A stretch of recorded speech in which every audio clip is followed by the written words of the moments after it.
All right, what is up, you guys? Welcome back.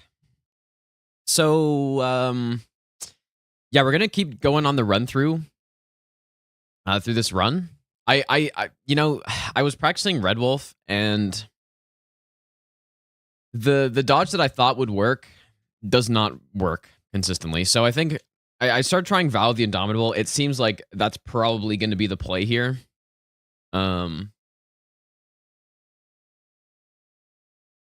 Because yeah, like I don't think the dodge works. So, or like that dodge staying close range trying to bait it out. Vow of the Indomitable seems to work if I use it only when he does that like attack that's a problem, basically. But yeah, what's up, you guys? Yeah, even like this attack is kind of annoying. I think I've gotten better at this fight. There's some like other punish I can do now, which I didn't know about on this attack. Like rolling into it and then doing a charge R2 here.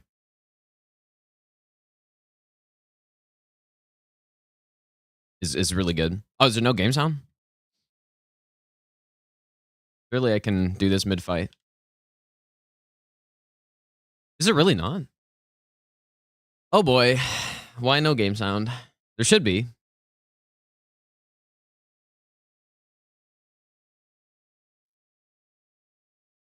Supposed to be.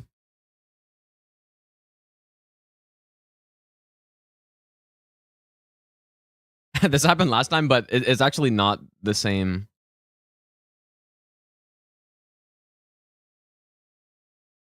It's not the same issue because I just checked that and that seems fine.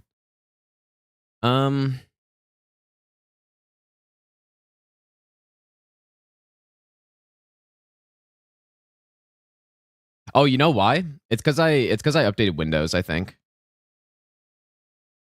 Except there's still no audio. Oh, dude, why do I update Windows? It always messes everything up, dude. Let's go on Alfie. What is the problem here? Audio's coming through here. The capture card in the PC is getting audio.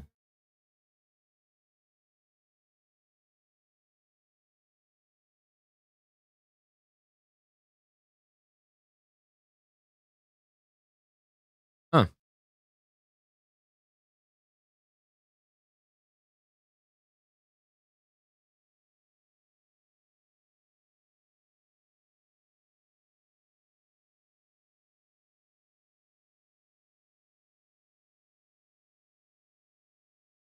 Surely I can fix this. I'm also missing stuff apparently. You have audio? Oh wait, you heard what? Oh, it's because I see the problem. Okay, the audio's being okay. I see the problem.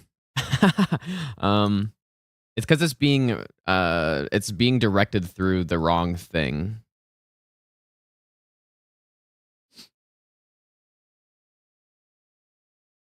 I want this through voice meter.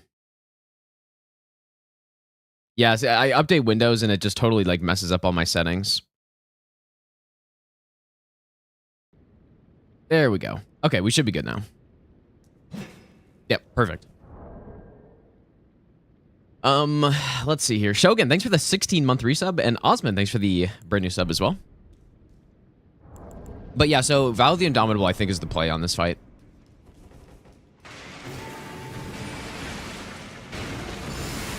Just like that. And then all the other situations, you don't actually have to worry about getting frame trapped.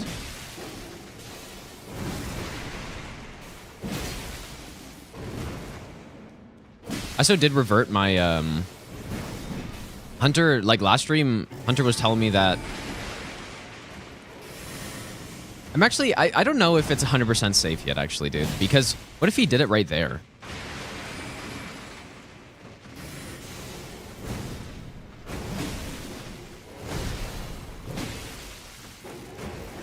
And yeah, the reason I can't use Vow on every time he does this,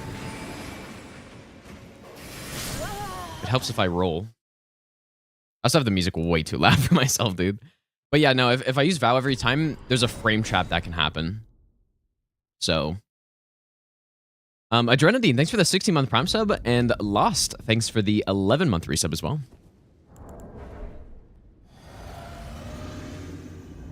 And Servicium. Oh, nice, dude. Thanks for the 2-month Prime sub, dude. Yeah, let's just do one fight, and then I think we were like at Redan or something. I was testing a strat to get to pick up the a ton of the, what do you call them, the butterflies in the cave or the abandoned cave. Yeah, the copy positive, that made me laugh. That's pretty funny. It made me laugh because it's like, that's basically exactly what Roida said back in the day. Legendary Redditor. It's like, yeah, I've done these runs myself, and I know this isn't that impressive. Bugga, thanks for the bits, dude. That's what was funny about it.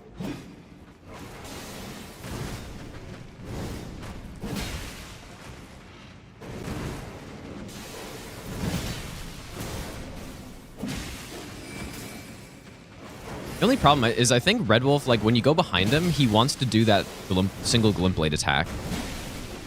So that's the only problem with that punish.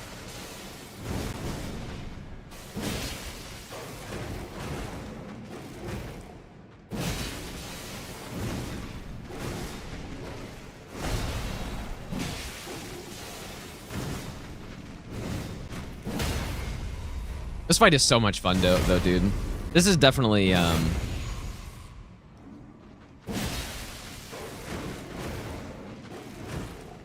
think it's one of my favorite fights in the game, honestly. No, I'm not going to use Ox here. I don't think it's worth it. Like, he doesn't have enough HP. And obviously, normally I'd be using the buff and Red Feather and stuff, so this is just for practice, my damage being this low.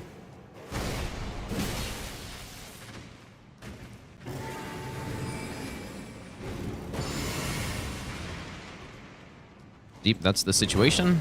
No problem.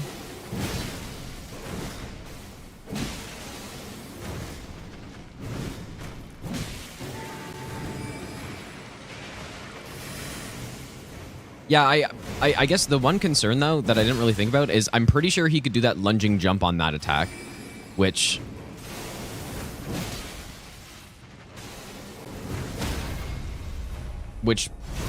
probably, like, it feels like it would catch me, but I'm not sure. There's one situation where I used Vow the Indomitable, and it was on, like, he did...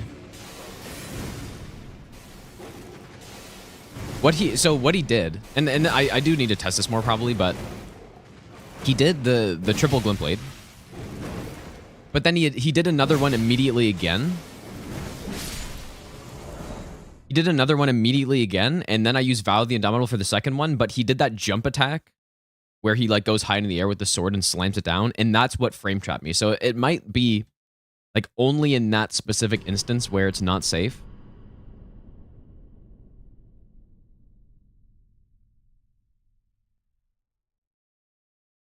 So, I'm not sure. I need to test it more, but... Alright, let's see here. Let's continue doing a run-through here. Eventually do all remembrances. There's no point. I'm just going to do all bosses after this, I think. Part of the challenge, no weapon scaling? I don't know what you mean. Does the stream look so good? You're not even on YouTube. YouTube's where it looks the best. And I actually remember to turn on the bots this time, I think. Cypher, thanks, dude. I don't know if that's entirely true, but definitely maybe towards the end I got it better. But so yeah, this is the section where it would be really nice. There's how many butterflies here? At least 10. Usually I pick up like 1 here. Run request next year. Well, yeah, I don't know. I kind of want to keep doing this run, dude. Yeah, the YouTube stream definitely looks better. But if you want music and stuff, Twitch stream, if you want the stream to just look better and just watch it, then YouTube's probably better. So how long does the flower sleep for? Because the flower's actually not the problem. It's the little ones. But what I was testing here, which seemed to work, it just seemed kind of sketchy, is rot myself first. So that, you know, when the flower does the rot attack, I can't be rotted by it. And then we great bow these guys. And then what we want here is not this attack.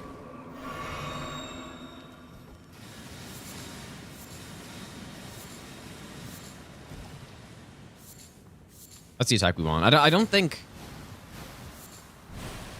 See, because since I'm already rotted by the environment, I can't get rotted by the flower, and then we get it all. Now, the little flowers have, like, an actual attack they can do. But, I don't know, this... I think it might be an okay strat. Boss I haven't figured out. I think we're basically good on all the bosses. I just gotta practice them and get better, and then... We're going through the route here. Like, we're actually very close to being able to attempt this already, I think.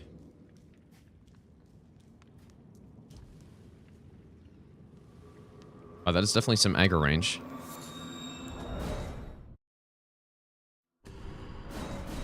It's too bad I can't really get an angle. Oh, wait, the flowers actually sleep for a minute? Oh, okay, maybe that is good then. Let me try that.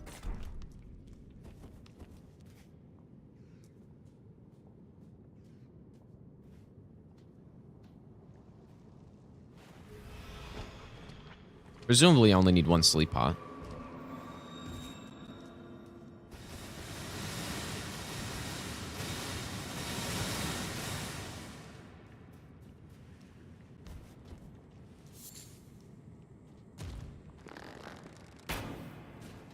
I still probably do want to rot myself, though.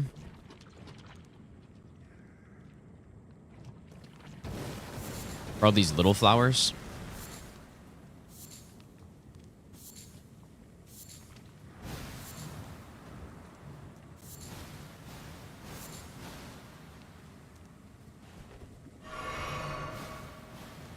And then those guys can aggro back there, but they should be, like, they should be too far away.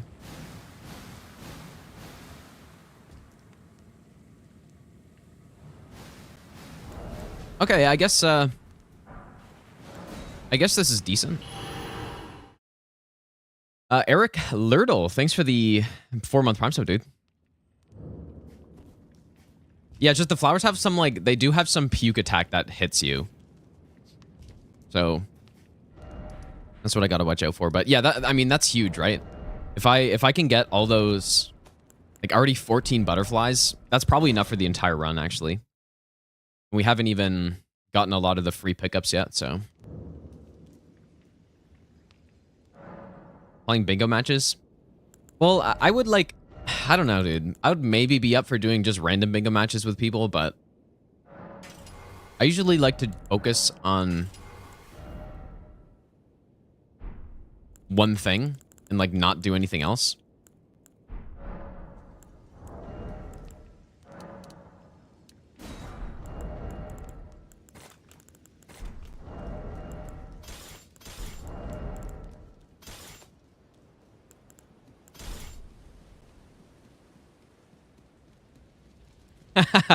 Collins, how's it going, dude?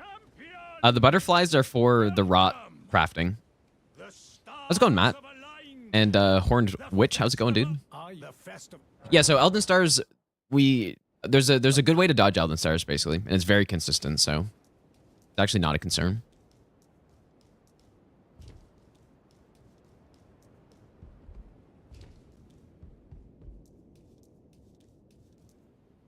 Okay, so yeah, so the run that this is right now, we are true level 1. I don't know why I haven't been just calling it true level 1, and instead I've been saying, like, no level boosting. But true level 1, meaning I can't increase any of my stats, or any of my attribute levels, basically. I can't artificially increase my levels. We can't upgrade or use any upgraded weapons, so all +0 weapons. And we're on NG+7. and we're gonna no-hit the all Great Rune bosses. We already no-hit the game, like any percent, but...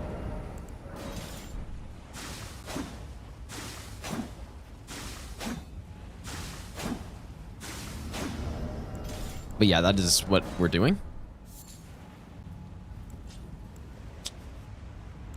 Bro, can I just... Jesus, dude.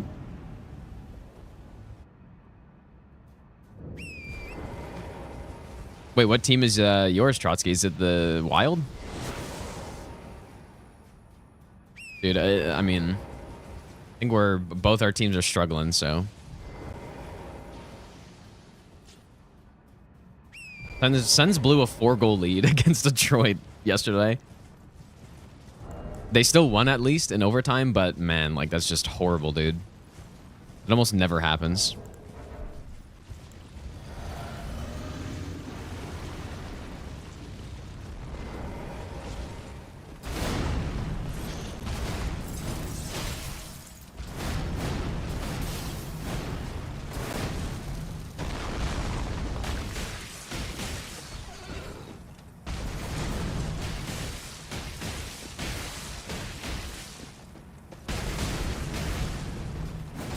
What I find funny though about that like schedule thing is that for Toronto it counts as 2 away games. Whoops, I imagine rolling, dude. It counts as 2 away games, so they don't lose their home games, but both of the games they play are teams coming off a back-to-back. Like who did that, dude? Who scheduled it like that? Because yeah, the Sens played Detroit yesterday. And now Detroit plays a back-to-back today against Toronto. And then tomorrow we play Minnesota, who then plays a back-to-back against Toronto again. So they just, like, every possible advantage to them, dude. Classic. It's such a classic, man.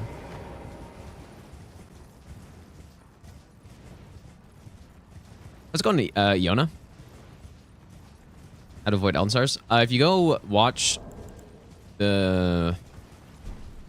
I don't know. I basically any fight where I fight Elden Beast on this run, I do it. Like there's gonna be the MasterRun video coming out soon, which will show it too.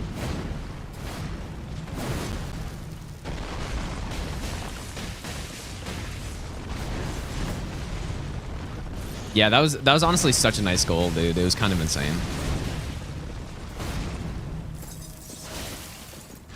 Yeah, and people are kind of like flaming Reimer and stuff. The thing is, though, like he had no idea where the puck was that entire time.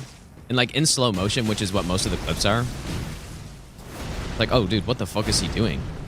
Like, he just ducked underneath it, but it all happened in like a tenth of a second for him to identify where the puck was and like try to do something about it. So, like, there's nothing he could have done.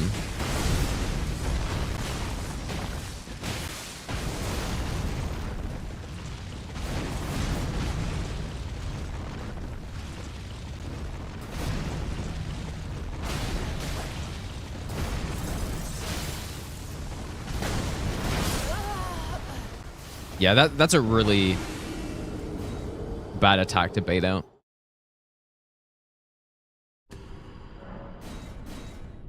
That's why, like, yeah, I didn't mean to get in front of him there. See, this is actually such a good example of the difference from when I'm on an actual live run versus not. Like, I never got hit on Redan during any of my attempts of the Master Run any percent when I'm actually on the live run, but when I'm just like practicing like this and going through route, it's totally different. Like there's not the same level of focus, and so I just don't play as well.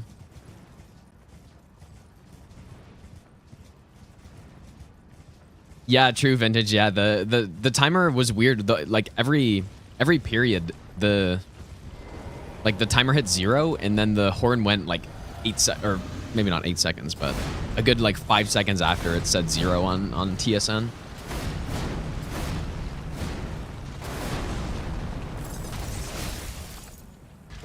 But it's understandable, I mean. Things are kind of scuffed.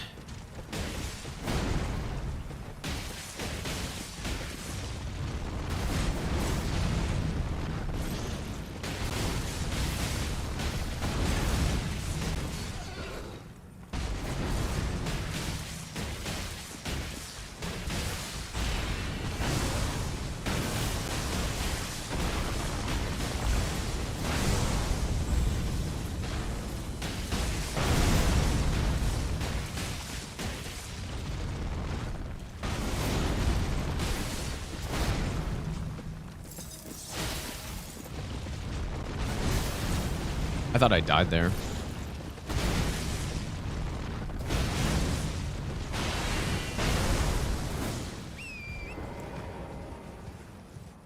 Not Moonlight Butterfly. You just gotta wait. You just gotta dodge the attacks, or like if you don't have range, you just have to wait until boss comes down. Also, somebody asked why I'm not using Starfist. It's because you can't even get them by this point in the game, so.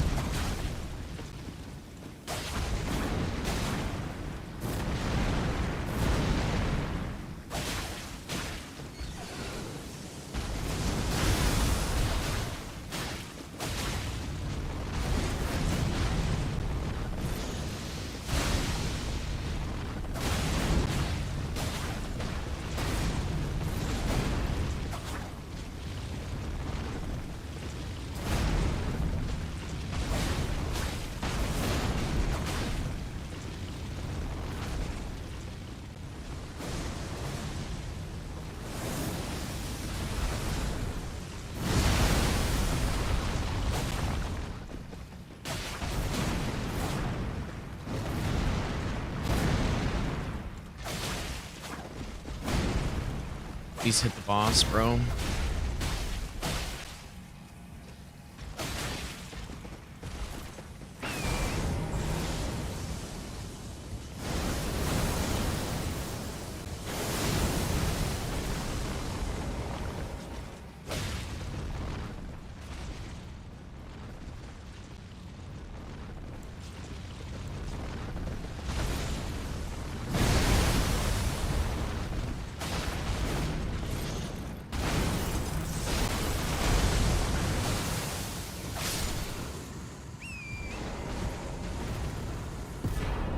I just don't. I want to not do that cheese, Suban, on this run, because like the whole point of it is to get better at the bosses and stuff. So I could do the cheese for phase 2, but I just don't really want to. That's not to say that you know I'm not going to cheese any boss at all, but it's the same reason I'm fighting Godskin Noble instead of doing the skip, because I would rather just fight the boss. Dodge that rare spinning attack? Yeah, you can. Yeah, you can just roll it. Gino Makima, thanks for the 11-month Prime sub, and Stuber Games, thanks for the 8-month resub as well. Legends, dude. Doing any more modded Elden Ring? I 100% will, yeah. Like, I'll do more convergence at some point as they keep updating, and then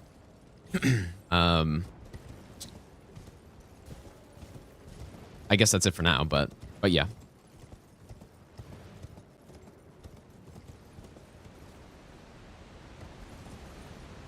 Yeah, you know what? Maybe a good idea is just run away from the first spin, and then on the second one, just like iframe with torrent, and then, like, I guess that would make me get a bit more punish off, probably. This is just we're doing the first run through here, so not an actual run.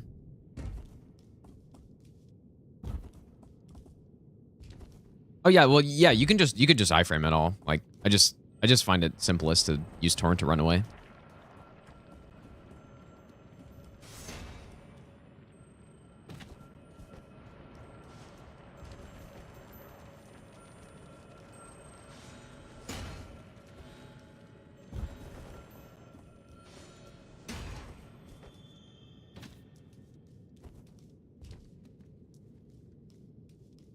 This is okay, what is this item up here? Smithing 5. There's a rune arc somewhere around here, right? I'm just wondering, because I remember... Maybe there's not.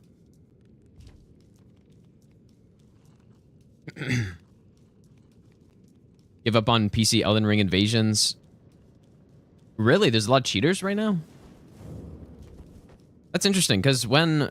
Like, I feel like people, for the kind of the first year of the game coming out, people are kind of talking about how few cheaters there are, but I wonder why there's more now. Because that's not actually the first time I've heard that. I feel like I maybe saw a YouTube video about it.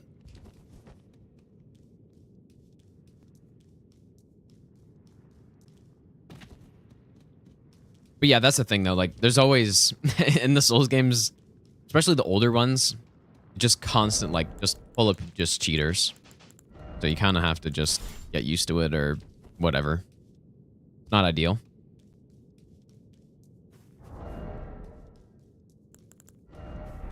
Unfortunate. Yeah, well, I know there's one behind me, but I remember somebody was saying there's another one. Maybe that's not true, though. I was just curious. I'm not, like, I don't actually need it for this, but...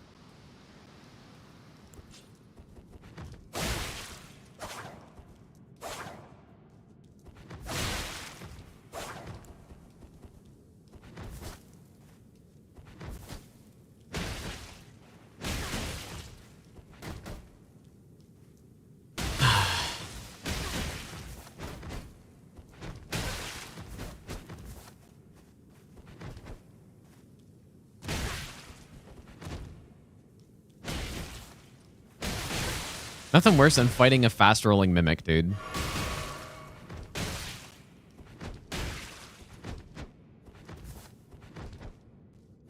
He just perfectly rolls every attack.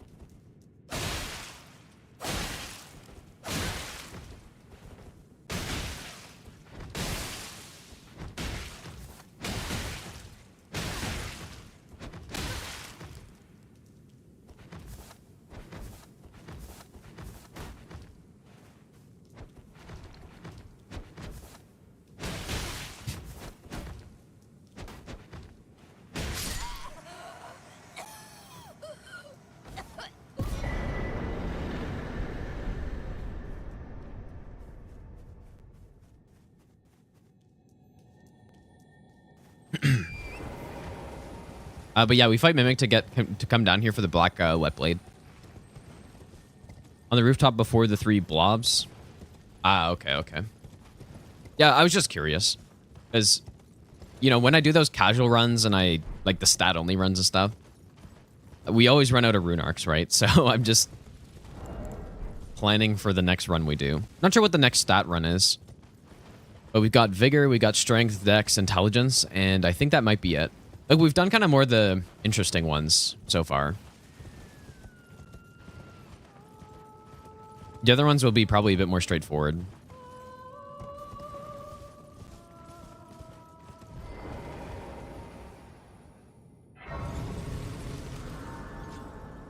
Yeah, Arcane was the first one I did. But yeah, I've done Mind, Endurance, Arcane, Faith, and that's it, I think. Mind, Endurance, Faith, Arcane. So there's still 4 left. Which should, like, all be the easiest ones, I feel like. Although, when I did Faith, I really... Like, that run ended up taking a really long time because I used a whole different, like, set of spells for each region. And not just spells, other builds as well. And so there was a ton of planning, right? Like, there was so much planning on that run. And we spent a lot of time trying to figure out, like, what setup to use and getting the right spells and all that. So we'll probably do the same for the sorcery, or the intelligence. We sort of figured out Nile, I guess, but I'm still not a huge fan of what we're going to do there. How's it going, Gare Bear?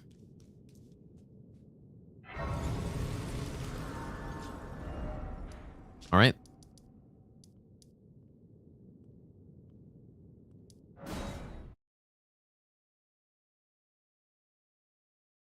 Yeah, I'm probably just gonna outspace for now. What are you trying to start?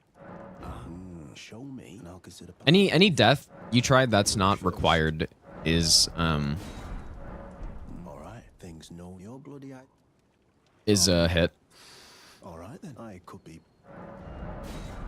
Let me make good, mate. I'll be. I guess I actually have to wait for his dialogue to finish. Never make good, mate. I'll be seeing you. Spread out.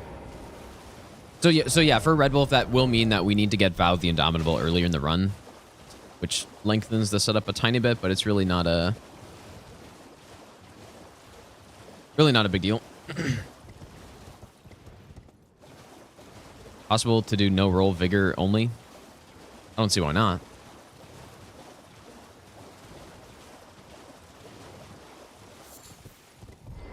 The Thugleys. Oh, thank you, kind. Did I forget? I seek you are very to steady such, please. So I guess, yeah, from like here through the next while, it's going to be just the same as any percent. But we could, like, if I was scared of one of the bosses, like, let's say I wanted to do Millennia early, we could do her as soon as, like, before Fire Giant, right? If I really wanted to.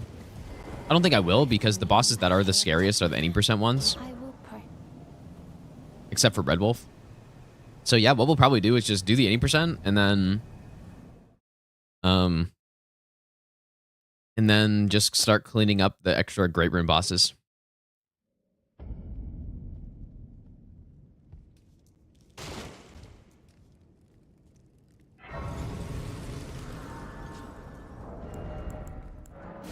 Brave. I am Rias, a warrior. Perhaps you are. Will you join? Why accept? Rise with us. Interesting. Now you the drawing room, but be short. Oh, I forgot to get the Great Rune. Yeah, like, dude, I don't know. With this run, it really doesn't feel like we're adding a lot to it from the any percent. I guess maybe that's the problem with all Great Runes. We're only adding like 7 bosses or something, or... Elfman, thanks for the 1,000 bits, dude. I don't know why I didn't hear the normal, like, bit sound, but thanks so much, dude. Again with the 1,000. Thanks so much, dude. Well, it wasn't that wild, it was just, but it was funny, though, Neutron. Whoops. It's pretty funny. It's mainly funny to me, like I was saying earlier, because I'm sure a lot of people don't know who Roida is, because that was a while ago, but that's where those Roida commands came from. And the dude is like basically the same thing. It's like, yeah, I've done challenges myself, and this isn't that good. Yeah, Fortisax just takes a long time. Estelle takes a long time. And they're just not, like, fun bosses, right?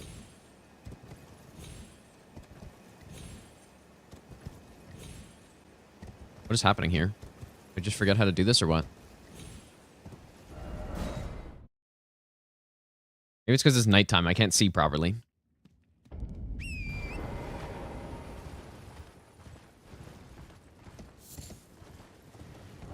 Actually, I have no idea what I'm doing.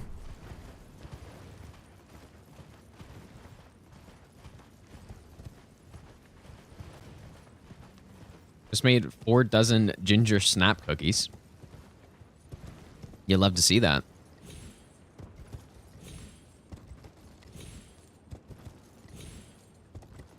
There we go. The reason we do that is just it skips that one enemy down there.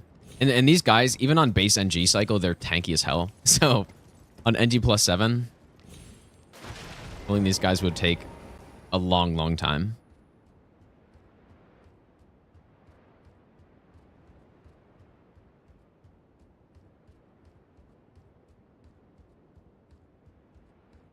Yeah, we use Radan's Rune. We're allowed to increase our like health, endurance, and FP and stuff. But we're just not allowed to artificially increase our character's level. So yeah, all like Godric's Great Rune's the only Great Rune that does that.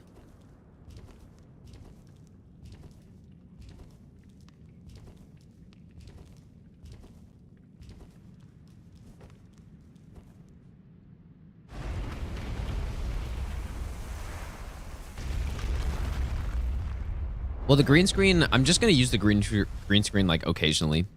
Or if it's nighttime or something and I want to stream.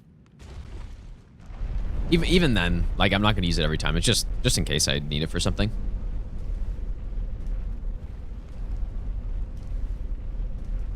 Good Rick. Good Rick, Great Rune.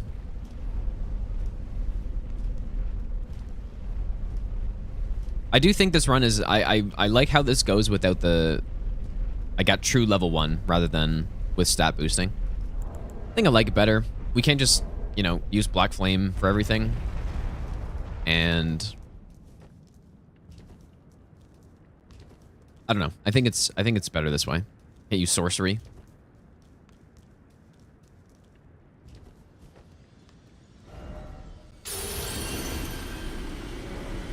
I'm pretty excited to start routing all bosses for this, dude. Like, that's going to be really interesting.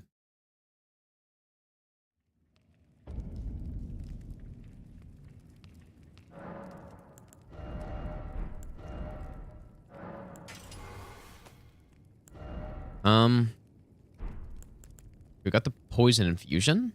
Oh yeah, great rune.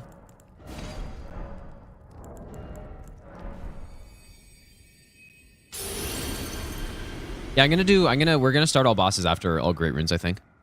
There's no point in doing all remembrances. So, just gonna go straight to all bosses.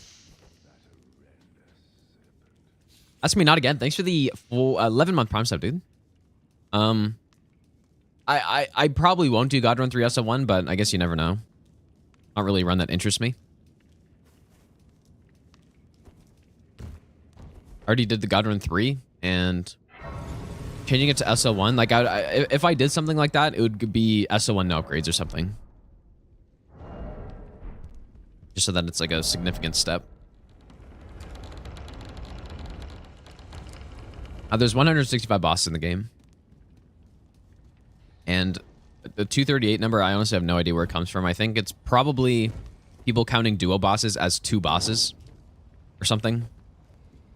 Like there might be 238 health bar enemies in the game, but duo bosses obviously have 2 health bars or potentially 3, unlike the trio, so it's probably what it is. How replayable is Skira? It depends who you ask, because for me, I think it's not very replayable. I think once I play the game a few times, then I'm not really interested in it anymore. But I feel like the Souls games are much more replayable, like especially Elden Ring. But some people would argue that it's actually more replayable than the Souls games because there's less of a... I don't know how to describe it. Like, there's less setup on each run, like you just jump straight into it. So, I would say it's less replayable, though.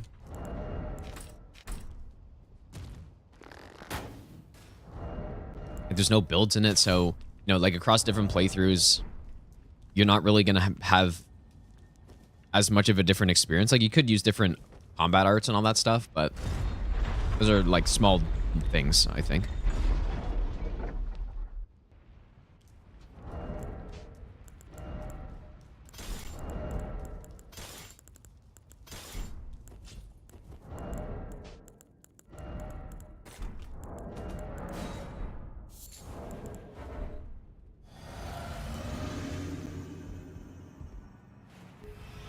I forgot to, like, do all the stuff that I was meant to do here.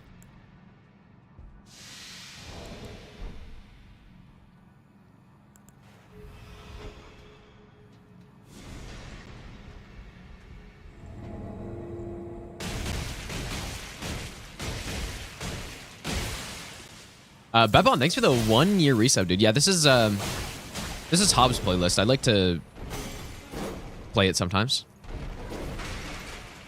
It's a good playlist.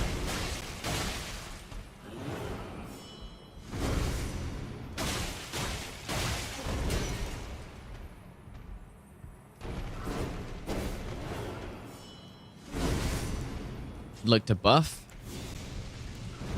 Gotta be careful. Like, Noble can very easily throw the fire around pillars.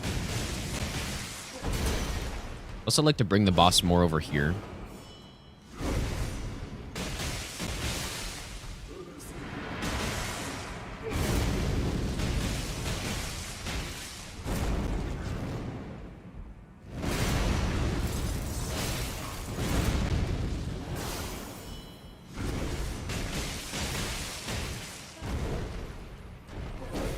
Ooh.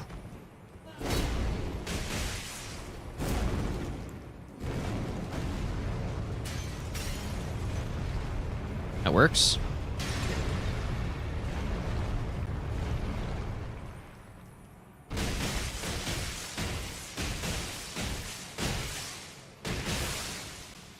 Oh, just so clean, dude. Oh, that's so clean. That's definitely the cleanest Noble I've ever had. Like, definitely the strategy of getting Noble stuck on this corner is huge. Because getting Noble stuck on the pillars is a little bit risky to try to do, since you don't have a lot of space to work with and the pillars are small. But doing it in the corner, like actually emphasizing my positioning there to try to stay over there is definitely good.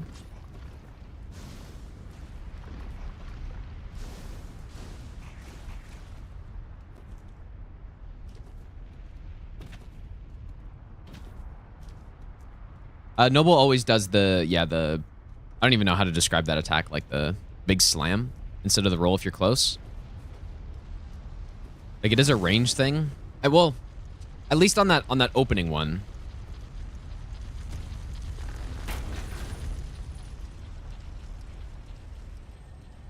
Like I think if you stayed point blank on the boss the entire time, you'd probably never get the roll, I feel like, but I'm not actually 100% sure. Brandy B, thanks for the brand new Prime sub. And Slithers, thanks for the 15-month resub as well. Even if you count all those health bars, still 190. I don't know. I feel like Zully maybe tweeted that at some point, like 238. I really don't know. No idea where that number came from. Oh, you know what? Maybe it came from Map Genie, dude, or something like that. Because Map Genie counts a lot of bosses that aren't actually bosses. So maybe that's why. Like the Noble that's on the bridge, I think Map Genie thinks is a boss, and like a lot of things that are not bosses. That's probably where it came from.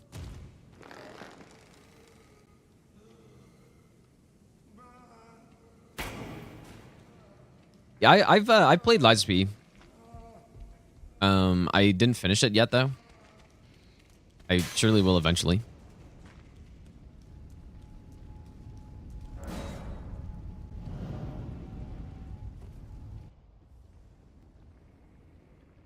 You know what? I guess it's nice since we get Val the Indomitable, we just go straight into Rykard here. Don't even need anything. Yeah, Map Genie is good, but it has like sort of a... What it thinks is a boss is not actually what we consider a boss. Like having a boss HP bar.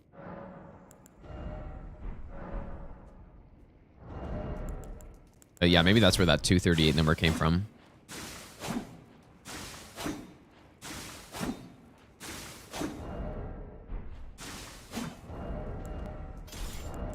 Also, did I not have Red Feather on for that Noble fight? And it was still that clean?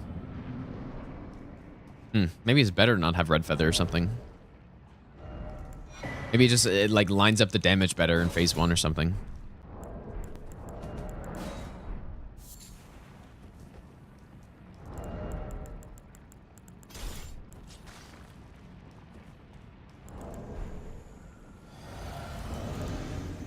Does Exalted Flesh actually even do anything on this fight? I've been using it, but I kind of feel like it doesn't even do anything.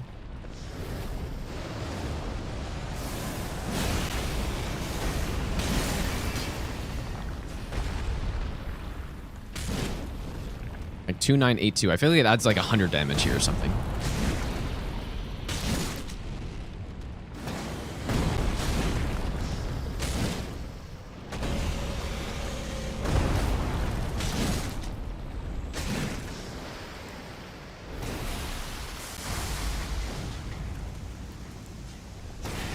Oh, the Pac-Man. The attack that I don't know how to deal with, I just run away. Like, what else could you do, though? Because the lava's chasing you, so... It's not like you really have a choice. I gotta reposition here.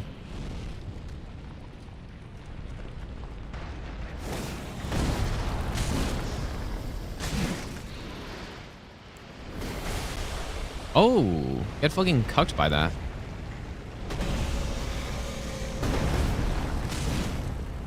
Yeah, 20. So now that the flesh is gone, I'm short like 100 damage.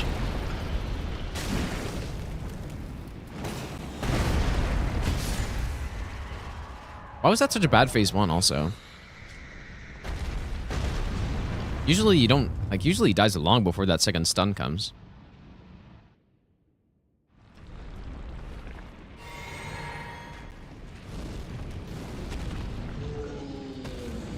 Yeah, 100 damage. I wonder why it's such a small amount. So that's our second.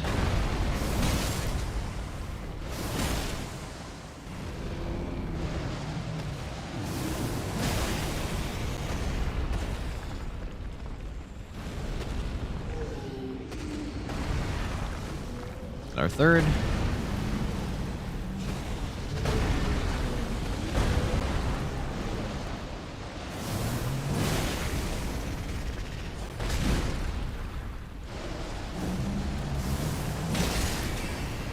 Maybe it's just based on like how the multiplier works on the crouch attack here or something. Like maybe it's because Exalted Flesh is supposed to be 20% physical damage. But I'm pretty sure the crouch attack has some like crazy multiplier in this fight for some reason. And so maybe it's applying that 20% on like the normal Serpent Hunter multiplier. I don't know. Like that's the only thing that I could imagine. Right? Like that makes sense.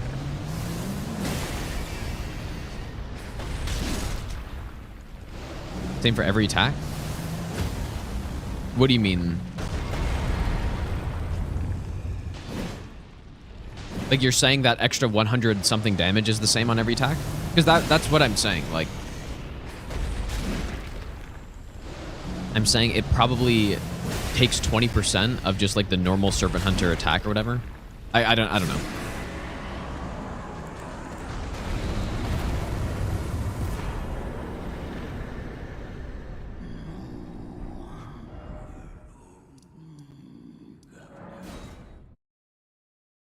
Forgot to get all the stuff.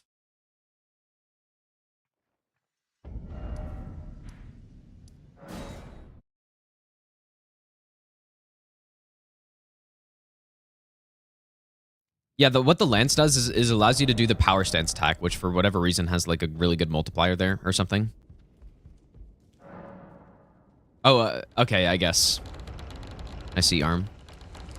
But it's something like what I was saying. Like it applies to some base thing, and then that's why it would be the same across all the attacks.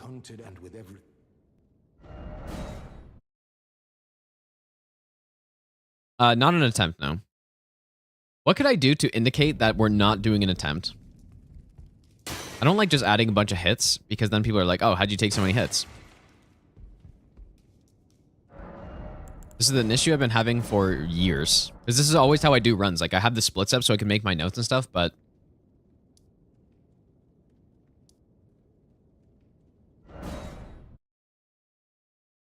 Well, I shouldn't remove the splits, because then you guys will have...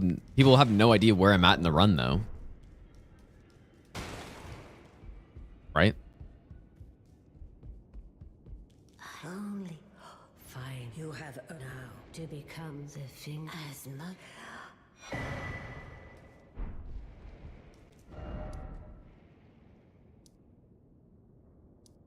Well, yeah, the title says routing, but obviously that's not good enough, right? Like, I wish it was good enough, but it's not. I can just put some text, yeah, maybe. Probably the easiest thing.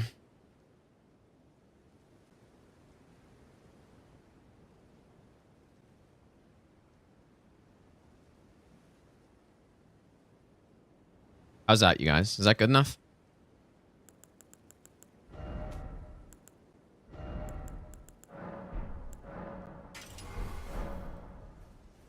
You guys think people will still ask?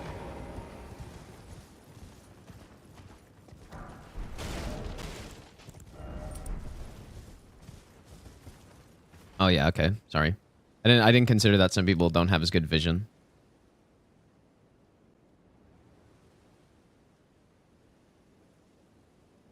There, make it some like piss yellow color too. There you go. Yeah, I gotta think about the 160p viewers, dude. Obviously.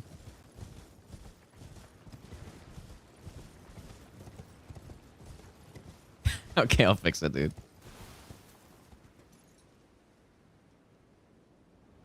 Why is it?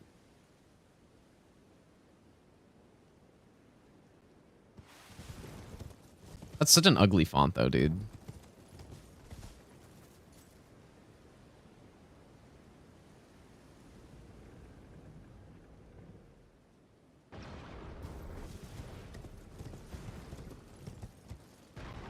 The P is misaligned, yeah. I kind of... Oh, I just moved the splits by accident.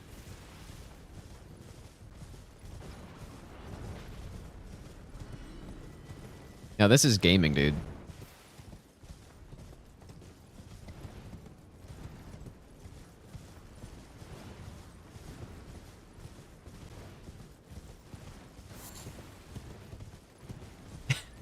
Lycan, thanks for the 20-month Prime Zone, dude.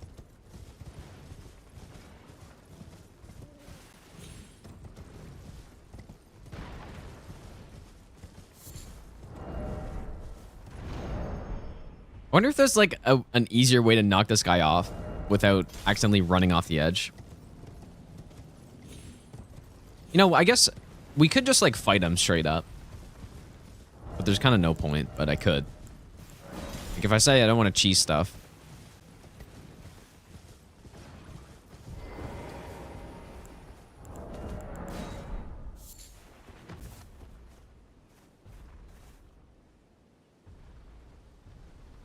I feel like is the club... would that actually be fast enough? I can try it.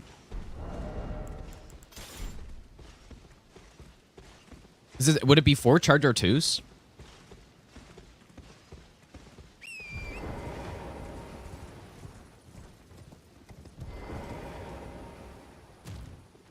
Fia's champions.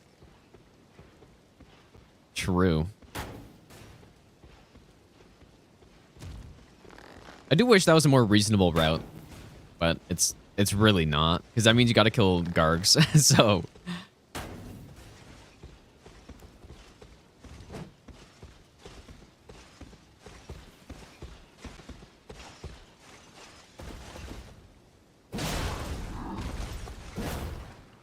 classic club range, dude.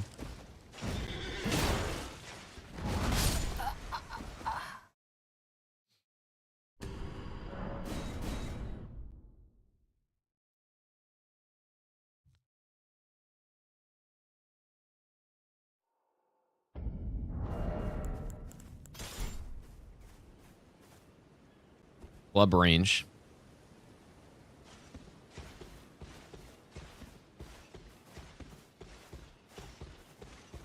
Insane game.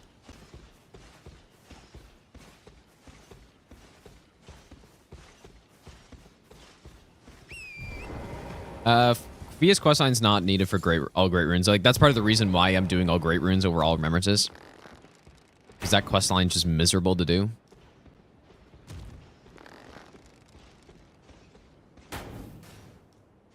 Don't worry, when we do all bosses, obviously we're gonna do all that stuff. It feels like those bosses aren't necessary to do on this. Like I'd rather do all great runes and all remembrances here. Yeah, we're gonna have to cheese Fia's champions or something, I think.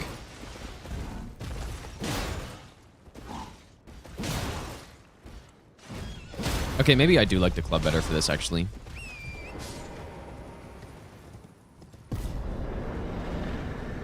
I'm gonna use the club for that. It feels like it's faster too, actually. But every single time I did that, I was scared I was gonna run off the edge with square off. Every time.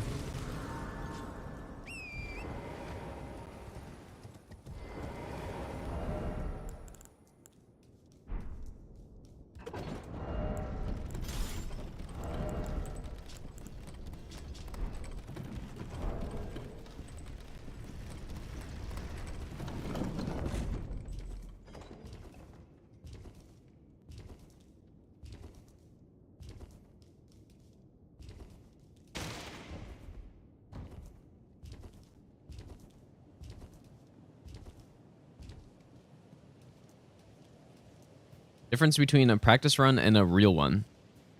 Well, a real run means I'm going for it, and I'm going to be resetting if I get hit, and I'm presumably not going to be making save files to practice stuff. So yeah. Practice run means I can just do whatever the hell I want and test things out and all this stuff.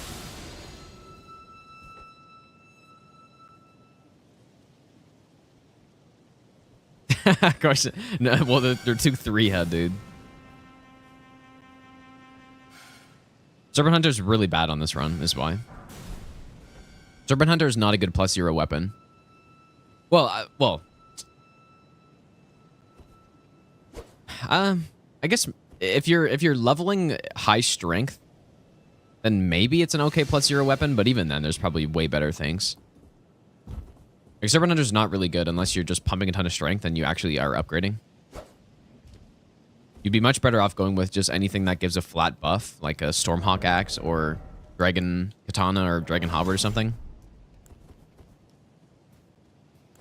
Not sure why I have so few great arrows. Maybe I didn't... I don't know, we can just go buy more.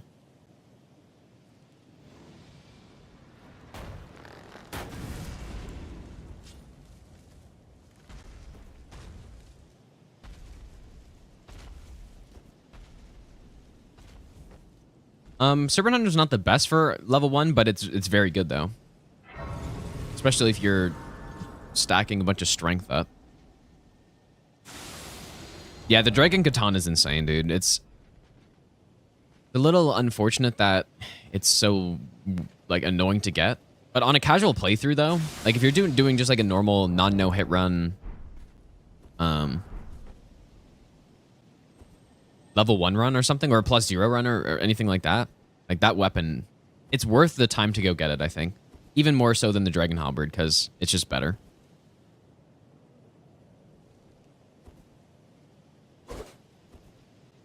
I don't change the affinity because I want to put buffs on it, like rot, grease, and stuff, ketchup, so... But you could, like... another runner who has done a run similar to this one, but on base NG cycle, and I think with stat boosting puts like Hoarfrost Stomp and a Frost Infusion on the Starfist, which is good too.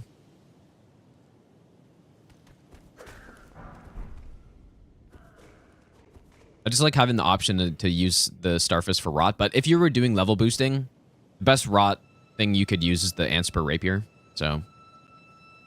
Because then you could put a rot grease on that, plus have innate rot, and then you'll proc it like way faster.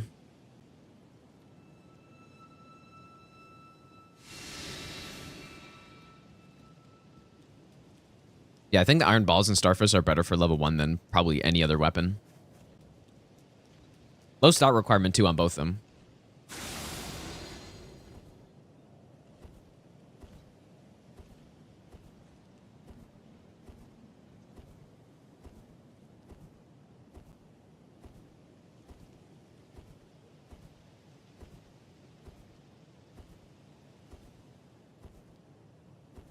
MasterRun in all 7 games when? That would be like a cool thing to try to do. Like, do you mean like MasterRun any %? Because when I think of MasterRun, I think the true MasterRun should be all bosses. That's what I think.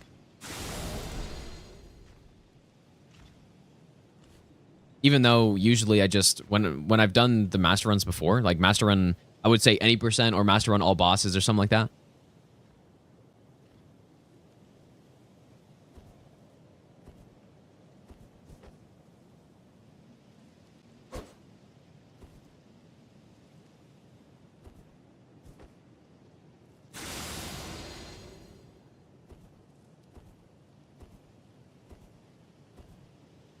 Best base +10/25 weapon in a regular playthrough. There's lots of weapons that are really good, so it just depends.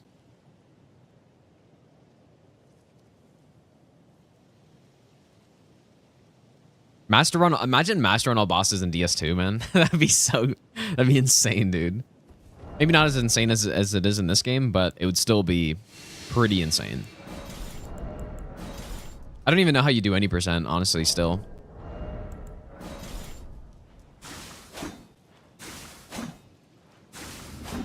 Maybe one day, dude. I still want to go back and finish level 1 +0 all bosses no hit in DS2. One day. But yeah, doing it on an NG+7, man, like that's a whole different story.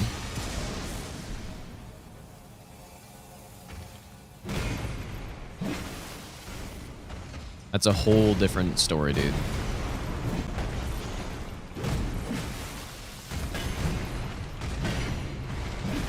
No, Blue to Smelter Demon would actually be one of those bosses that isn't a problem. Well, it wouldn't be as much of a problem as a lot of other bosses. Because you can use status on that fight, which is the normal strat anyways. Like dung pies plus poison arrows and stuff. So it actually wouldn't change that much compared to, obviously, NG+7, like poison and the damage over time effects don't work the same way in DS2 as other Souls games. Like they just deal 15 per tick, and that doesn't change. They're still insanely strong, but once you get to NG+7, it's not as good. Whereas in these games, poison is still like just as good. The scales. So it'd be a little rough, but yeah, the bosses, I mean, that run would be crazy, dude. There's a lot of bosses that'd be tough on that.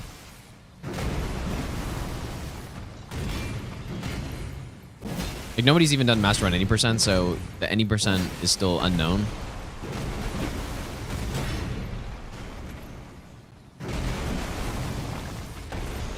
DS2 is a very, like, it makes sense, I think, because DS2 is sort of the outlier in the Souls games, but by far, it seems like the fewest amount of runs have been done on DS2 compared to the other Souls games.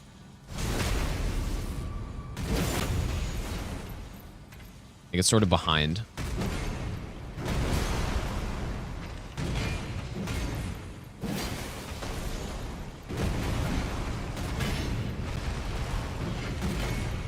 It's probably just because, like, the main reason is probably just because it's actually harder to do all those runs in compared to the other games. Like SL1 all bosses no hit, for example.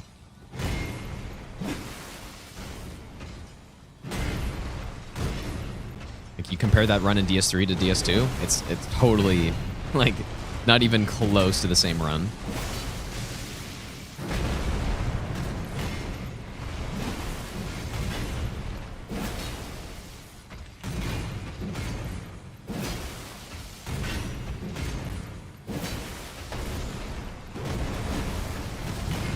There's that stun coming in.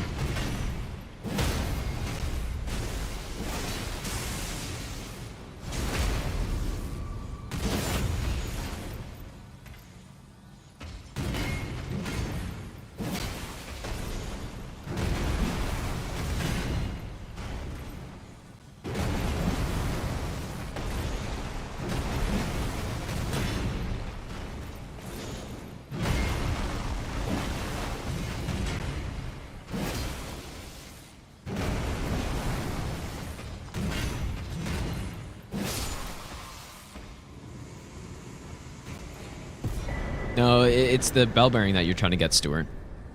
And then you join Volcano Manor, and then once you do that and then turn in the bell bearing, then it'll have Assassin's Gambit on it in the shop.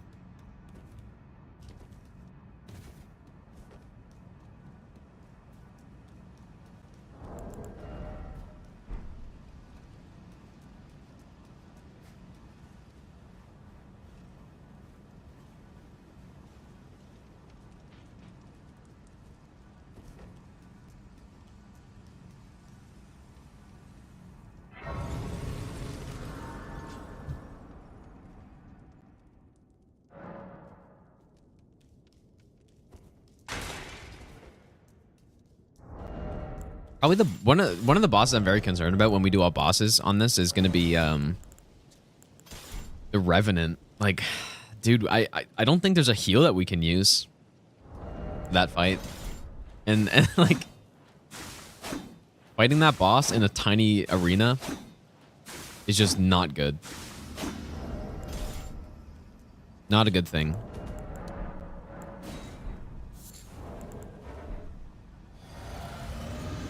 Yeah, heal 2 shots, but we can't, there's no heal that we can use. That's the problem, because we don't have the stats for it. So, like, I don't think there's a single way that we can use heals on him.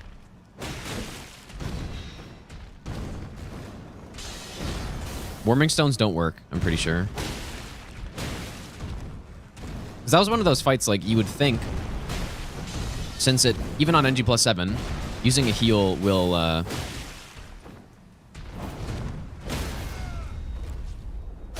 kill him in 2 hits no matter what. Like, it does a percentage damage, and so you think, like, oh yeah, that boss is solved no matter what you do. Yeah, until you can't use a heal. That is. So yeah, that's gonna be rough, dude.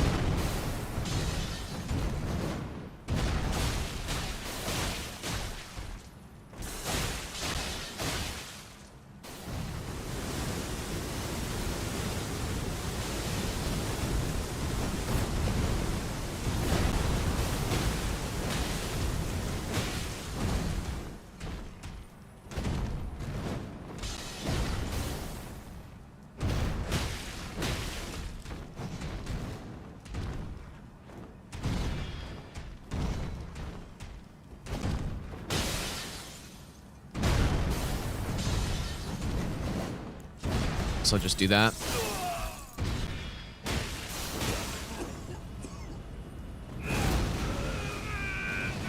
True RL3.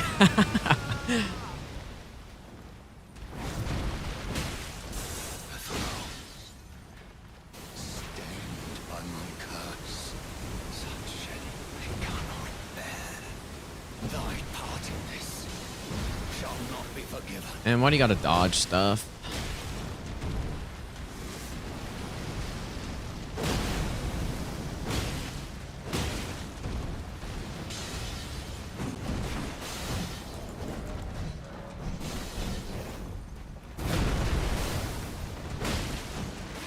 I guess that knife didn't hit him, probably.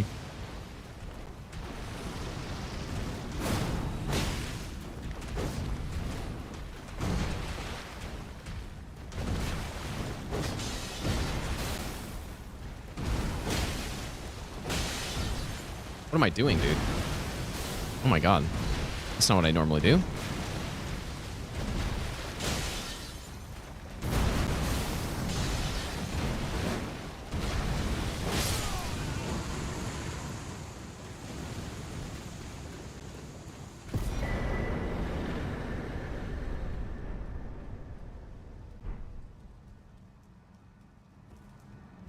Yeah, I think it has to be a heal incantation. Like, I don't think there's any Ash of War that works. I don't think there's any item that works. So I don't know, dude. Like, guess we'll worry about that later.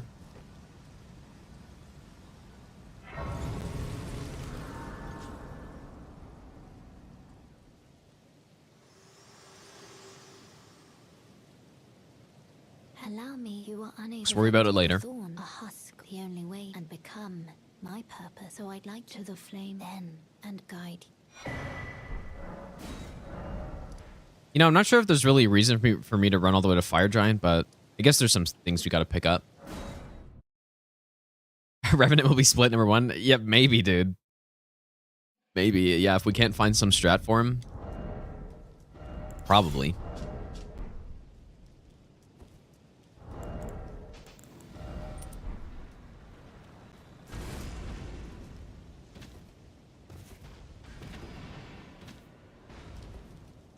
Yeah, if he's like, there's gonna be a lot of cheeses for sure, I think, on that run. Like, there's no way I'm gonna be able to do it without a lot of cheeses. On the, you know, you have to have strats on the duo fights. You have to have some sort of strategy to isolate them or cheese them. Luckily we already have a few. I don't know if holy pots are that good on the Revenant. I don't know.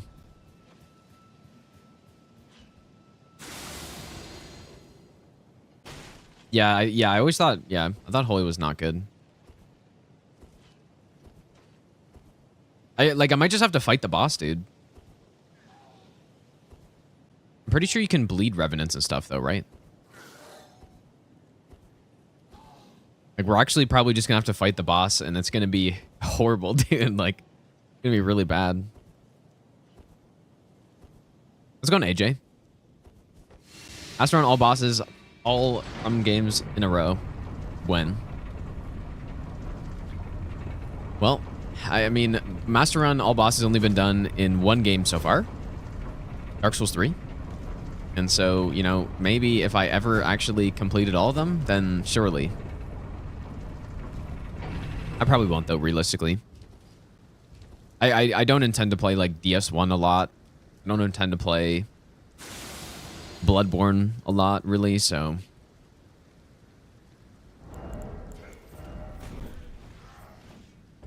The games that Dark Souls 3, obviously I played a lot.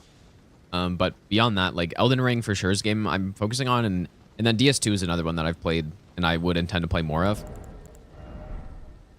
I do want to play a little bit more of DS1, but I don't know if I'll play it to a point where I'll do like a master run in that game. I don't even know if it's possible, first of all, but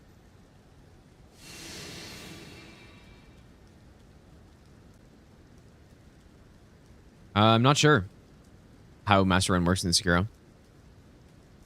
It's not really like it's master run is meant for like the Souls games, and it's just the reason I called it a title like that was just because it was way too long to say every time. And I thought it was a fitting name. So it's, yeah, and now it's, I guess we can apply it to the other Souls games. Sekiro is not a Souls game, so no matter how you do it, like Sekiro would just have its own rule set for it if somebody actually did. But yeah, presumably it would just be, you know, you wouldn't, you know, no memories, no attack power, no. You could decide if you want to do skills or not, I think. Yeah, like I guess the base though would be no attack power, no prayer beads on NG+7. And then you can decide the other details of it, but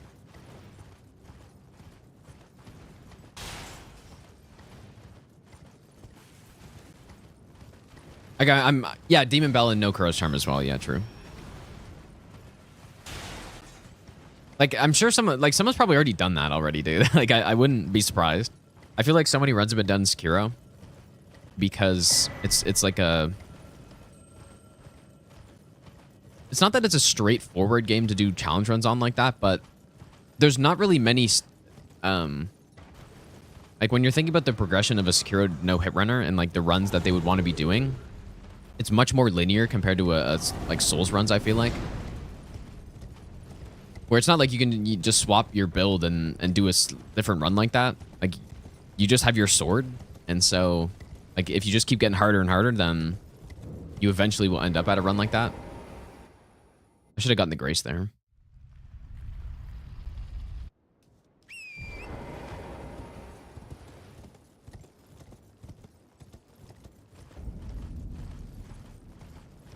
All bosses, all cheese run? I don't think so. I remember Lobos did some sort of cheese run.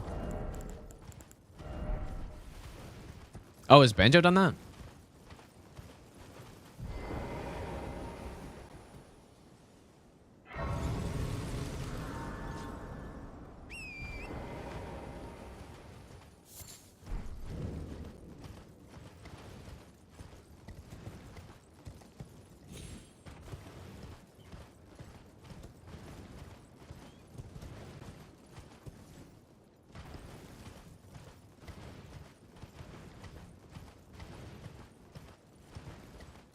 Duck, thanks so much for the 7-month Prime sub, dude.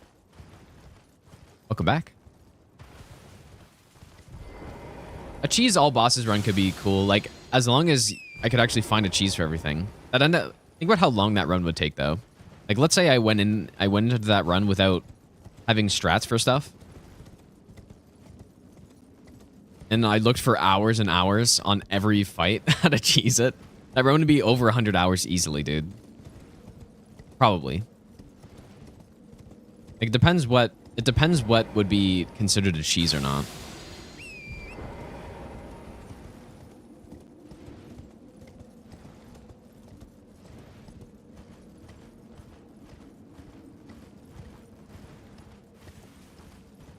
Stochastic, thanks for the 30-month resub, dude.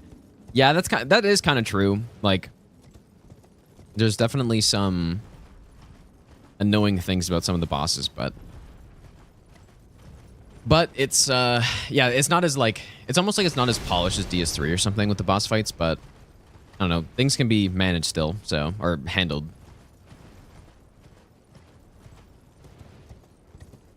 But I do agree.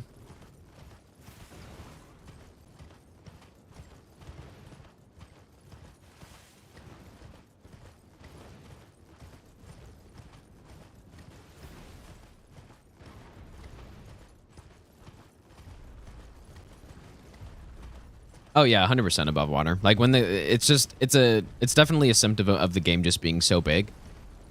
And I think in a lot of ways it's good that it's so big and there's so many bosses and stuff. And like a lot of the bosses are good enough. But yeah, if you compare it to DS3 or something, like obviously the bosses aren't as good. Conductor, thanks for the brand new Prime sub, dude.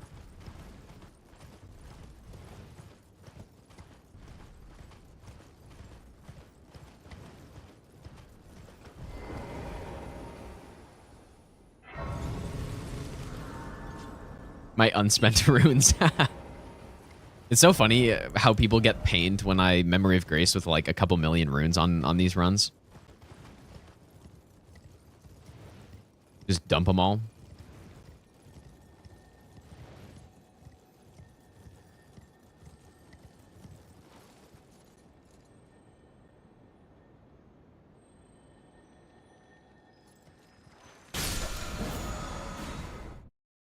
I got that right.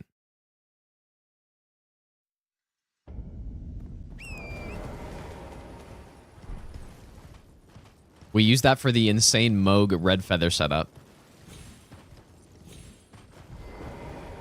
Give up openings or change strats because of low probability hookups in the AI. Are you talking about like Margit specifically?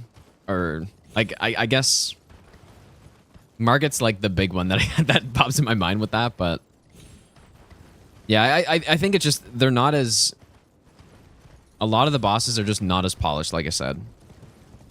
Or wait, did I meant Morgott, I guess, but I don't know if I said Margit or Morgott. Same boss anyways, I guess. I haven't lost a run to that situation though, where it's like the insane like repeat attack he does.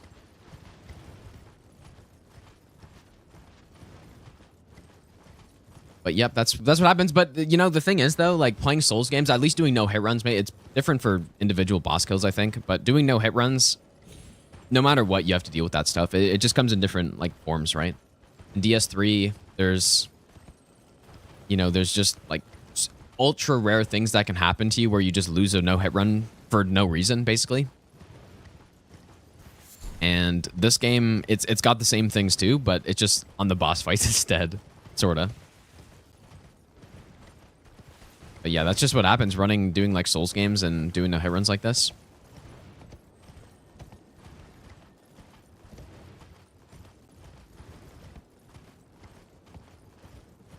But that being said, it's still fun to do runs in, though.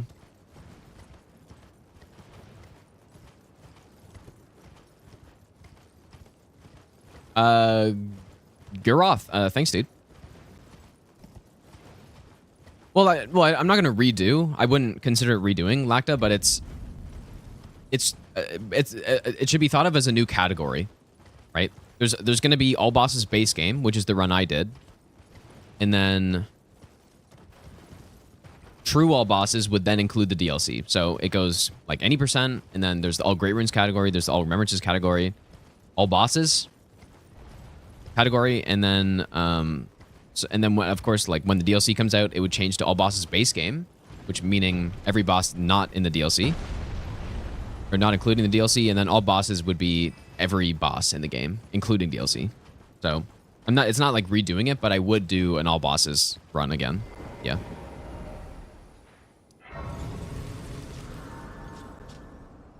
All right, let's go here. Keeps me motivated. Well, it's just fun to do, so I don't really have to be motivated for it. It's not like I'm doing this because I'm, you know, it's not like, I don't know. It's not like exercising, right? For a lot of people, exercising is something that they need to stay motivated to do because it's not fun, right? Thou must have, though I have no intrigue. And so they have to like motivate themselves to be able to do it. And like they go through pain, but then the end result is good. But for this, it's just fun to do the whole time. So it's like, I don't need, that's the motivation for it, I guess.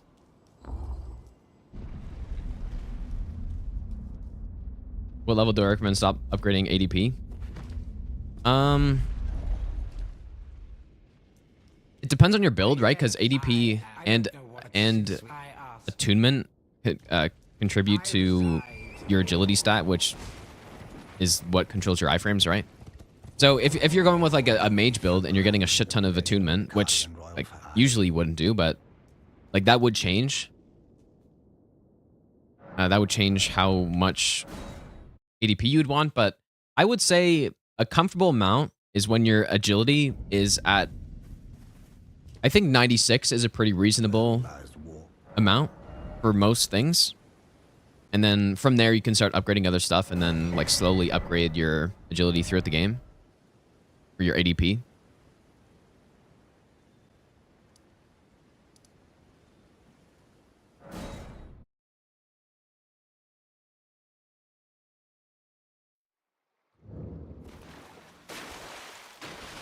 But yeah, I would say 96 is pretty reasonable. It's still lower than a base roll in the Souls normal or the other Souls games, but like that'll make it so you're rolling stuff and it feels like you're actually like iframing, you know?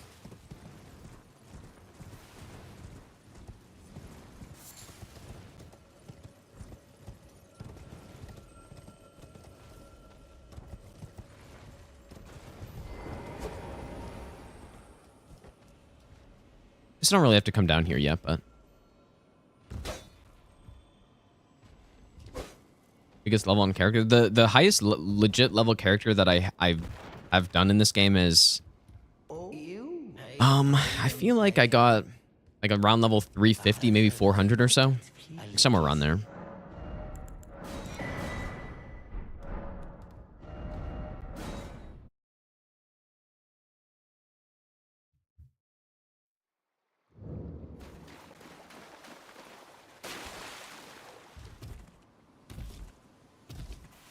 Hub of Mayo, thanks for the brand new Prime sub, dude. Yeah, that's a good point, Stokastic. I would say, like, what's much more important to level in DS2, is endurance. Endurance is, like, having a lot of stamina is really good in DS2. Because rolling and stuff, like, takes so much of it. Yeah, you're probably, like, definitely leveling your iframes up is the right thing to do at the start, but then, like, your damaging stats, there's so many ways to get damage in DS2 as well, that it's not as important. Yeah, I do Red Wolf early, Alex.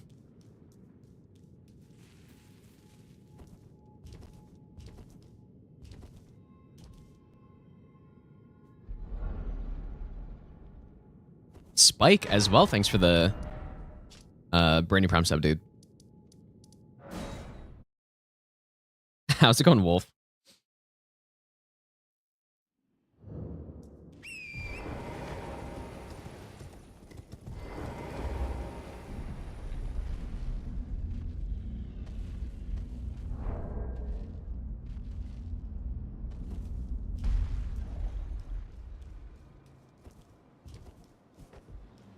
Not even in my. It is in my thanks soon.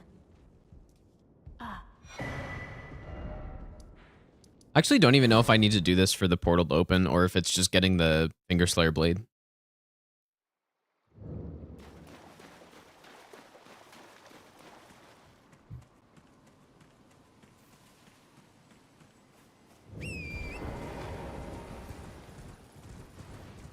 Hopefully you feel better, Andy, dude.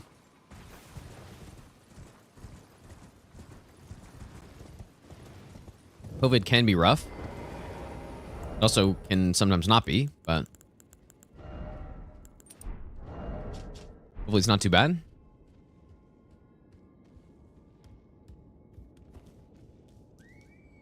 I think I'm pretty sure I'm not actually 100% sure, but I think I've had COVID twice. I've actually never tested positive for it though, because I think just like when I actually tested for it, it was like way too late or something. But the first time, I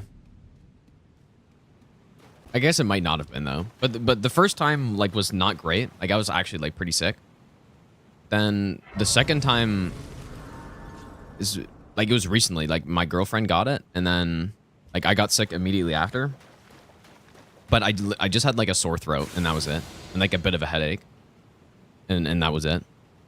So like yeah, I don't know. It seems like it's just not consistent with how severe it is.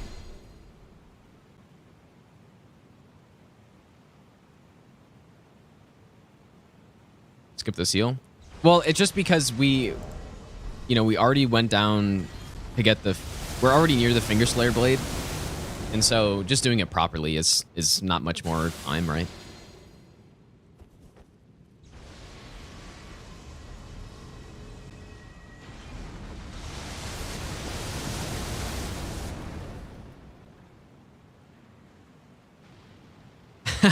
I don't know if it was a solid W, Shogun, but it was a win.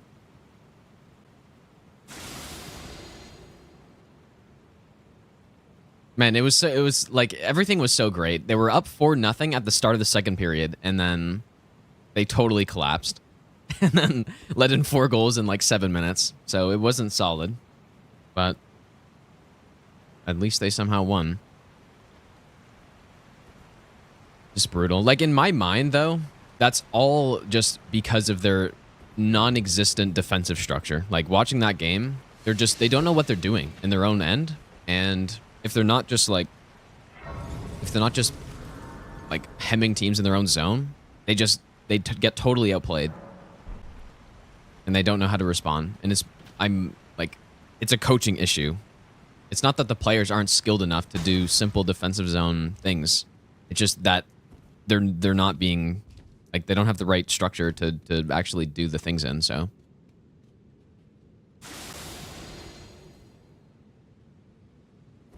So, because you can't be blowing 4-goal leads, dude. Like, you just can't. Well, yeah, it's not a good scheme, but like, the players don't know what they're doing, is what it looks like, at least from the outside. Like, players getting mixed up in their positioning. Like, this is all stuff that should be very basic.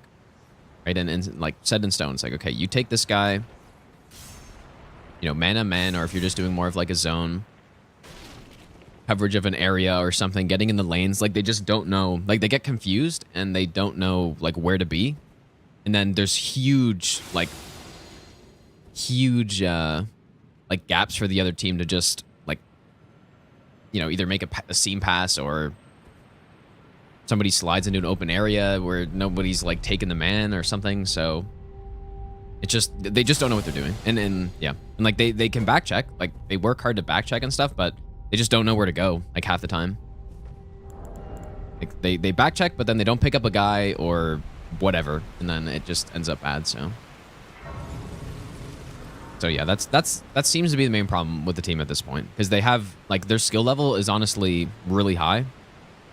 With the players they have, they just need to be better in the defensive zone. And it's not even like their goaltending has been, like, it hasn't been great this year, but it has not been the problem.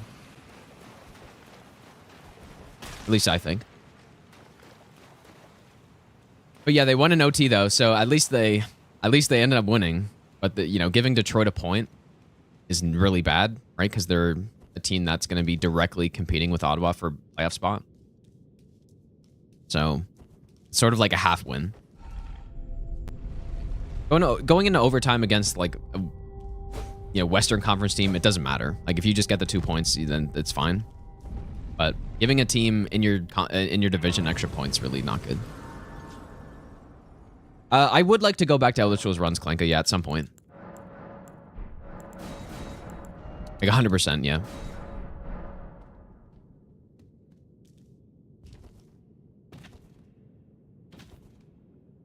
Backcourt rule? I don't even know what that is, I'm not gonna lie. Like, I saw people talking about changes to overtime and stuff, but I feel like overtime, like, I don't know, dude. Is it really that big of a problem? I think the bigger problem is shootouts by far. Like, shootouts suck, man. I know they like them because, you know, it might be good for newer, like, fans to watch shootouts and stuff, but I hate shootouts. I always have.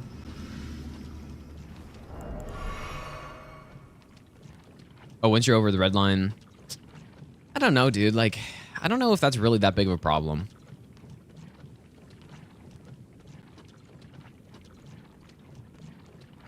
I think 3-on-3 is really entertaining as it is right now.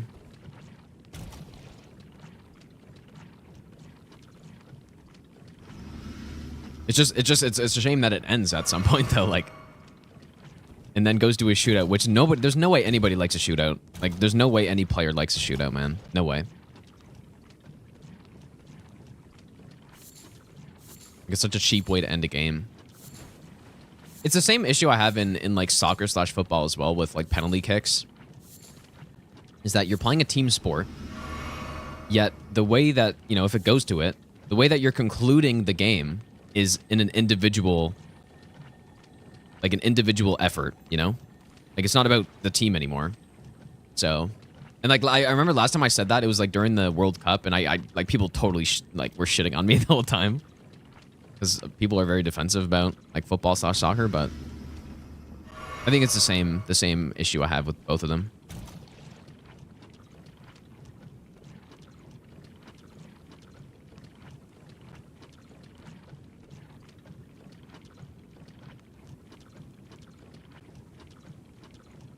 But you know what? I like one thing I would also like to see changed about like extra time is making, instead of having games be 2 points, games should always be 3 points available. That's what I think.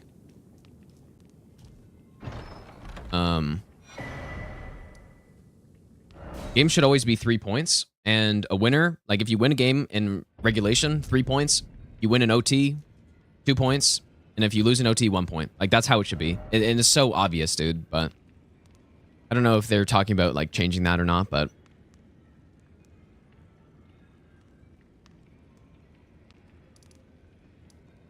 I would like to see that.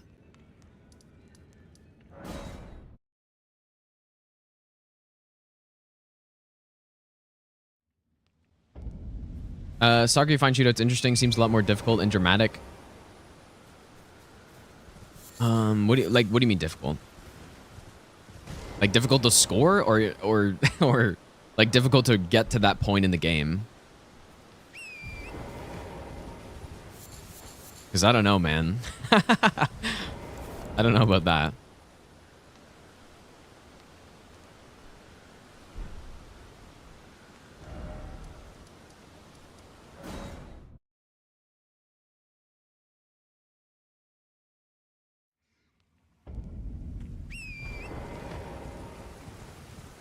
Great swords only, can't use Somberstone. I did do a no-hit run with the cane sword already.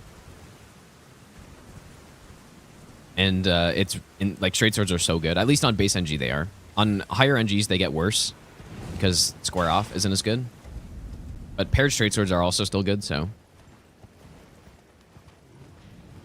About penalties in soccer is usually doesn't depend on the goalie. Well, I don't know, man. Maybe I just don't understand the sport enough, but it definitely seems like, I don't know. It just doesn't really seem like it's balanced, I guess. I don't know.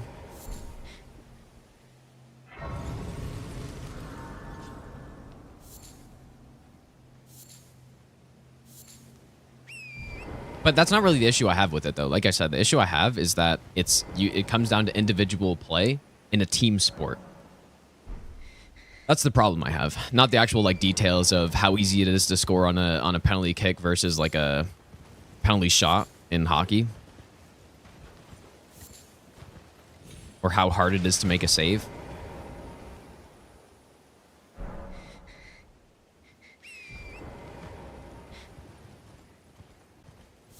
So that's the problem.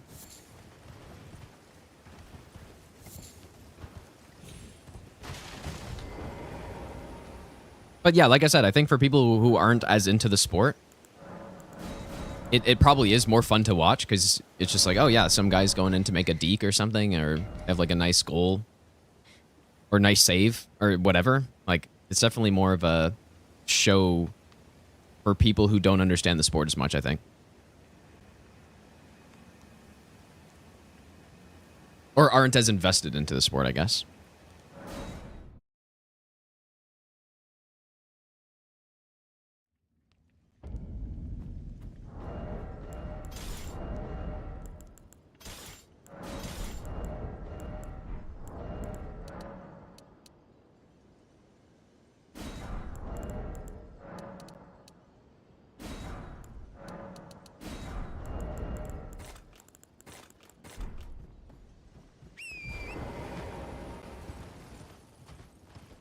5v5 soccer instead of shootouts? I think that would probably be pretty entertaining, I think.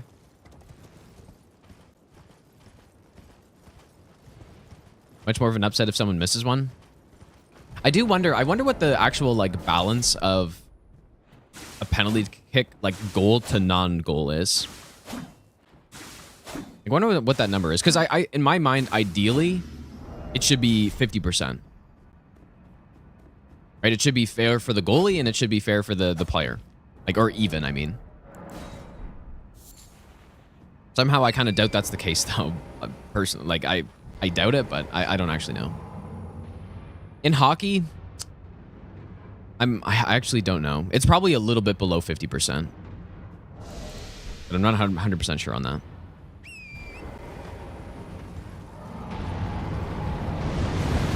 Yeah, that's true, Shogun. Yeah, that's definitely like, that's a good stat long term, 100%. You know, their record's not really reflecting how like well they've been playing in a lot of the games. I don't think I made a save on.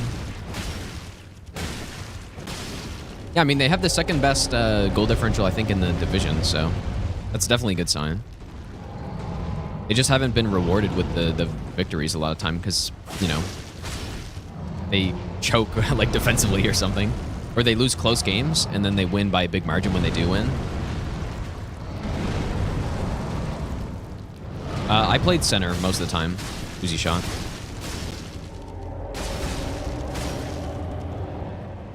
Actually, I play basically every position though, except for goalie, obviously, but there were points where I was playing defense and people wanted me to be a defenseman because I was like a right-handed shot and could skate. There were times that I played winger, but mostly I played center though. Center, I like center the most.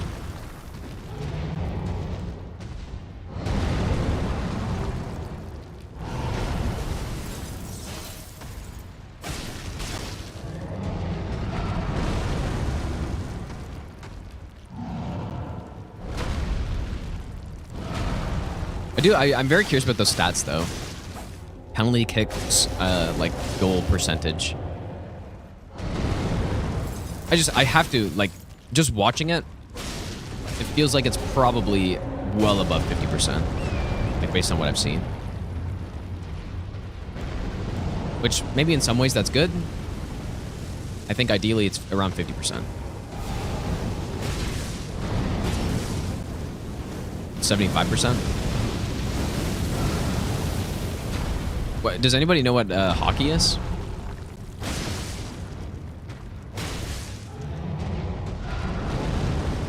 Because I'm just trying to think, in hockey, like, some of the best penalty shot players were, you know, around 50% in their career. I feel like Datsuk was probably, I actually have no idea, but I feel like he was probably around 50%. And he was, like, probably the best of all time in the shootout, so maybe he wasn't percentage-wise, but I don't know. I'm dead. Wow. Yeah, nice attack, dude. Really nice attack. 35.82. Yeah, so that's like low, I think. I think 50% is the gold number. But even then, that's not my problem with it. I think penalty shots should just be removed. Or not penalty shots, but a shootout should be removed.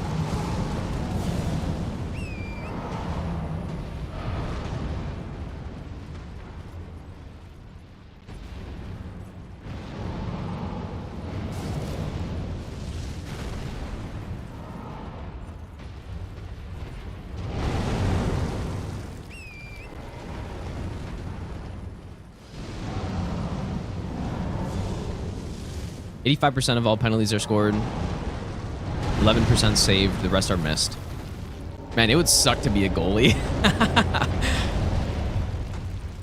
That'd be so bad to be a goalie in football, dude. I wonder what the overall save percentage is. Like, not in penalties, but just, like, overall.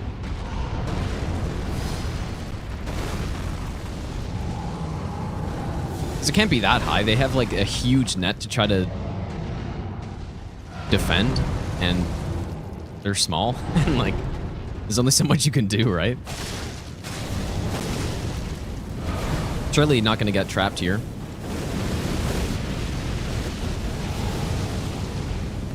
Okay, can I get out here, please?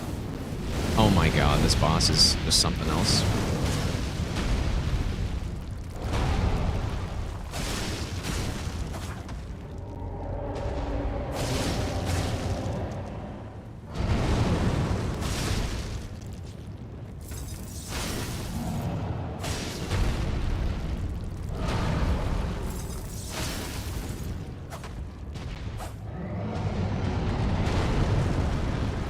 That suit was 40.8. I wonder what... Are you, like, on the stat site or something? Is there... Who's the highest of all time? I wonder. Like, minimum... With minimum, like, I don't know. What would be a good minimum? 30 attempts? Or maybe that's high, actually. Maybe, like, 10? Minimum 10 attempts? I'm sure there's people who have, like, 100% that have done, like, one penalty shot or one shootout or something.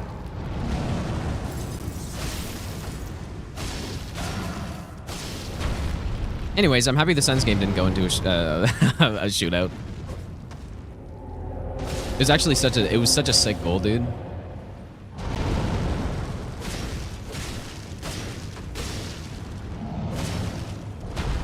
Two seconds left in OT. Tees it up. Bats it out of midair.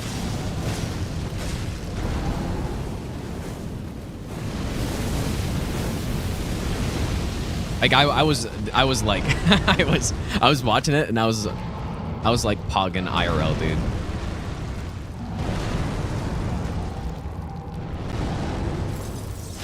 Like such a roller coaster game.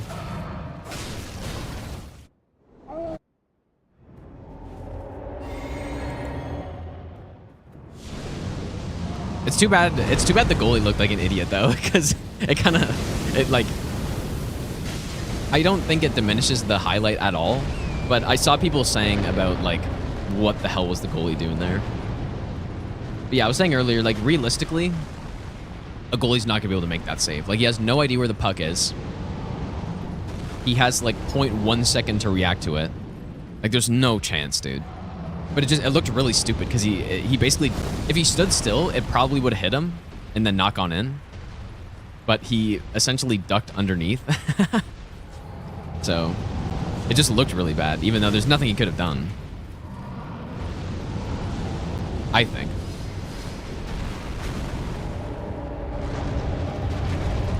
You are such a bastard. And then immediately into this one again, dude, huh?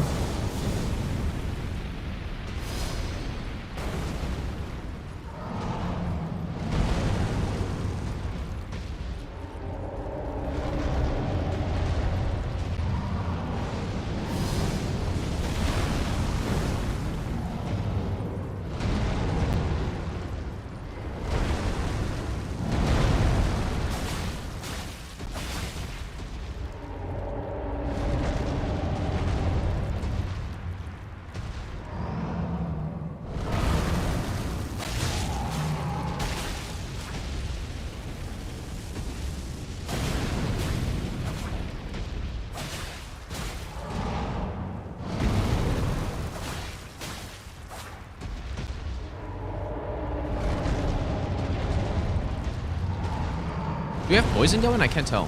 Yeah, we do.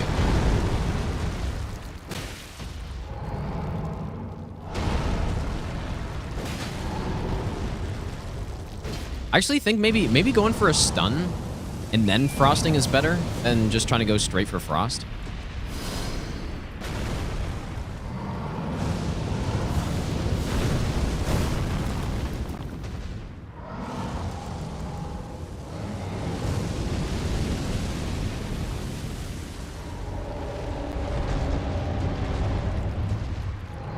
Gotta make sure we get the moth flight off, though.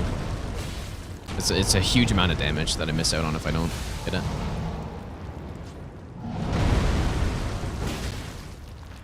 Or maybe not. Maybe just going for frost is better.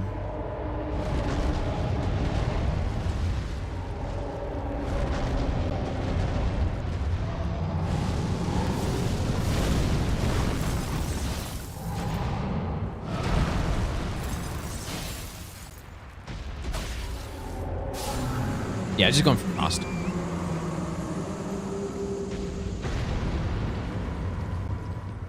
Football is all about going to the games, having a laugh with friends, game itself, man. Well, I don't know about that. Or wait, like you're saying, like soccer, right? Not American football. I think the sport where that is 100% the case is baseball. Like, no, I cannot possibly imagine going to a baseball game to watch the baseball game. I just can't. There's no way. Like, you go there to get like a hot dog and like drink some beers and stuff. There's no chance you're going to like actually get fully invested in the game. It's way too slow. It's sort of the same with golf, actually. Like golf, you go to so that you know, you go outside and like probably enjoy some nice weather, get some food, watch some people tee off.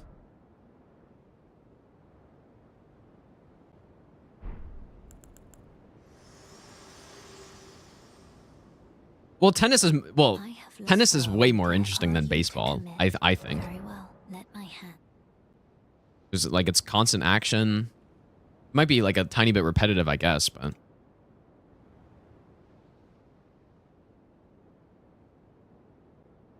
I never played lacrosse, no. Like I never played on a team or anything. Yeah, playing the sports is a different, like playing baseball is really fun. I'm just talking about watching it. Or like going to an event. Well, arm wrestling, I don't know, man. I think it's maybe not the best to watch. There's no way it's the best to watch. It depends. It depends on the rule set a lot of the time. Like if it's a rule set where, you know, there's like constant stoppages and they take forever to get set up and all this stuff. Like from someone who's not invested in the sport, it's not super interesting, right? Especially some matches, they're, you know, they end so quickly. You have all this setup for it, and then someone flash pins, and then like that's it. I think that's not really ideal entertainment.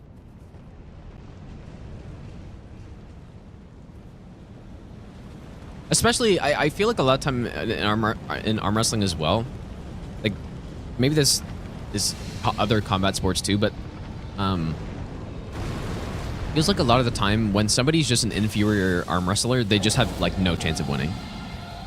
Right? And so a lot of time you just know, like even after the first round, like you just know it's basically over. Not every time, obviously. Like sometimes people gas out or whatever, but compare that to something like hockey where, you know, you could have a team, like even this season, right? Didn't Montreal beat Vegas or some bad team gave Vegas their first regulation loss of the season? Like you just never know what's going to happen in hockey, dude.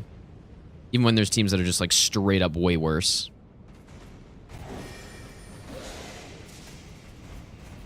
So.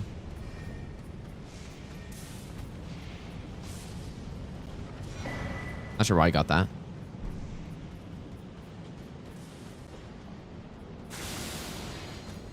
Like having those upsets being possible, I think makes this sport a lot more entertaining to watch. And arm wrestling can have them, right? You can be like, oh yeah, this person's obviously going to win the match going into it. And then they lose and it's like, oh, that's a big upset, but it's not super common. Well, I don't know, dude. Maybe that's not true. Because obviously it's not super common to have upsets, but I don't know. That being said, I still watch like every arm wrestling event I can because I like it, but just trying to think for someone who's like not into the sport as much. All right, let's go get some sleep arrows.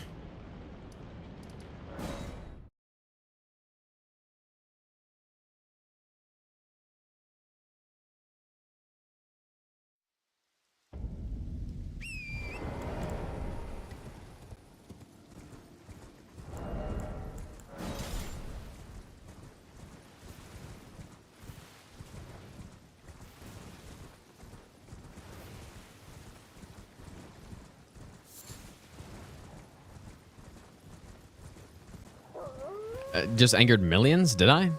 You must be behind or something. Because there's nothing I just said right now that's controversial, I don't think. Well, there's been a... How can I...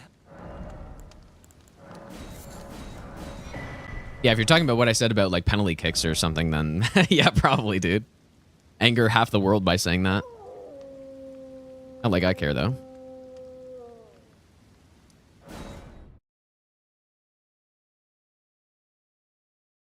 Oh, not me. Oh, okay. I missed what you were talking about then.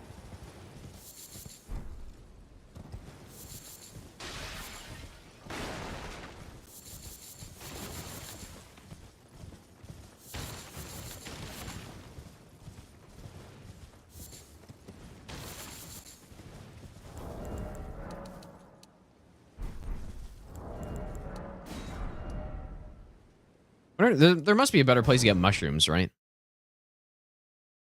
Penalty kicks are RNG. Maybe, dude. Like, okay, so what in penalty kicks though? Like, how does the goalie? Is it just a guess? Because that's what it looks like a lot of the time, right? Like sometimes the goalie just guesses one side and then they're just wrong, and then the ball goes in the other side. Like, is it just a guess, or is there any sort of reaction that you can do? Like, I guess you can maybe try to look at the angle that the player's approaching to the ball and like try to make a judgment based on that. But there's no way the players are so bad that they're gonna telegraph. They're gonna telegraph it, right? Especially at a professional level. Like, there's no chance that it's gonna be obvious what side they're kicking to. So yeah, just like a mind game in a guess, dude. Yeah. Even if you guess correctly, even if you go to the right side, it's still like so much net. That if the player places it properly, like, it's probably doesn't even matter, dude.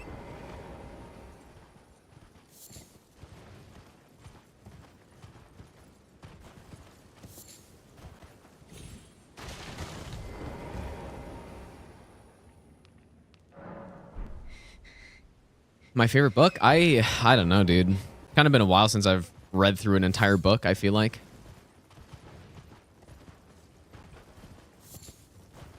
Yeah, that's not to say, like, there's obviously still like a ton of skill in penalty kicks, like especially on the kicker side, right? Like, that's not saying it's just easy or something, but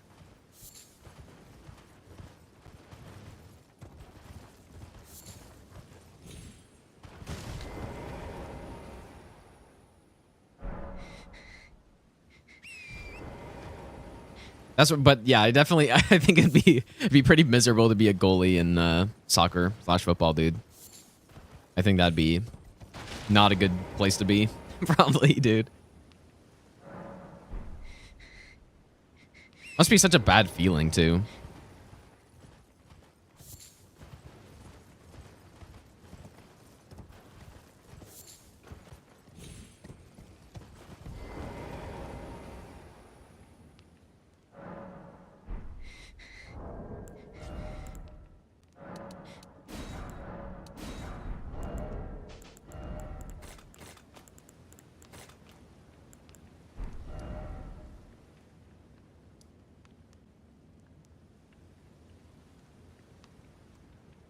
I think I have throwing daggers already. Whoa. What just happened, dude?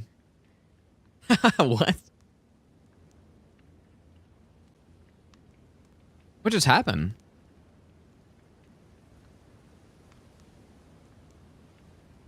I'm gonna go. I want to pull this up and go watch that again. I'm gonna go. I want to. What on earth happened, dude? Go watch that again.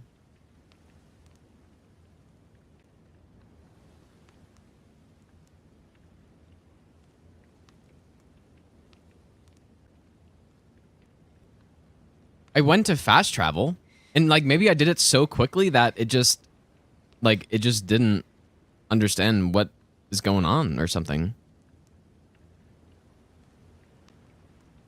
I've never seen that before. That's weird.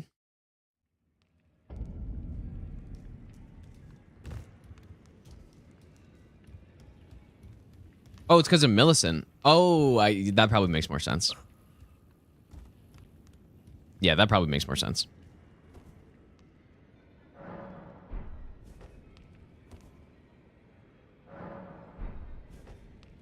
Shooting percentage above 30 attempts is Panarin with... Dude, 60% is insane, man. Also not really that surprising for him, but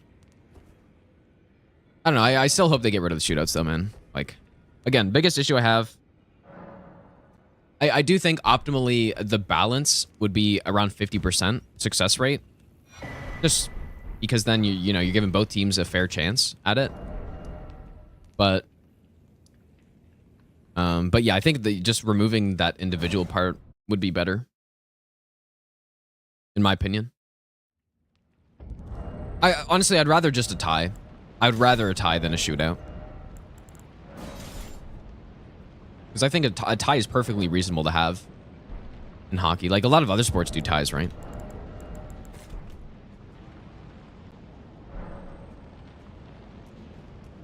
Yeah, best quest ever, dude. Yeah, true. Simply rest. I didn't cast Gambit.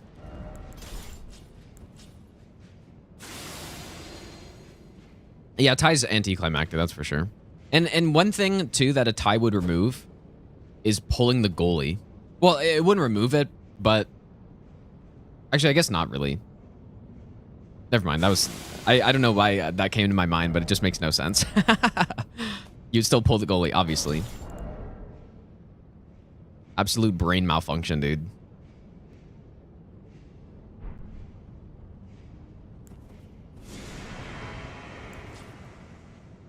Really, this will work. I did turn on no death because I don't really feel like dying to this boss. And I did that for Fire Giant in case he did Fire Breath. I was just going to tank it.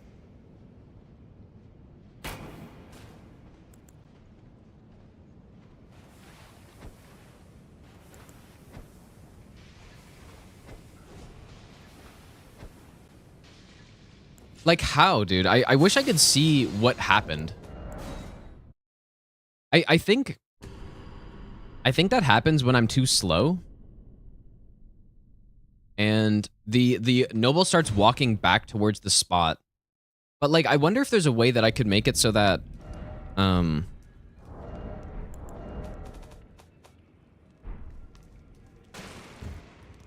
make it so that Apostle doesn't do that turnaround. Also, it's kind of good that happened because I completely forgot to give myself the Ash of War I needed.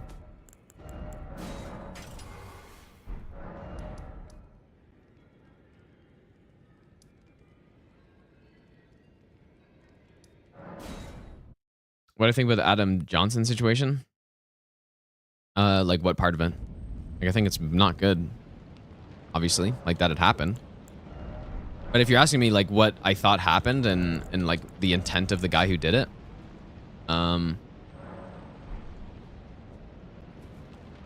think that obviously it's an accident. I think like he didn't mean to like kill somebody, but at the same time, it's not a hockey play that happened. Like that's not something that happens. Like people were sharing clips around of people like skates coming up and people falling down and stuff, but like you have to just be totally ignoring. Like you're being willfully ignorant. I think the people that are doing that, because that's not what happened at all. Like the person did not fall down.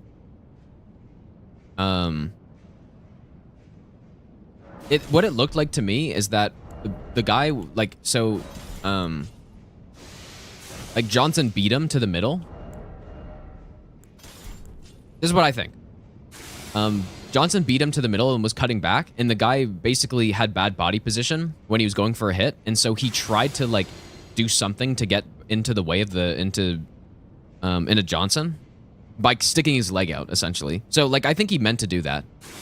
But then what happened after that was that the leg came up unintentionally and then ended up clipping him in the neck. And then obviously everybody knows what happened, but yeah, I think it was an accident and stuff, but like, especially like I did see clips too. It's not even the guy's first time doing something very similar to that. Obviously it didn't have the same outcome, but there were clips going around as well of the same guy who like did a very similar play and then sticks his leg out behind him to try to like impede the progress of the player after he didn't line up the hit properly. I wonder if shooting another arrow is good there, actually. Never thought about that. And so yeah, that's what I think about it, dude.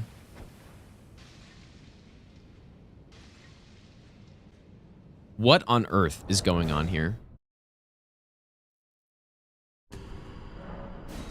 Yeah, exactly, Rathmel. Like, I think, you know, people were complaining that there shouldn't even be, like, an investigation happening and all this stuff. Like, it doesn't, you know, at the end of the day, like, even if you didn't mean to do it, it's still, like, you still did it, and that's what the laws are, so. So, yeah, it's not, yeah, it's, I don't know. Unfortunate that it happened, but, like, the guy's doing stupid stuff like that, and yeah, so, I think that's what caused it. Like, you don't stick your legs out to try to impede someone's progress in hockey. Like, that's just not what you do. Like, no matter what. Like, you just don't do that. So, yeah, some people might disagree. Some people might think that it was, like, 100%, like, just a total accident, and he didn't... Well, like, obviously it was an accident. I guess that's the thing, though, right? Like, it was an accident. He didn't mean to do it, but... the action that led to it was intentional. It's just the outcome was not intentional, I think.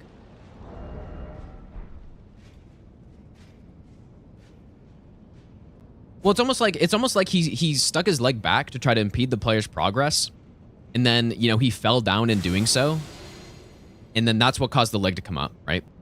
Like, that's what it looked like. So yeah, as far as I'm aware, there's an investigation. The guy's getting... I didn't know he got charged, but I knew there's an investigation happening. So, but yeah, like, either way, like, that's just the way I see it, as somebody who's played hockey for a long time, and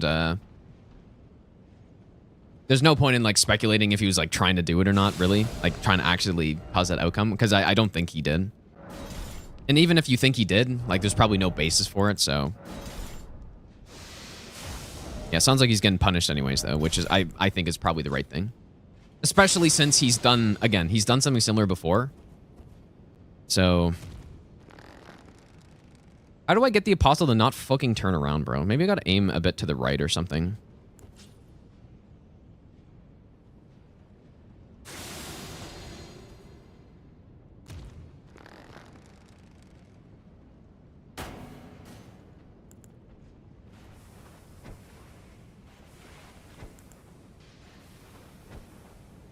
There we go. Maybe that's a solution, dude.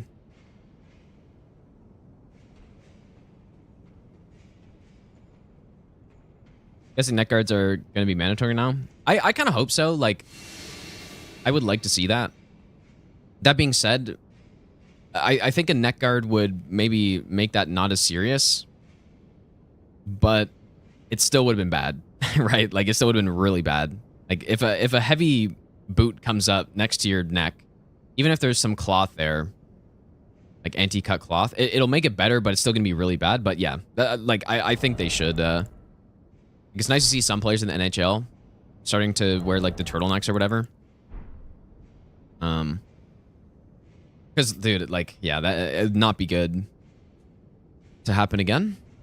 But especially, I think it would be bad in the NHL, just because you have, you know, there's a lot more people watching it, and so if they saw that live, like, that would not be good, dude. So, yeah, I think it should be mandatory, though. Even though people don't like it, obviously, especially, like, older school players, they don't like doing the new stuff that's more gear on and all that stuff, but yeah. Yeah, that's true, Alex. Yeah, it might have been, like, it might have been, like, it might have saved them, for sure. Hard to say, but it definitely could have.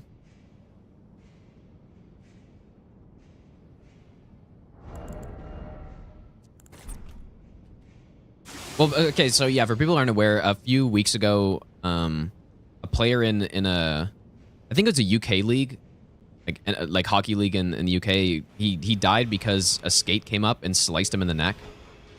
Why do I only have 2 sleep pots here? I guess it's fine. Actually, no, it's not fine. Dude, what is going on here? And so, yeah, the debate that a lot of people online have been having is like, was it a total accidental play, or was the guy sticking his leg up and, like, you know, trying to impede the guy's progress, and then it just happened to, like, come up and hit him in the neck or something? So, and it is a very like contentious debate because a lot of people think it's like, you know, if they think it's totally accidental and the guy is at no fault at all, like that would be really bad to be accused of that if you actually just totally like imagine being in that position, right? If you were part of some total accident and you had no, like not really any control over the situation, and then people started accusing you of like doing this on purpose, like that'd not be a good situation, dude. But yeah, like I said, I guess what I thought is that the action he did was intentional, but the result was not. Like I think he stuck his leg out trying to impede his progress, and then it just happened to come up high and stuff, so yeah, not good. Okay, so what did I forget this time, dude? Sleep pots. I think I didn't buy the one from this guy down here. Brother made news, almost died a week ago, taking a skate to the thigh. Wow, that's brutal, dude. Hopefully he's doing better now. Yeah, there's definitely some improvements to be made in equipment, right? Like there are already a bunch of cut resistant stuff like socks that a lot of NHLers don't use, I think, and like wrist. Like last season, Evander Kane got a skate, like somebody, I think he was on the ice and I think somebody stepped on his wrist. Like that's what happens when you're playing a game with literal like blades on your feet. Things are gonna happen. So having the equipment so that it negates a lot of the damage is a good idea to have, I think. And it should be mandatory at the professional level, at the very least, dude. And then when something happens at the professional level, then, or like when something gets implemented, then usually it like trickles down. So. Deaths in soccer too? Really? Like what, someone gets kicked in the head or something?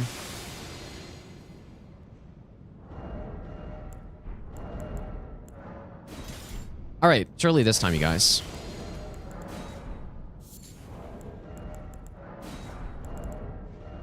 But yeah, that's just what happens, right? Like that's the reality of life, basically, is accidents happen.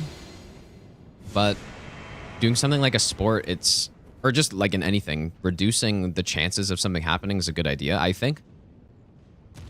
Because yeah, even in football, I think it was last season, right? Guy gets hit in the chest. Dude, how does he turn like that?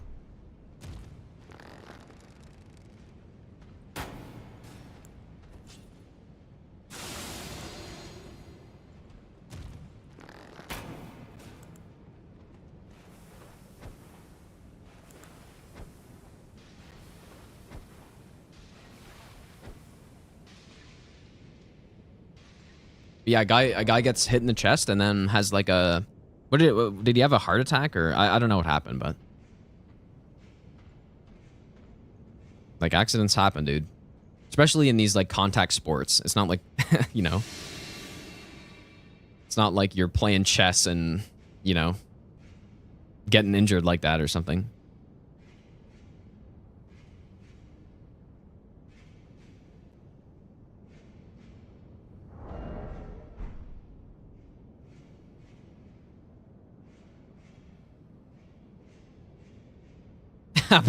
Brain explodes during chess, dude.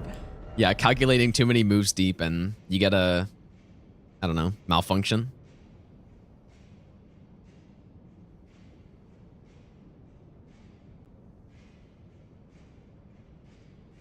I really got to figure out how to not turn around the Apostle there, dude. It makes no sense why he would turn like that.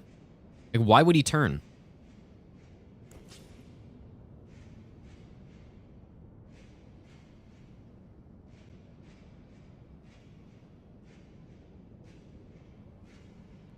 Yeah, the Apostle does that before, and yeah, it's a problem. Because what ends up happening is since he turns and takes longer to get to the spot, whereas the Noble just walks straight to it. I have an idea, I guess. But yeah, so what happens is I throw the pots, I have to delay my throws, and then the Noble starts walking away, I think. And then I don't get the proc on the Noble. So, but I guess, theoretically, if I just shoot it more to the right and make Noble take a longer path, then like, that should work out, but... Not sure.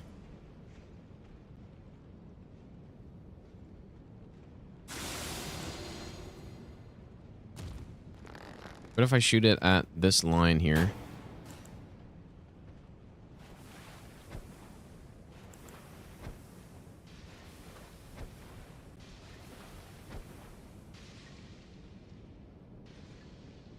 That worked. Try rune fragments. I've tried rune fragments. They're not good. Hit hard in the chest. Cardiac arrest. Yeah. Yeah. Like, things happen. For sure, but... Pots have an expiry? Yeah, they last for like a minute, right? Or something like that. Like, it's just a normal stats effect. What build would I recommend for someone who doesn't have the game knowledge to run and collect the best items? Well, I don't know.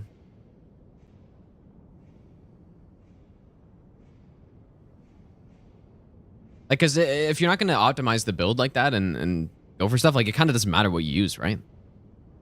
You just use whatever you think is cool.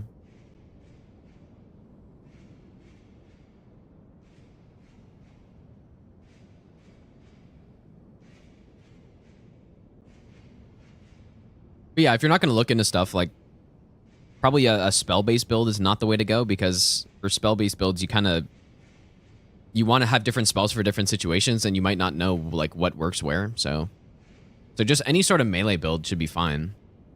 Like, staying away from committing to an elemental damage type also, like, will make it so that it's good on as many things as possible.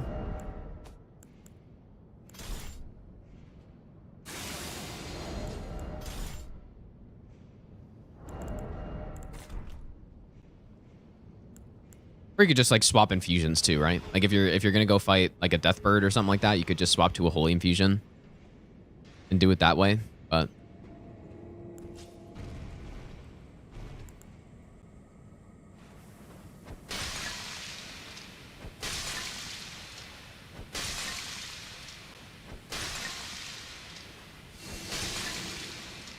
elemental damage is just like non-physical damage, so magic, fire, lightning, and holy.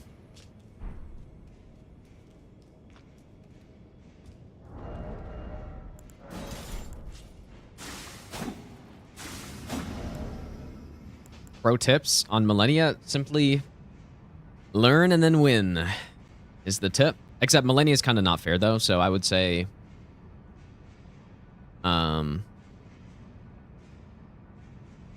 what's the simplest way to deal with waterfowl? Like Bloodhound Step, maybe? Night Comet? Yeah, maybe, dude.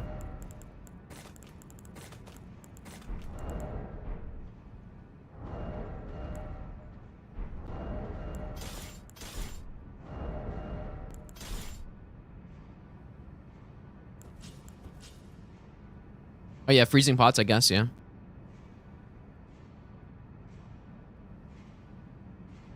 How many times do freezing pods work, though? Is it like twice or 3 times and then they stop? Or do they always work?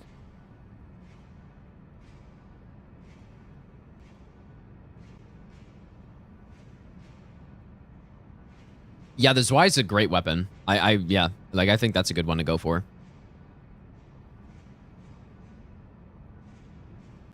It's one of the weapons I used on my first playthroughs of the game.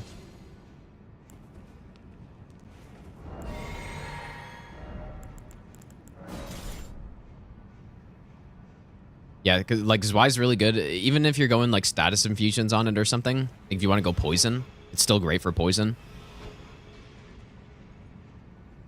Got thrust as well, which can be nice on certain fights. So, you can't really go wrong with it, honestly.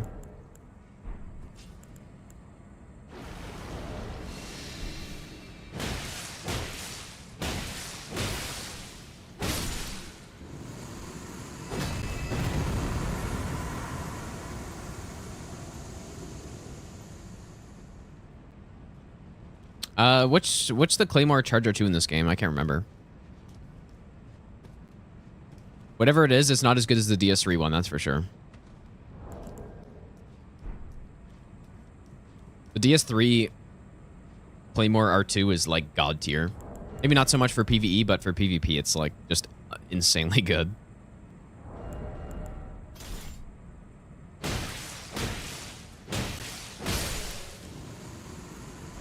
Oh, I meant to use this on... Wait, why do I have one less sleep pot than I'm supposed to? Maybe I forgot to craft it. Yeah, I have 11. I should have 5 and then 6. I'm supposed to have another sleep pot here, but I don't have it. They're like for the apostle. Don't need it though.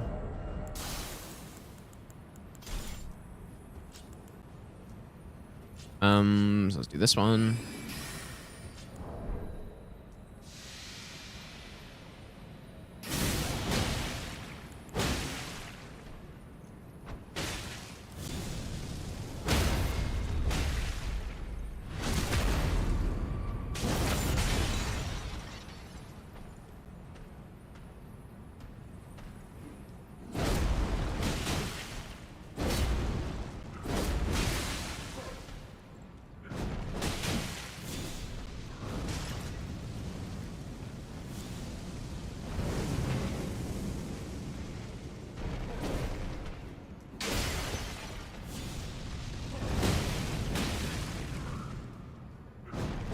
Nice one.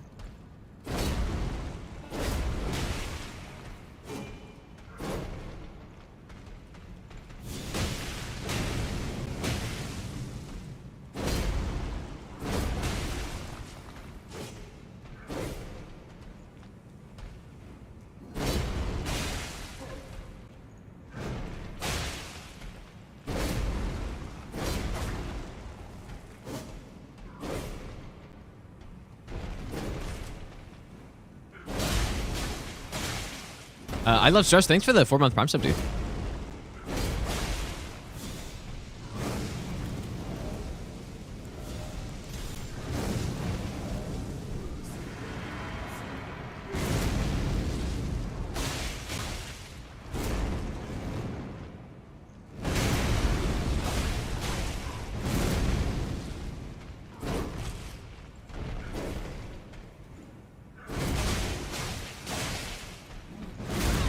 Bro, that's... Oh my god. That's brutal. Blame it because of lack of focus, surely. Because I'm not on a live run.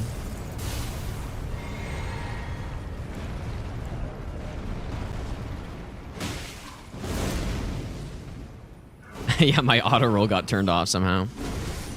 My cat turned it off, surely.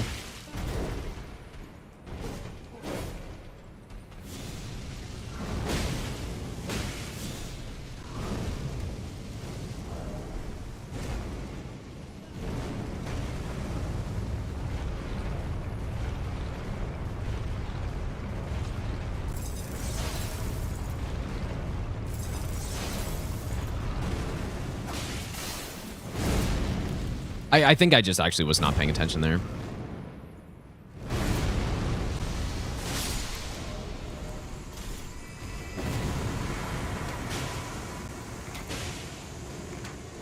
Oh boy. Good thing I turned on. No death.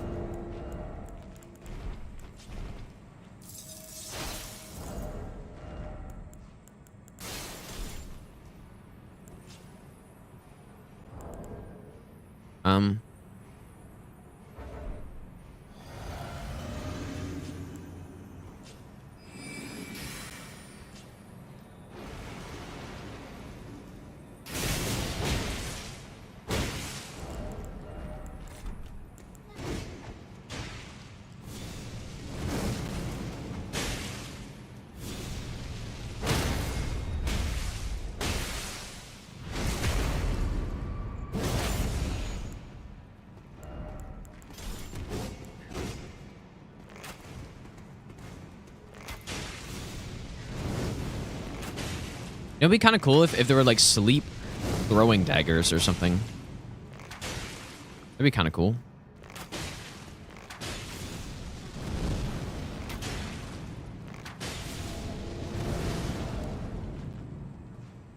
So I guess I can use Glint Blade again here, but...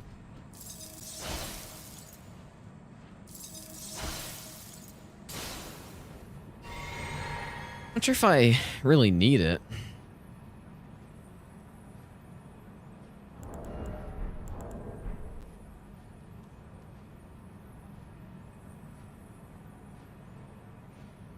Like, I think I can just wait here and then frost him again.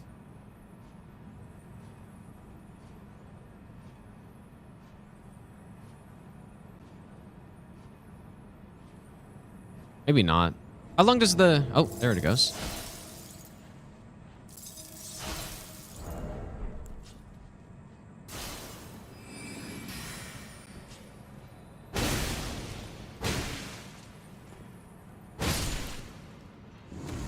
That's pretty simple. 0 hits taken, surely.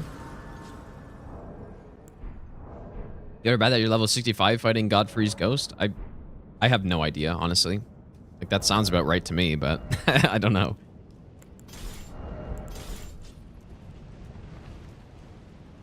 I'm really... I don't know, like, the level progression that well in this game at this point, because... And also, it totally depends how you're clearing through the game, right? Like, some people, if they fight every boss up to that point, they're going to be way higher level than that, I think. Fighting Renala before duo? I don't think so.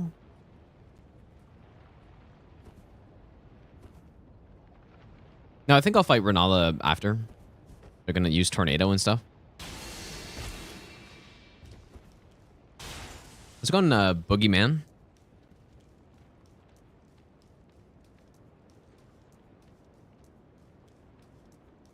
But yeah, we don't need Tornado on Renala though. Like, I could fight it earlier, but I'm not really... I'm way more scared of other bosses than her.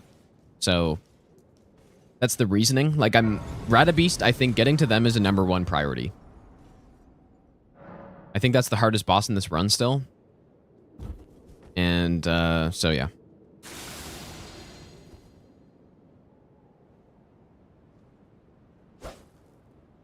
And then probably Moog, actually. Moog will be like the first... Probably the first boss after Radabeast to fight against.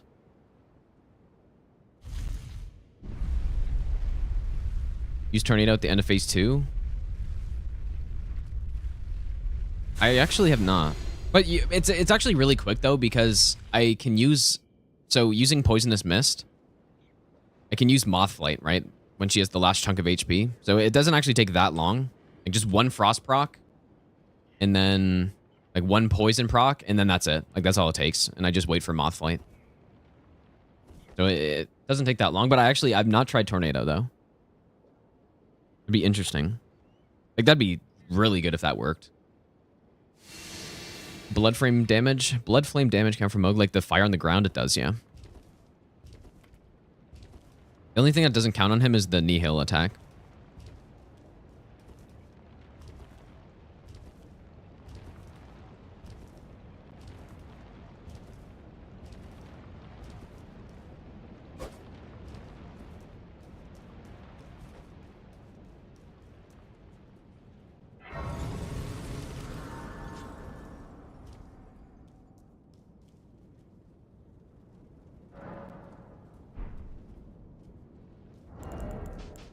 Well, she wouldn't...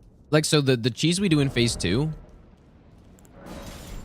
it doesn't allow her to do anything. As long as we don't, like, hit her with a staggering attack, I guess. But even that's not... Is 38 HP enough for Gambit? I actually don't know, but I have no death on, so... You might be able to fan dagger her. I don't know, dude. But yeah, that would be... If I could just do Black Flame Tornado and then, like, cancel it or something before the big burger flip happens, it could be a play.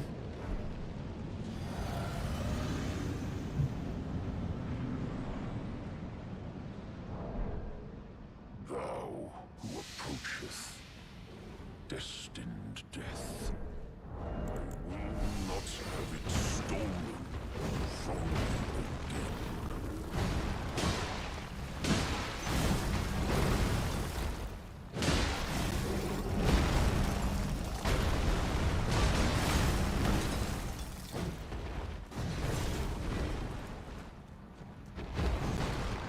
Yeah, Ronaldo only fan daggers. That was the meme when we were routing level 1 plus 0, all bosses no hit, is that so many bosses could just be scripted by fan daggers is the only fan dagger run.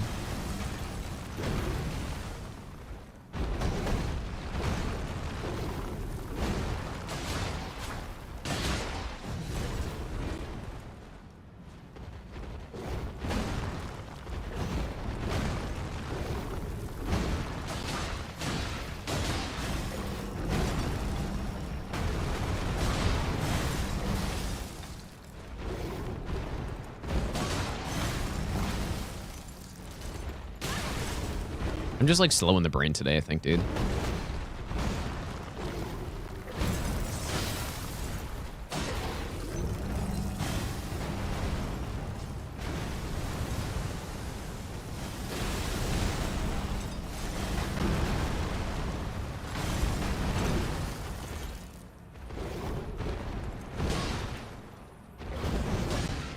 But this is what happens though when I'm not on like an actual no-hit run. It's just, it's not the same level of focus on the fight, so.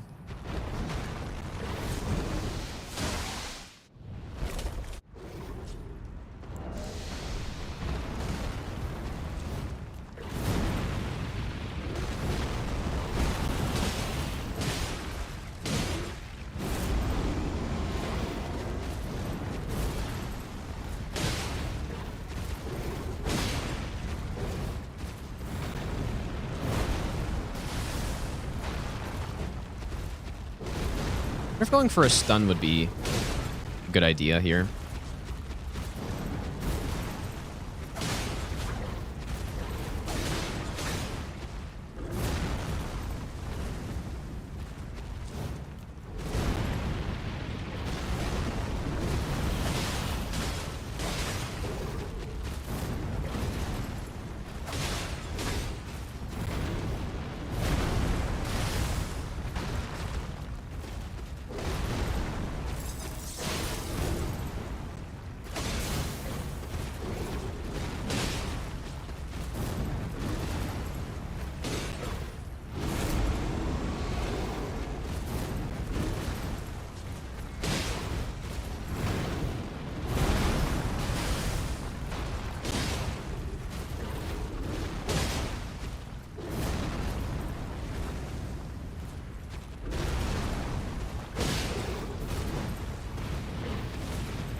Kind of awkward. Like, we procced all the statuses so quickly that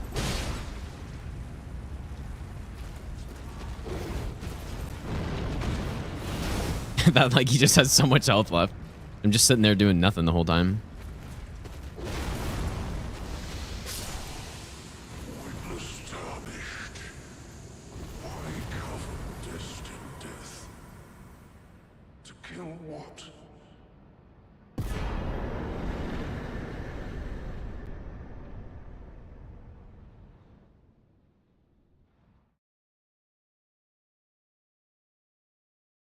Phase one's like a pit bull plus chihuahua on steroids. I guess it kind of is. Yeah, he really goes crazy, dude.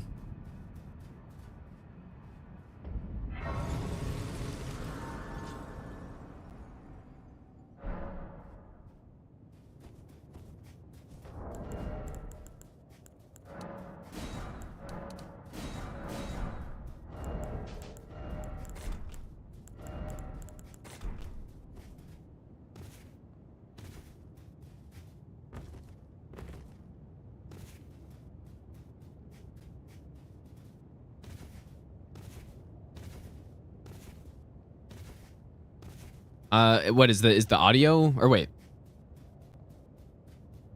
I'm not sure what you mean, Reza, dude. Green blood. That was the moth light. That's the like animation on it. When you hit somebody with it. Yeah, surely I'm at 0 hits right now.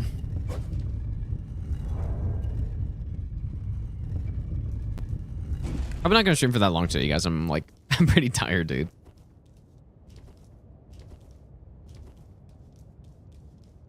You can probably get through the rest of this, though. Is it Mr. Zoom? To stand before the Lord, to become sad state of affairs. I commend your spirit, but alas, none shall take the throne. Queen Marika has high hopes for us, that we continue to struggle. Film grain effect? On to eternity. Well, yeah, I'm just, like... Nothing should be changed, but I did, I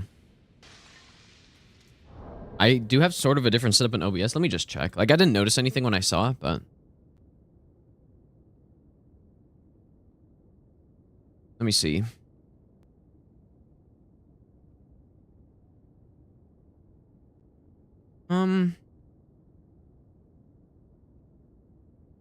Wait, full screen? I guess Truffle still shows the chat. Yeah, maybe it kind of does, doesn't it? Actually. Okay, this is not good. I can't tell what I'm looking at now. Let me go back.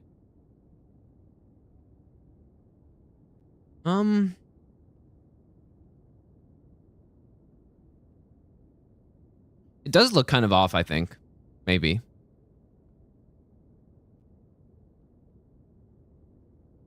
Pretty subtle, but... Or maybe not. Let me check my other streams before I swap to this setup to see.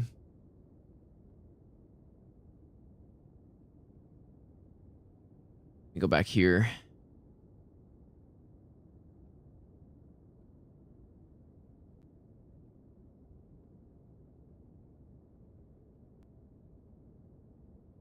Yeah, maybe I like messed up some settings, dude. I think it does look a tiny bit different. Can't really tell though. They're just looking at the camera, and the camera... I don't know. I have to look into that because... I think I do actually notice a difference, yeah.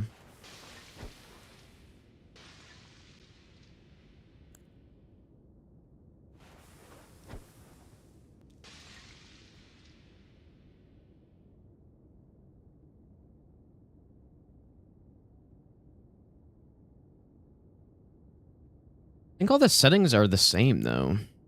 But yeah, so I'm using so basically to multi-stream, I'm using like an OBS plugin to do it. And previously I was streaming to YouTube, and then like I would use the plugin to additionally stream on Twitch, but now I'm streaming to Twitch and then using the plugin to stream onto YouTube. So like maybe that's causing something. I actually am streaming at a slightly lower bitrate than before because I was streaming at like 25,000 before, which isn't like necessary, but I could go back up. Like maybe that's why. But it's probably not why though. Like encoding, I think is the same.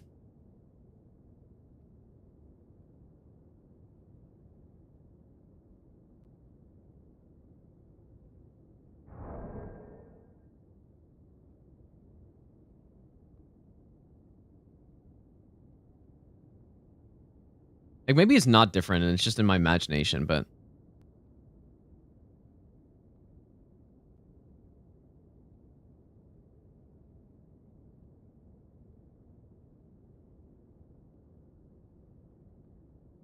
I do feel like it is different though. Like it looks a bit off, maybe. I don't know. Whatever it is, it's like a tiny difference, so it's not that big of a deal. But I'll look into it, I guess.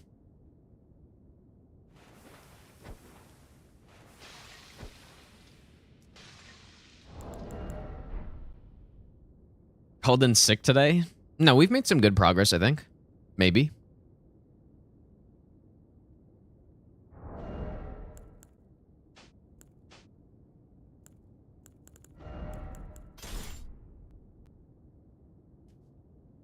Blocked by Miyazaki? Well, it's just a meme, not actually, but the meme is that, yeah, I was blocked because I annoy him by doing these runs, and he's offended by them.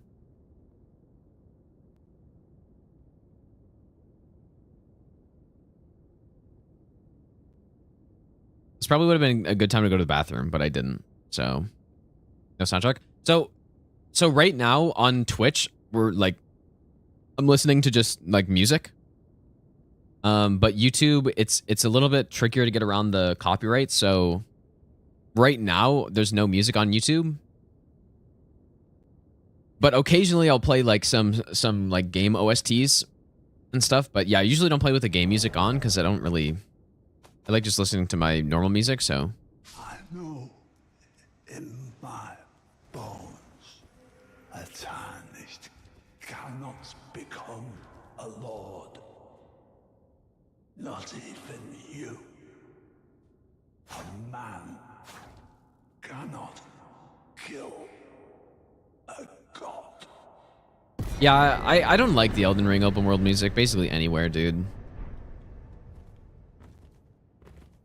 Not a huge fan.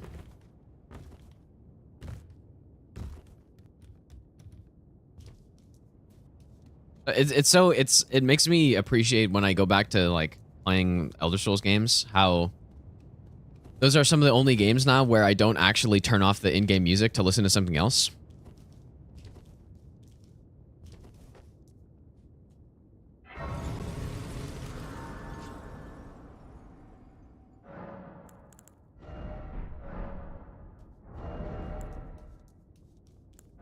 Dude, why am I not using seppuku?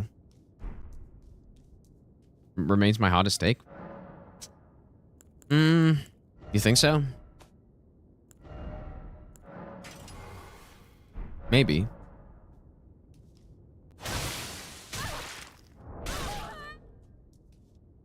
Oh, that's too much damage. Does it make a difference if I can wield it or not?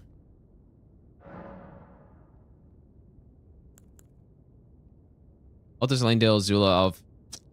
I don't know, dude. I disagree.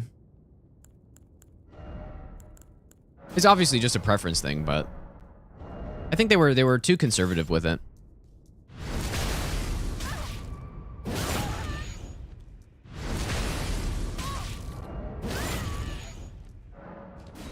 I think.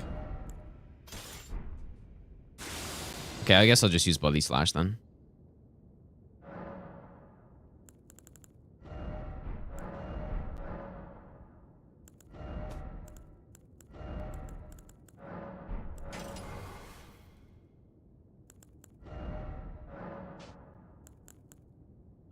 We'll just go seppuku on this, I guess.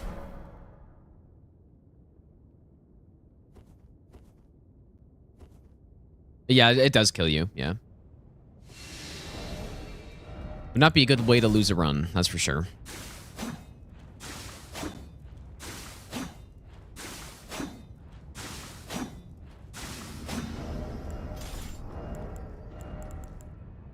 Yeah, I just would have liked to seen just something that's more like a more emotional, I guess, or I don't know, it's something that's more ambitious and emotional than it is for the atmospheric music, that is, because the boss music, I think they always do a pretty good job, even though I'm not the biggest fan. Like most people know that I'm not like the biggest fan of that style of music, especially in a game where like you're grinding a boss attempt or something and the music's just blaring in your ear the whole time. Like that's why I usually just turn it off after like the first attempt of a boss or something. But yeah, I think they do a good job. And this is kind of the first game where they've done like ambient music in all the areas in the open world. And I think it just misses the mark for me. It's not that it's bad, it's just I think it's leaves some to be desired.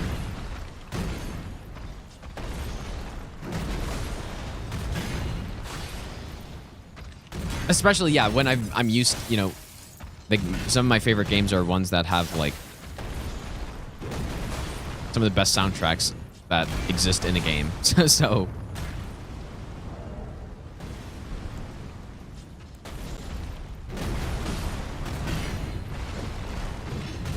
should have buffed there. Or like ambient soundtracks, I mean.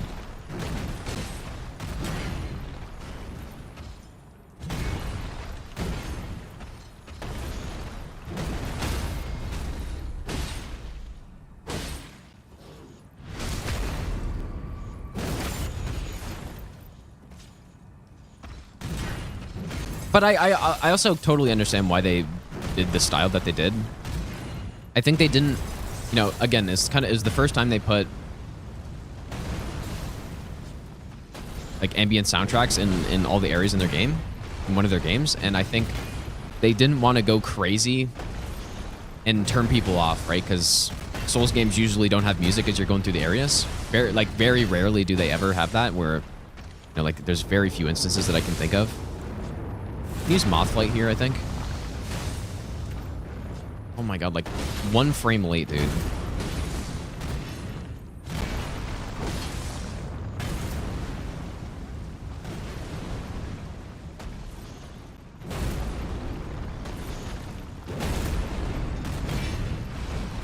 I kind of want another bleed or something.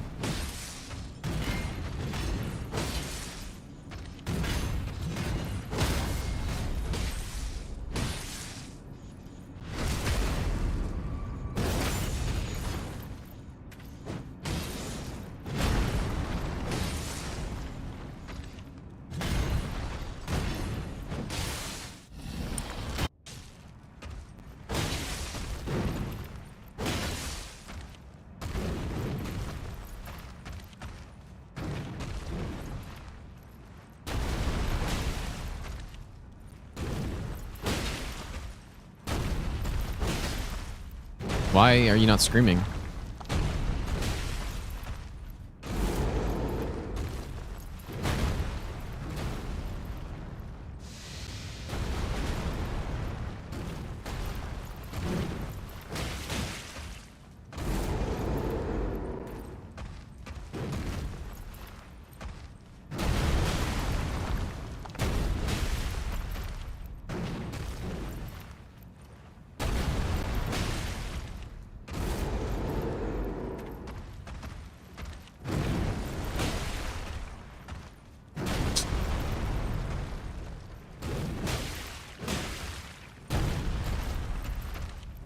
Oh my god, I did not mean to roll there, dude.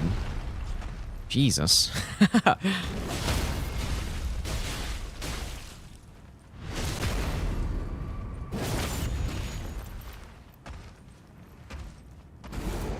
Like, my finger literally just slipped off the button, and then I rolled.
Come on, bro. Brave, tarnished.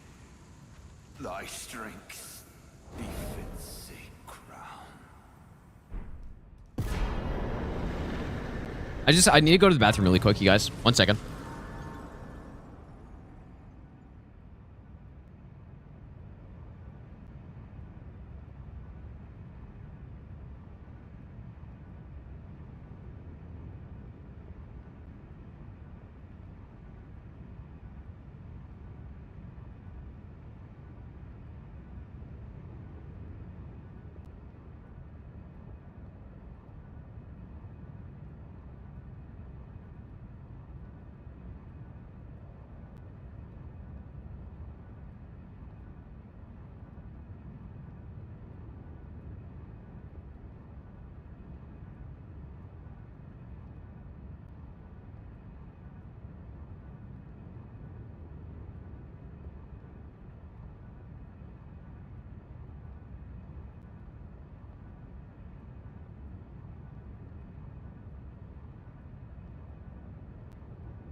Okay.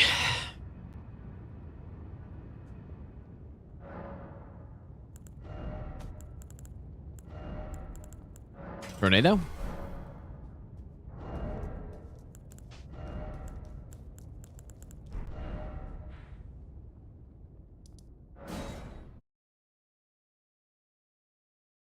Let's go on Desmond. I do remember the good old days of grinding Elden Ring Geoguessr. Yeah, like a week of doing that.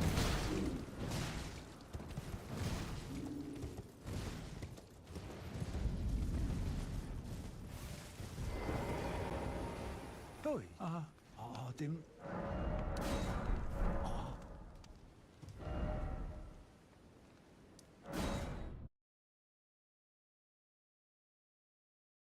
So I do think the scariest boss after Radabis is probably Moog, right? Or I don't know. I don't really want to end the runoff on Godric, but like, who should I end the runoff on? Millennia? I don't think that's a good idea, but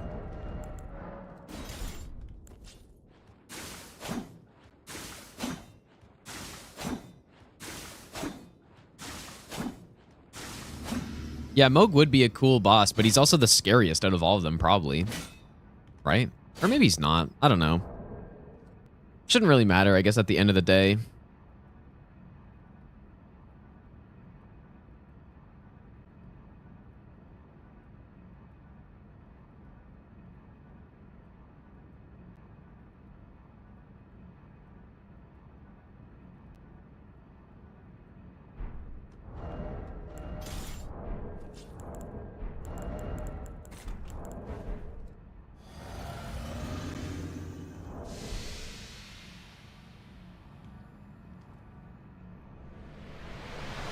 I've never thought about trying to use like carry and retaliation for anything in this fight. I wonder if that would work.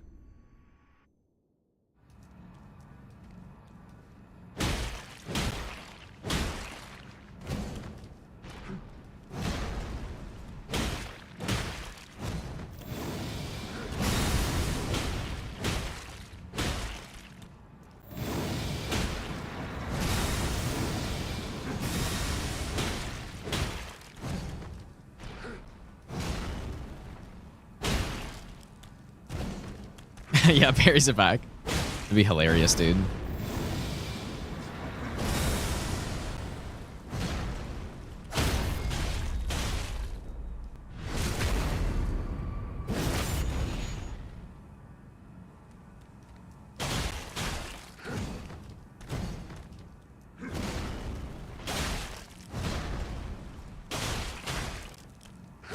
I also forgot to like remove all my items so that I could quickly swap to the fire spear.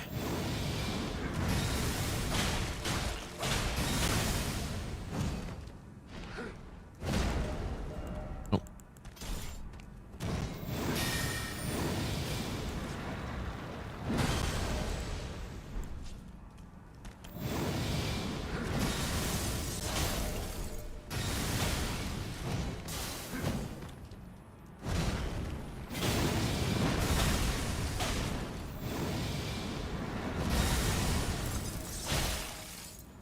Oh, that hit there is actually not safe, I'm pretty sure. You get the teleport. Like, what if you could parry that attack? That'd be sweet, dude, because then you could avoid a lot of nonsense while getting, like, pushed away from the boss.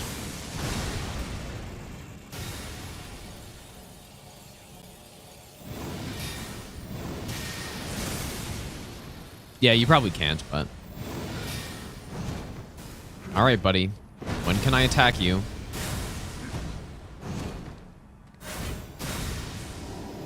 Good lord, dude.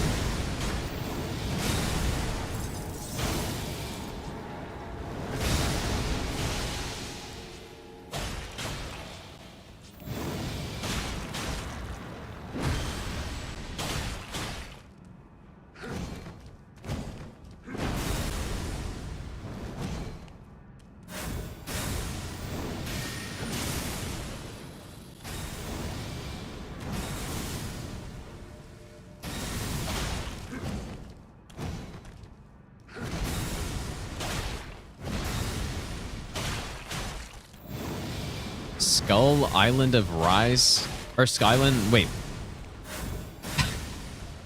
Skull Island Rise of Kong? What the hell is that, dude? Is that game that I saw Moist Critical playing that looked like absolute trash?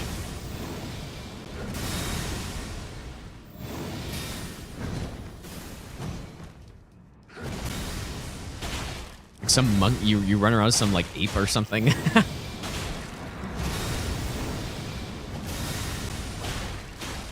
Yeah, I missed the hype on that one apparently. The column killer.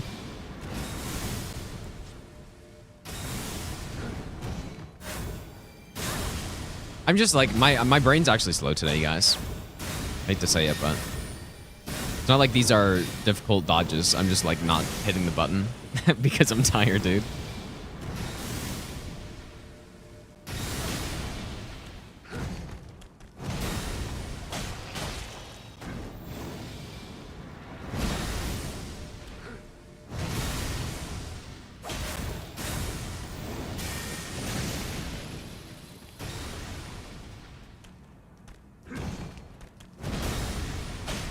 I would love to get the frost buff on my weapon.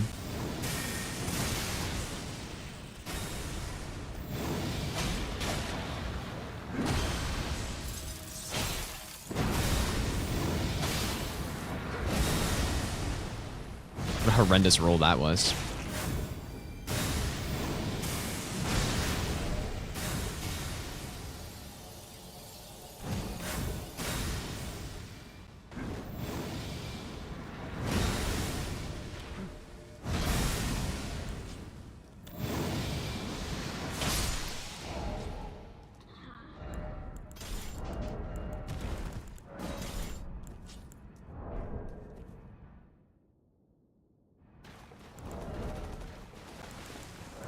Oh, I guess this one.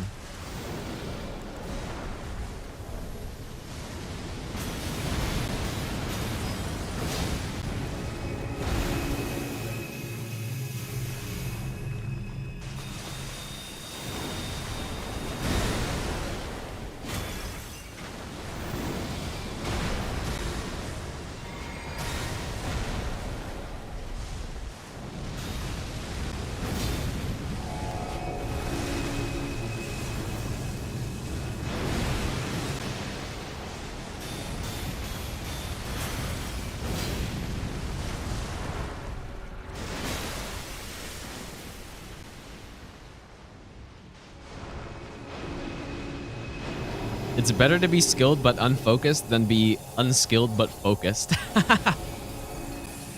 You think so? Depends what you're doing, I think.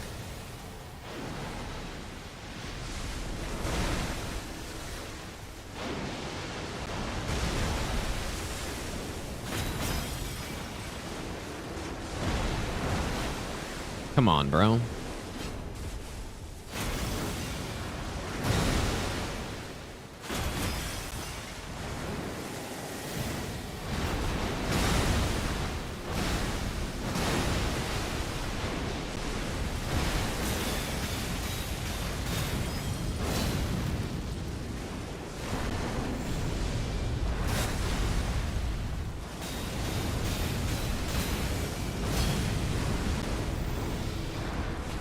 Might not be safe, but I just want to try it. It'd be nice if I could just pop that right when he does Elden Stars so that I don't have to try to get it off earlier.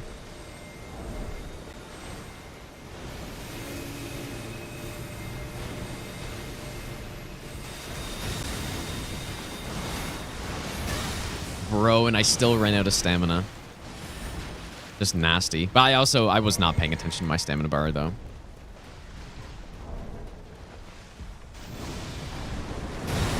Easily survivable.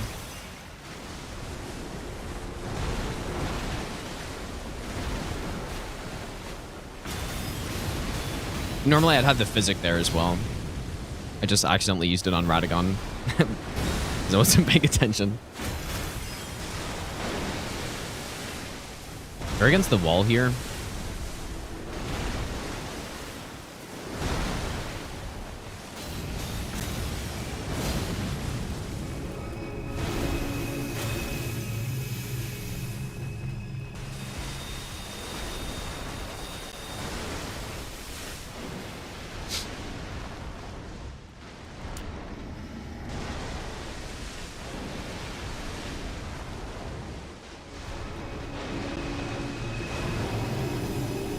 every hour.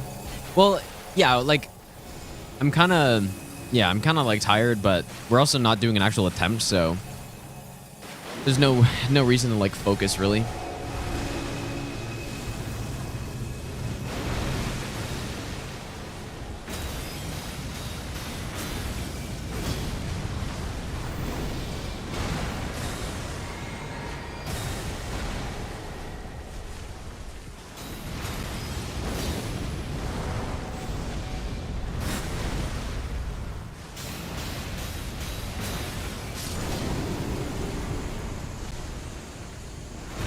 Yeah, the run's pretty much fully routed. There shouldn't be too much to figure out. Killer Lord, thanks for the 200 bits, dude. Also, Mr. Pegram, thanks for the 5-month Prime sub, dude.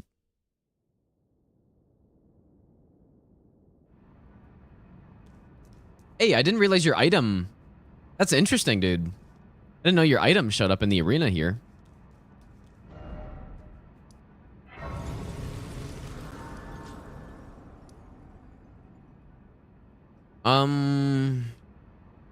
I normally go from Commander Nile from the other direction, but I still didn't buy stuff I need.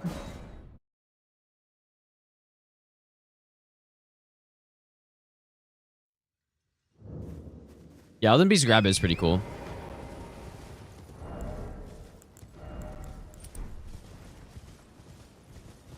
$5.6 million runes.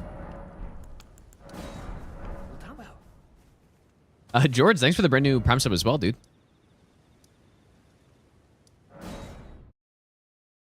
VOD Complete MasterRun is still on Twitch, yeah. But there's going to be a video coming out on it, like, in a couple days, I think. And it'll go on the second channel as well. So, should I just, like, get the Grace back here, or should I just figure out how to run from this direction? I'm sure if I just hug the right side, it's fine.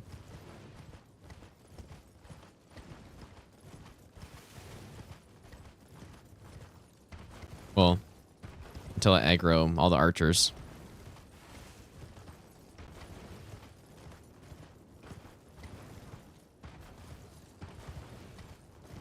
A lot of archers here, man.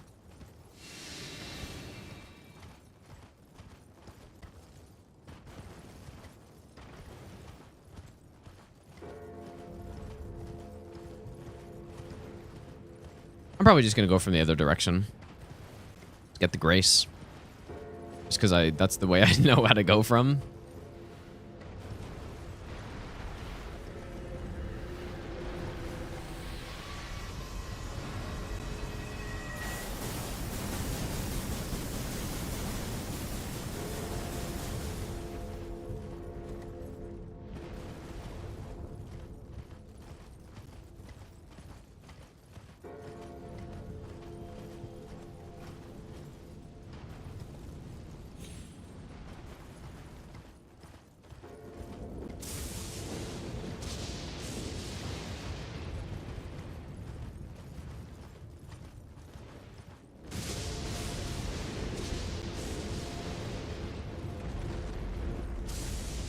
Imagine paying soldier. Wait. I haven't. Paying soldier your whole life and then they revolt because one flower? What does that mean? I have no idea what that means.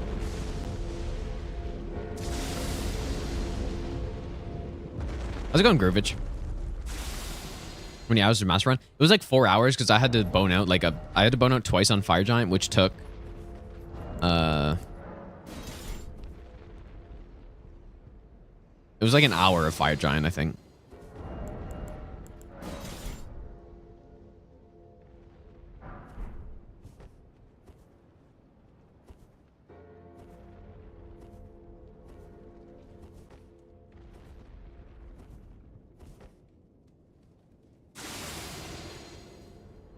Well, it's not really quick. Not really quick. It's certainly an amount of time. is what it is. Yeah, I guess it actually kind of makes like too much sound.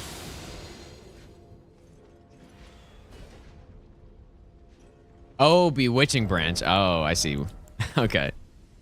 I thought you were talking about like the story of Elden Ring and how like Millennia goes into a flower and like, I don't know. I don't even know what I thought.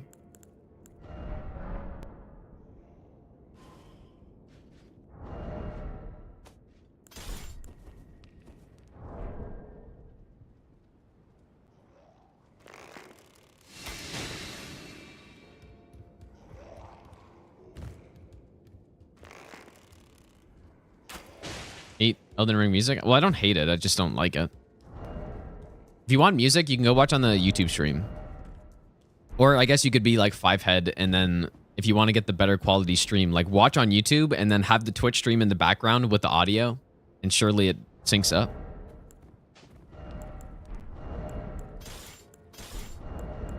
It's like the 5head play. Because then you get the music, but then you also get the better like quality video. Surely that's the play. Yeah, and I get both views. Yeah, true, dude.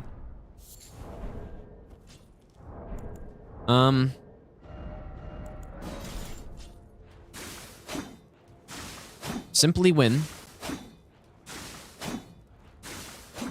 Is it 3:30? No way. Oh my god, it's 3:30. Honestly, to me right now, it feels like it's like 8 p.m.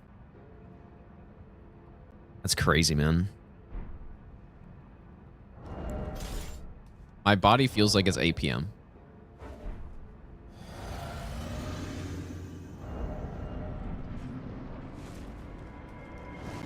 It's also been like dark all day too. It's just overcast and stuff, so.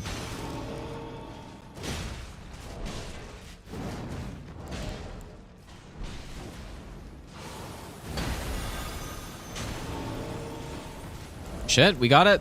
I didn't make sleep pots though. Stun him. You guys can do it. Gank him. Blast him. Oh.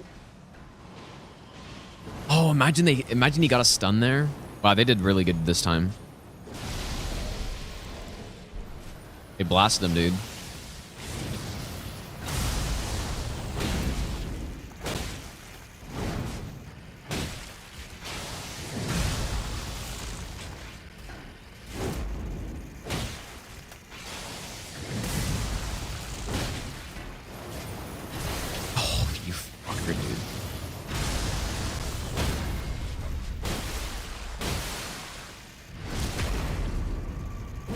Oh, he's just getting, like, clapped right now. Not even anything he can do.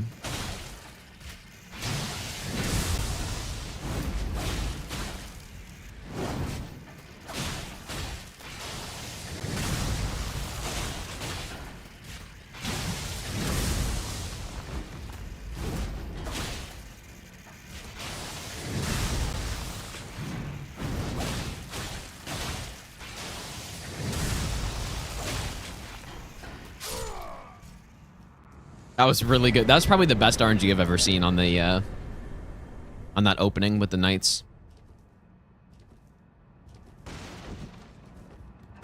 Heavy attacks don't cause more status buildup, as far as I'm aware. It's just I just do it for the stun.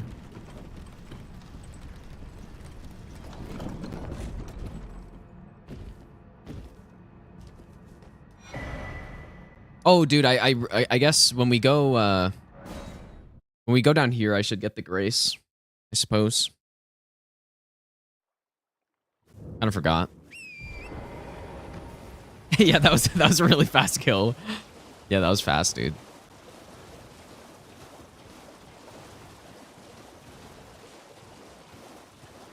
That was fast.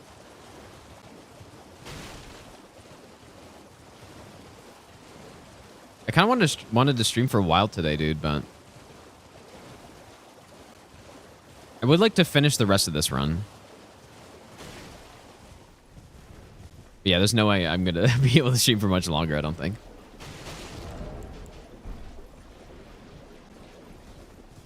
Let's go on Nocturne.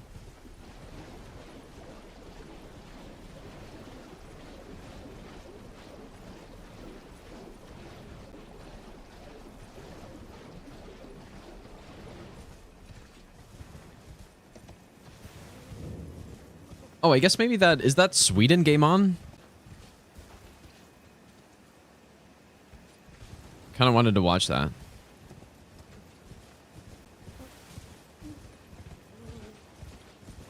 Like I remember it was early, right? Was it? Did it already finish? Maybe? Or no? It's only 3:30. Oh yeah, they're halfway through the game. I don't really care that much, but I just, as long as they don't go in overtime, then I don't really care.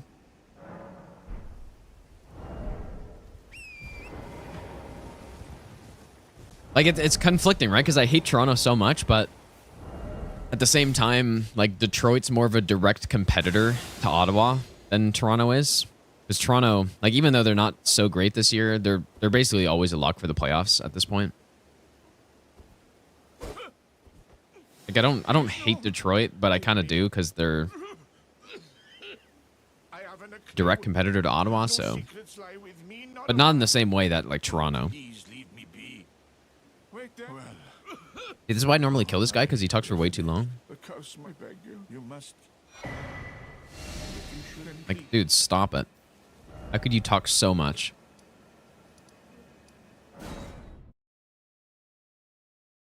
But yeah, I don't like hate Detroit because I just hate the team or something. I just they're like directly competitive to Ottawa, like very similar position.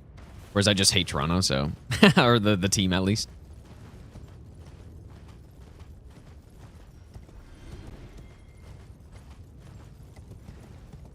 No, I've never liked Detroit in any capacity, but I don't hate them either. Like, I don't really care about them. Except for the fact that they're in the same division.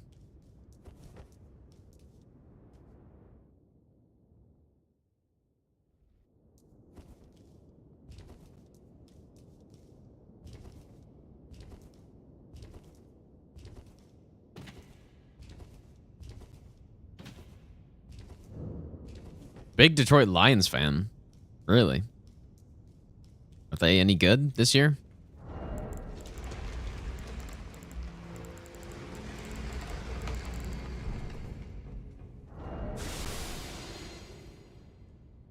Oh, I hate Montreal Canadiens as well, dude.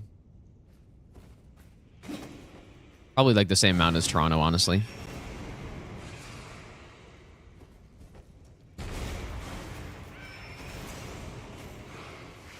But they also, like, they're kind of in a rebuild, so it's not, I don't know. I will say, there's no doubt in my mind that the most, like, there's two ways you could say this, right? The most passionate, but also the most obnoxious fans are fans of those two teams in the NHL, like, just overall. There's zero doubt in my mind. But they're very passionate, but they're also extremely obnoxious. Like, and especially being, like, in Ottawa, right? It's right between both of those. And those fans like to make the trip to Ottawa to go watch, like, when Montreal plays here or Toronto plays in Ottawa. And then they basically take up half the arena, which, like, it makes the games not fun to go to, honestly.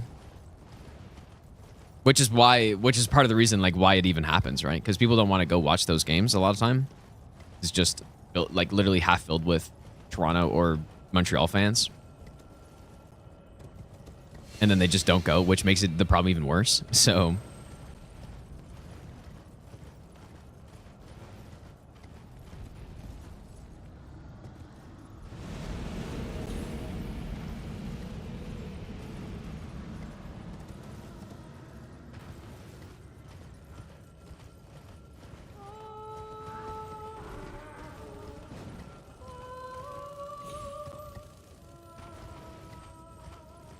I don't know if we should go to Moog first or not, dude.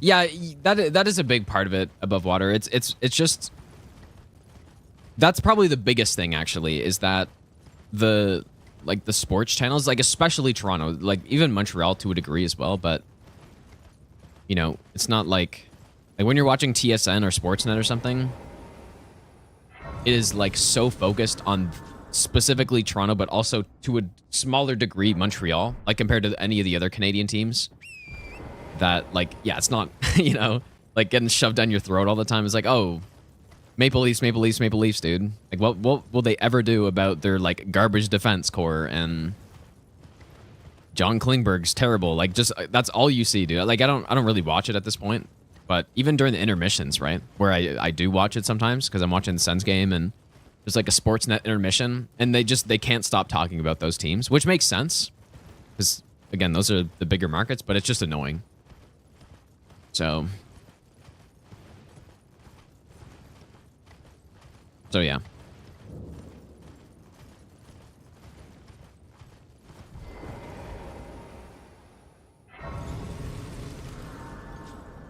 Suns won the cup. Oh, is that supposed to be like a chirp or something? Or are you like actually saying that? Surely you're not a Leafs fan, right?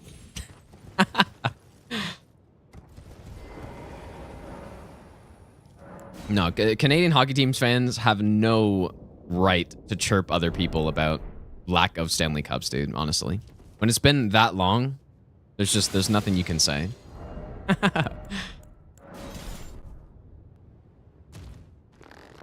I don't care that your team has won like 10 Stanley Cups when there were like 6 teams in the league 50 years ago. Like personally, but if you're a Montreal fan, that's a little bit more warranted, I think, but if you're a Leafs fan, though, like, there's no way. There's no way. It is fun to, like, I really like getting into it, though, with, like, fans of other teams, though. I think it's fun, man.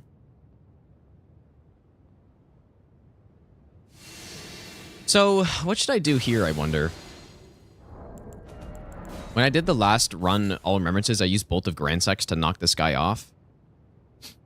Obviously, I can't do that here. I do wonder if the Great Bow could just, like... I could do the old strat. Just turn this enemy around. Yeah, what if I just sniper in the head?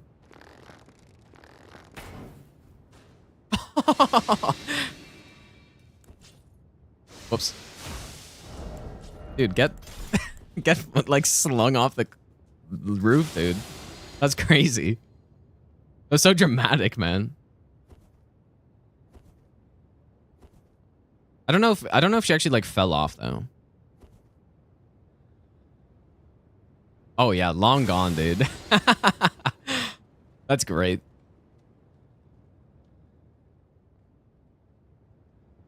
Oh, I guess that's the strat then.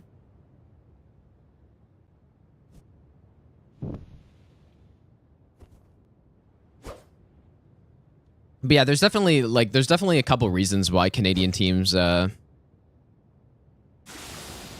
I saw a video on it. I forget what YouTube channel made it, but there's a video on like why Canadian teams get like shafted in the NHL at this point. And it's like it's 100% true that Canadian teams get shafted in the NHL. Like there's a number of reasons, including like tax reasons. Like players aren't as encouraged to play in Canada because of a number of reasons. You have a lot more pressure because Canadians are a lot more passionate about hockey than most Americans are.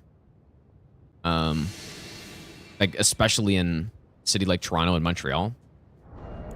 But then yeah, like tax reasons, like Canada, the taxes overall are much higher.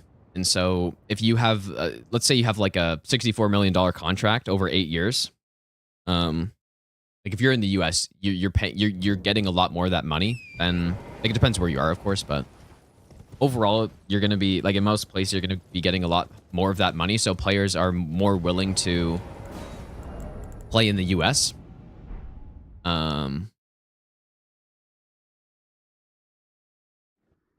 And yeah, like there's a bunch of reasons, and it's unfortunate, but that's just how it is, dude. Same with like expansions, right? Like with the 2 recent expansions they did, like Canadian hockey team markets, they're not as pressured to perform well. Like so if you look at the Maple Leafs, for example, when the team was absolute garbage, like 10 years ago or so, like one of the worst teams in the league, they still would have a high percentage of their tickets sold. Like they would still sell out their games. even though the team sucked and like we're playing bad. Whereas in like a lot of the US markets, if the team sucks, like people won't watch.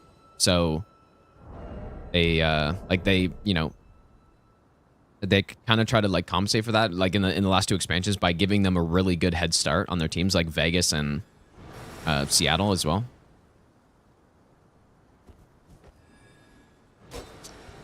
But yeah, I mean, that's just how it is. There's also just a lot more US teams, right?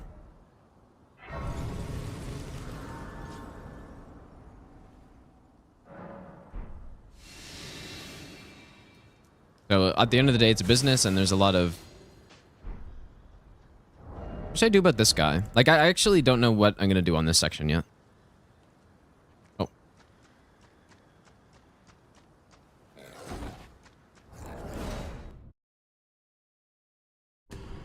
Combat sports? Not really. I mean, if arm wrestling is considered a combat sport, which some people actually do, that's the only one.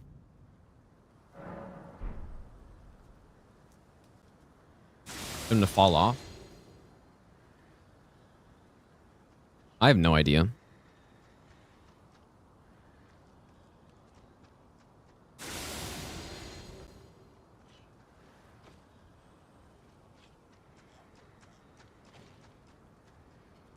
Do the parry skip.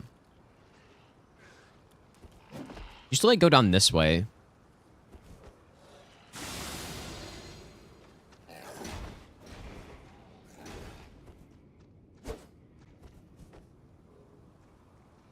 God, why does it feel like it's been so long since I've like done this section? We did this on all achievements, I thought.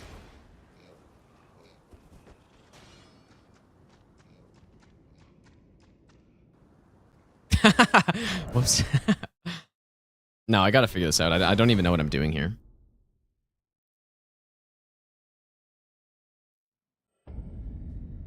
Like, I wonder if all achievements I just killed the ants or something, because that's definitely what I did at one point in time.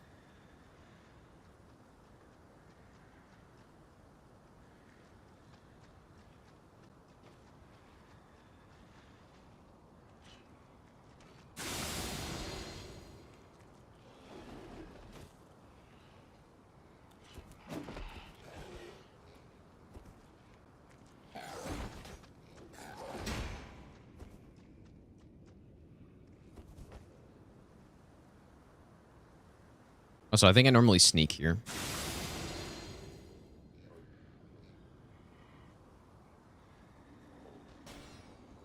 Yeah, that's right. There we go. That's how I normally do it.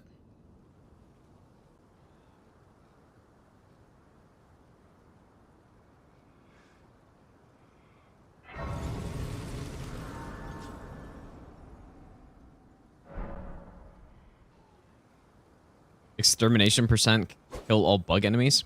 Well, I think Distraction Crab was routing a while ago, like a kill all enemies no-hit run. Like, that's a sick run, dude, especially in this game.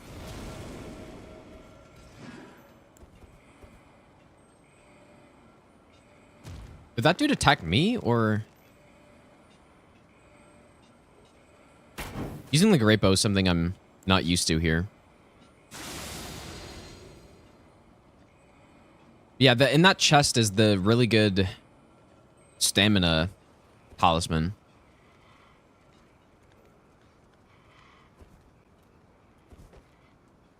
Oh yeah, like the great... Look how much range the great bow has on the aggro. For fuck's sakes, man. What am I doing? Jesus, dude.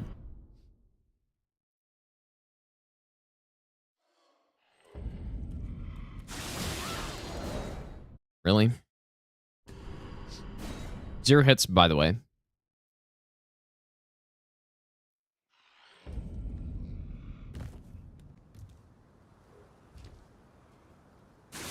Where's this guy aggro's now?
make a save file here.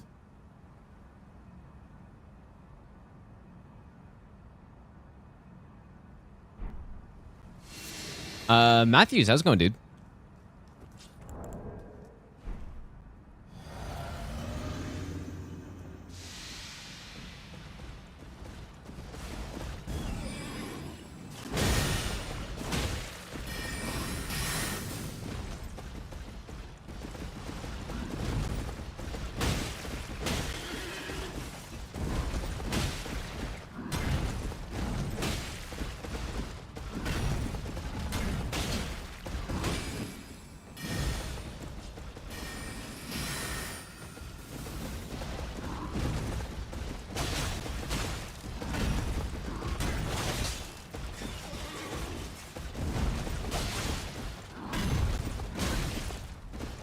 What the fuck?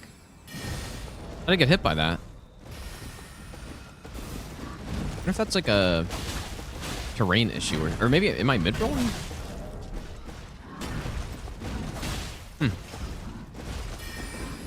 Maybe the slight slope in the arena?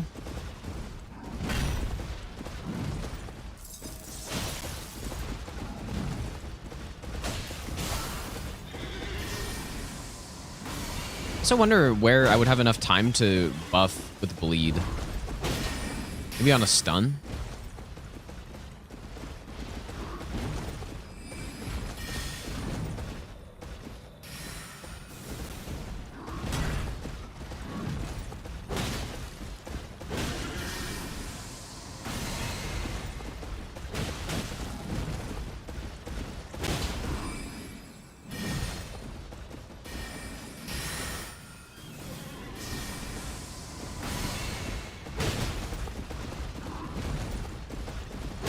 Have you not stunned yet, you freak?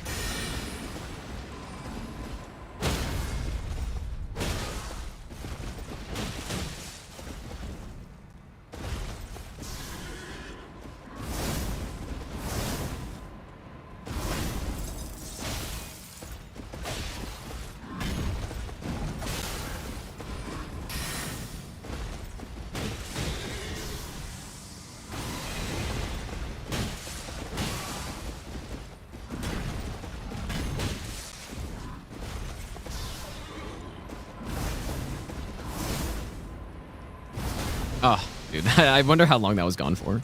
I just didn't notice.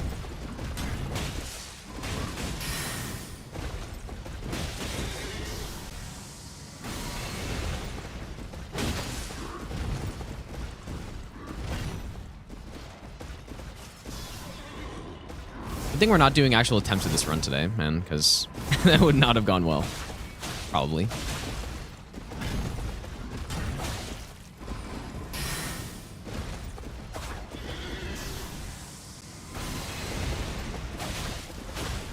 Well, so once we're done the routing, which, like, things are honestly looking pretty good with it.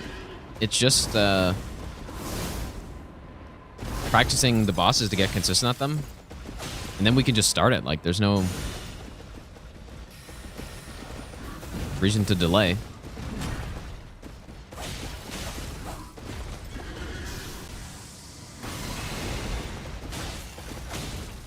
We just get one frost and then...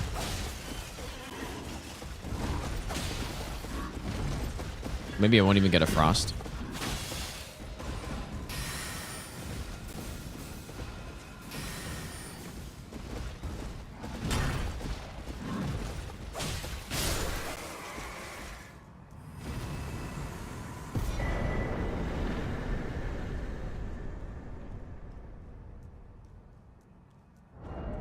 But yeah, there's really not... Like, one thing that I think this game kind of falls short on for no hit is that the running sections are almost non-existent. Like, they're so easy.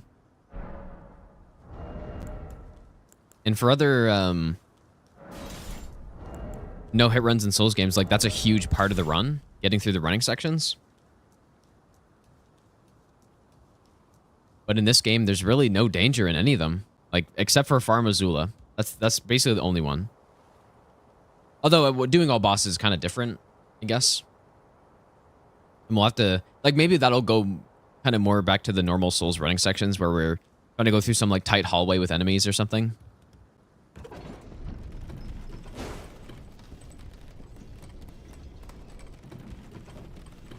I guess there's also Stormveil.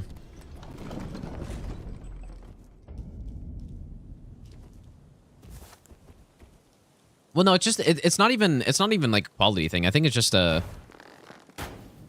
different style, you know? Like a lot of these areas are very open and we have a lot of tools to be able to get around enemies, like the like Assassin's Gambit and using the Great Bow or Kukris or something, you know? Like we just have a lot of ways to do it.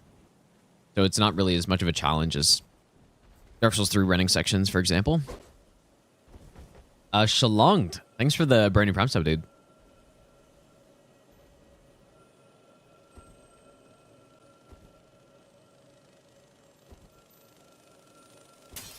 I don't know if I'm gonna be able to make it to the end of this this run, dude. I might have to end soon. I'll probably be streaming tomorrow though, so.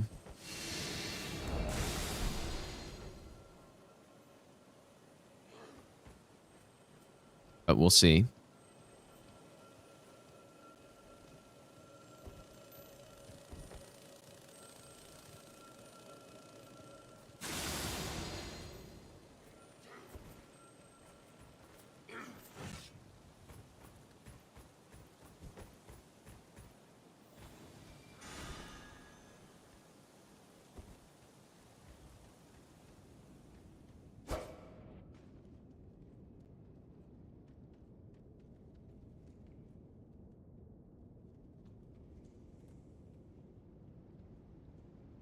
The fire giant chain incident.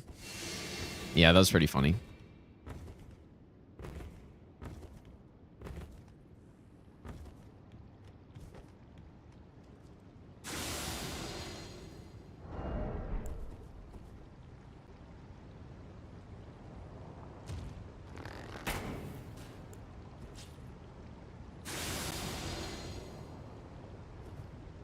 So there's also some quite a few butterflies here.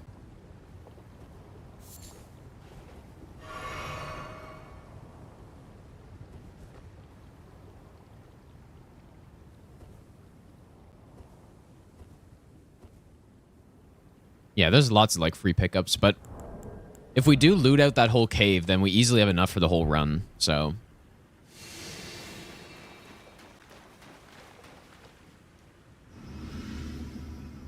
How many more do we need? Godric, we want. Renala, we want. Moog, we want. Like, just one on each of those bosses, though. So. Flav, thanks, dude.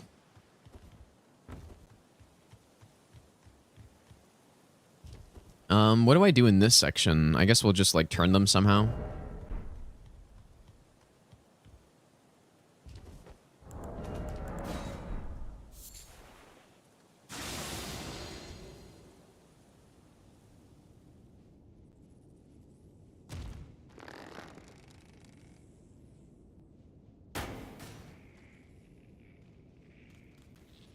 I don't remember how I did this before. What I just did there was not right, though. Maybe I do that, but I crouch or something. Oh, yeah, true. Definitely going to watch the Suns game tomorrow, so.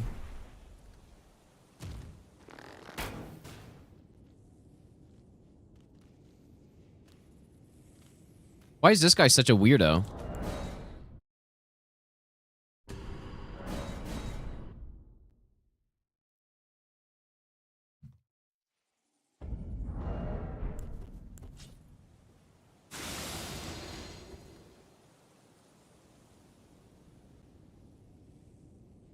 Oh, wait, maybe I shot it. Doesn't seem right, but maybe I shot it there. No, that cannot be right. Dude, what did I used to do here? I guess the issue is the last time I did this was all achievements where I had to get the talisman, so I came from like up top. Near the ceiling?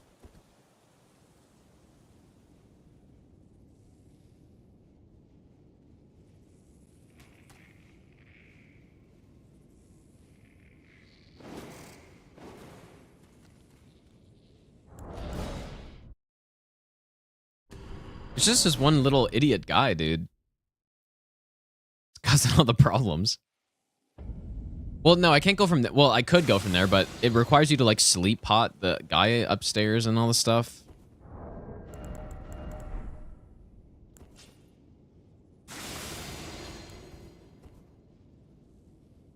I just cannot for the life of me remember what I used to do here.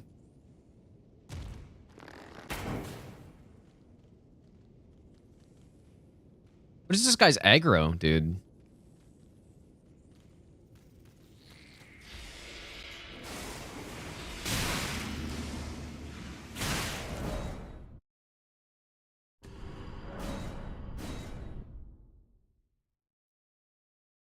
In all bosses, I think I remember killing people here. Stursker, thanks for the Brandon Prime sub. And Nikki, thanks for the Brandon Prime sub as well. Throw it to the left of the guy on the upper platform. Like up there?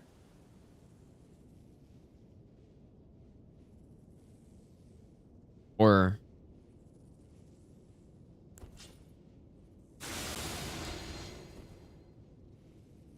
like here?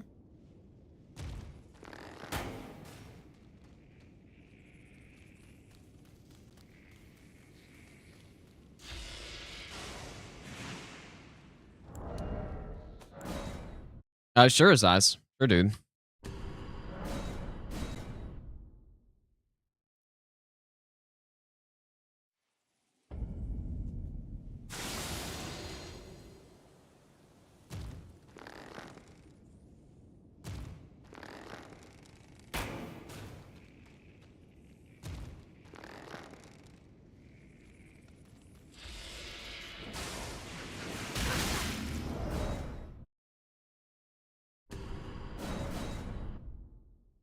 Puckery. Maybe.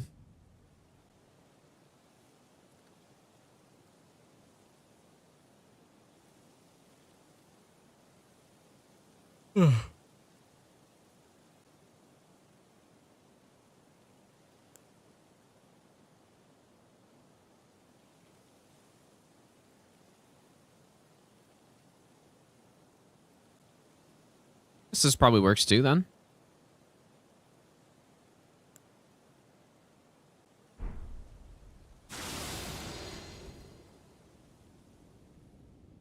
So you threw that probably somewhere around here. I wonder if a great arrow has like too much aggro range or something.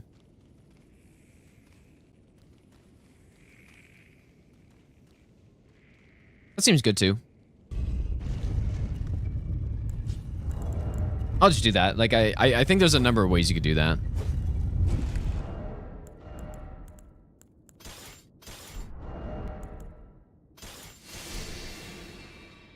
I guess I didn't pick up any starlight shards.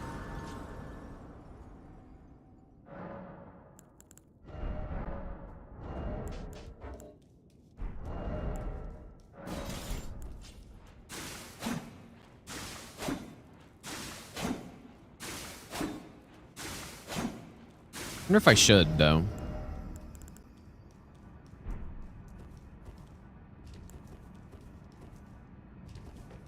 I do like having starlight shards here, so I'm actually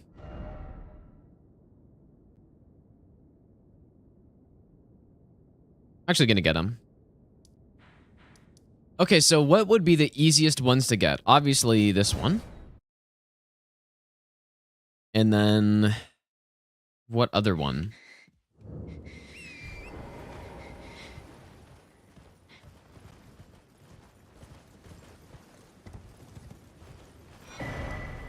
I guess I go relatively close to this one. Just get the grace there.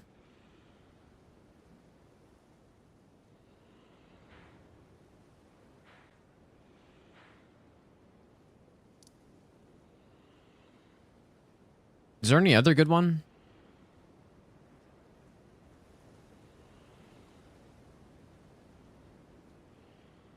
Well, Bloodhound Step Cavalry is like, that's really far away, though. I think this one's better.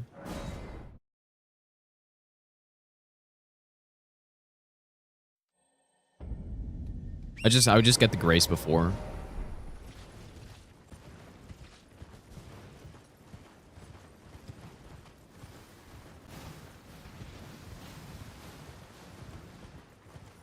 There is one near Stormhill Shack, yeah.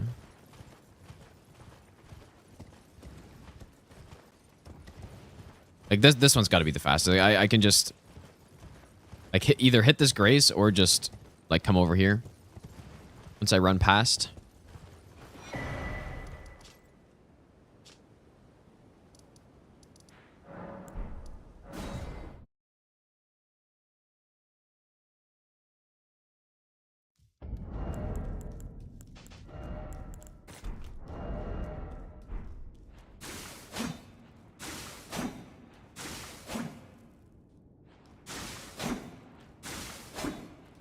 Red Feather doesn't... It probably doesn't even save a hit, honestly, but it gives us more damage on the riposte. Ah.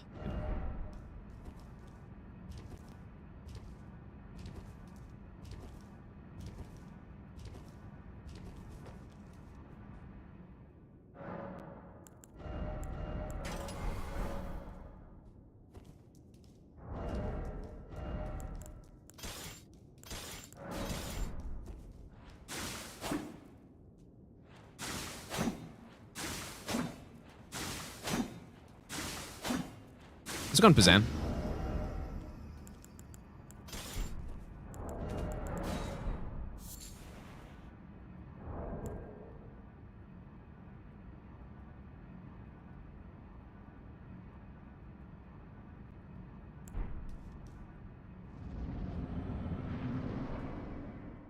Zach, what's up, dude?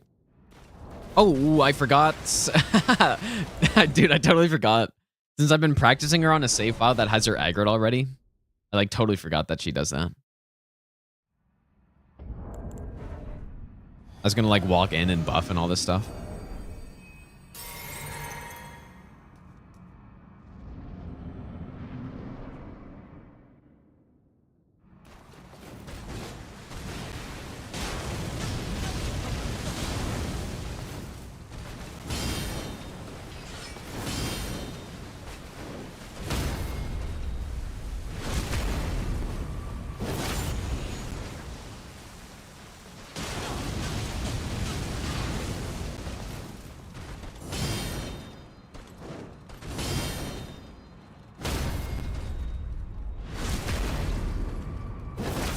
Only use Ash of War.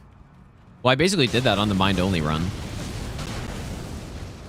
Dude, my brain is so slow today, man.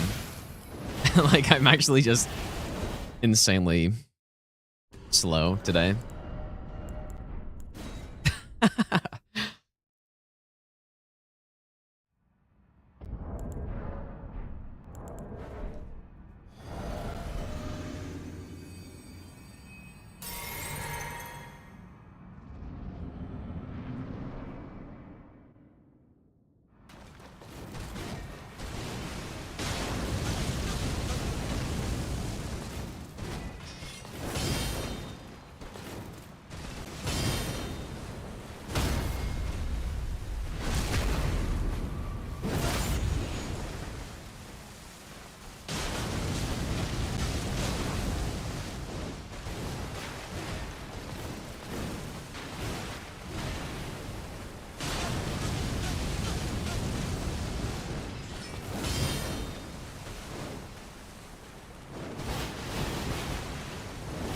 Imagine you could like parry waterfowl somehow. That would have been a reasonable way to deal with it, honestly. Like if they forced you to parry the boss, that would have been the right way to do it, I think.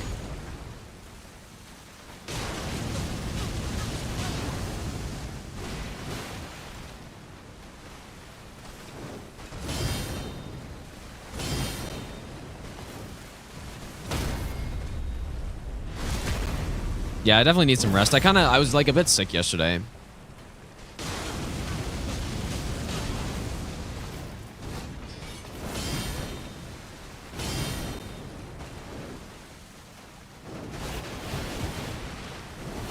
Oh, you cannot convergence. Yeah, see, like, they've got all of the right ideas over there, dude. Just be Sekiro. Well, no, not really. No, I'm just saying, like, if you could parry the opener of Waterfowl to negate the attack. Because right now, I would argue that it's an unreasonable attack. And there's, you know, the way you deal with it, like, isn't... You can't expect a player on the first playthrough to figure out how to do that dodge, right? There's just no way.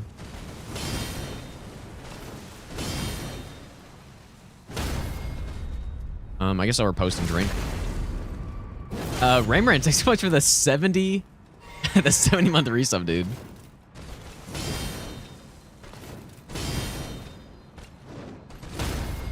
Welcome back. It's an insanely long time. Also, Flap, thanks for the brand new sub, dude.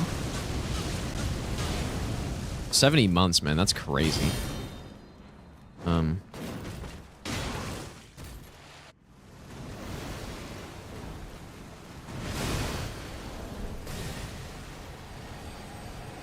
Liza P parries make sense because of how tight they are. I like Liza P parries, man. I think they did a good job with that. It's like a legitimate way that you could make a combat or make a fighting style around parrying mostly, but it is harder to do.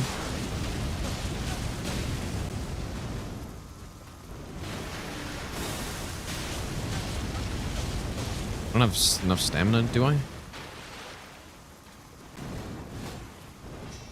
Maybe you could have parried that, but...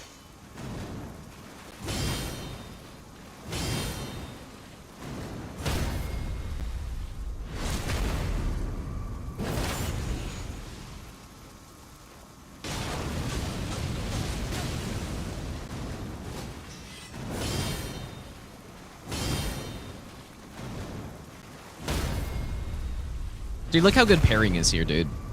It's certainly the best way to do this. Like, generally parrying sucks here because you're not getting enough damage for the like effort of putting 3 parries in. You're much better just punching the attacks, but since on this run we need a huge opening and it only happens on a couple of attacks, like parrying's a more consistent way to get that opening.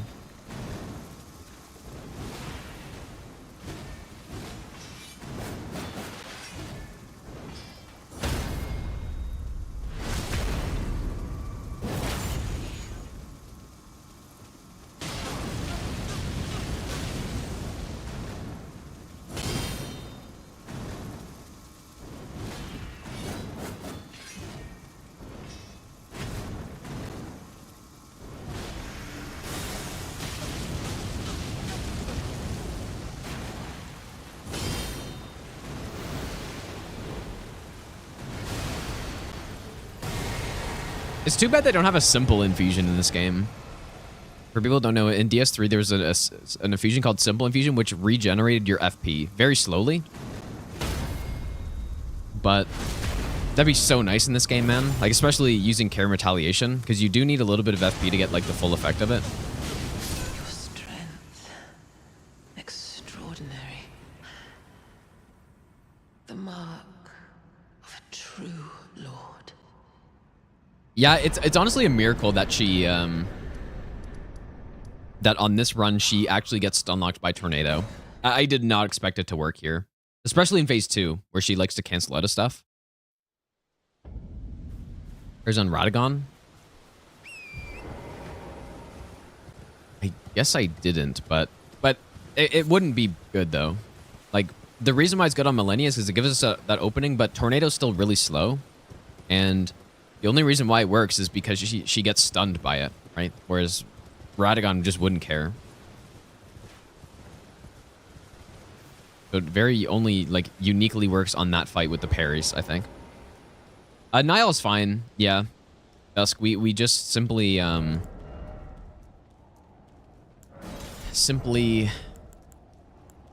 just try to outspace one of the attacks on the sword guy, and then we can use the branch on him. Just kiting.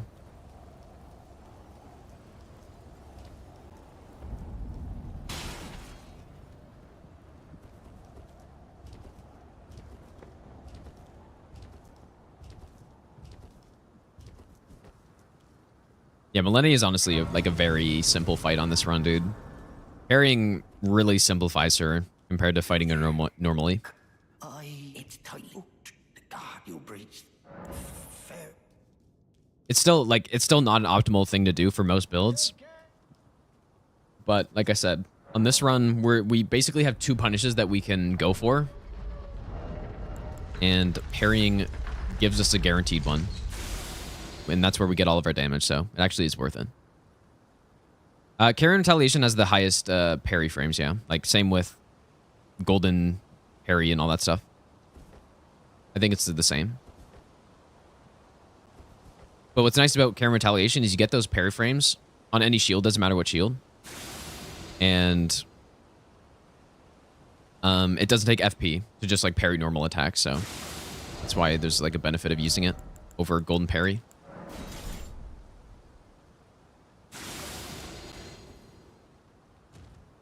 Shoot this somewhere up there.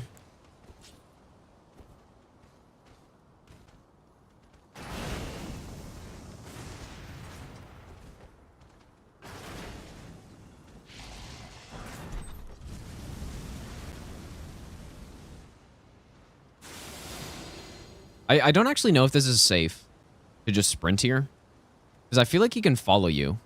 Like, he can, but I'm not sure what to do, though. That's why I normally kill him. I don't kill Bernal. We just kill Rykard instead.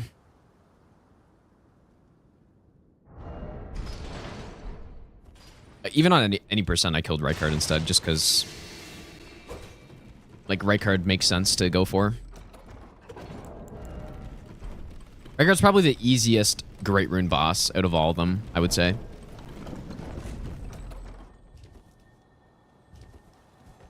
I'll probably leave Godric this late, yeah. I don't see why not. I guess it would be kind of nice to come in here to get the pots early. Like, I could just do this running section before Fire Giant.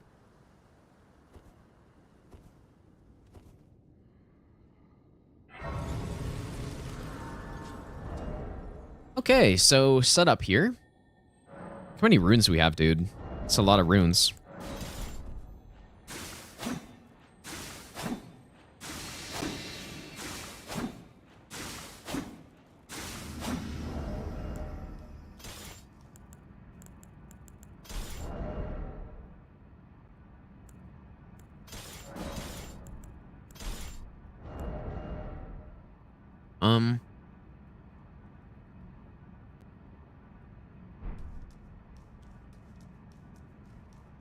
Thomas, thanks for the brand new sub, dude.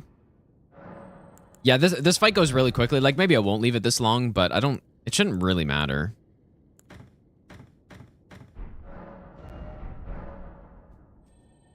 Oh, 3 months. Dude, I just realized I can't actually see that on, can't see that on the notifications I have up. Yeah, thanks so much, dude. What's up, Pear? Well, Godric's just late because there's, like, I don't really want to have to fight Margit. And, he's just not, like, there's no reason to kill him at any earlier point.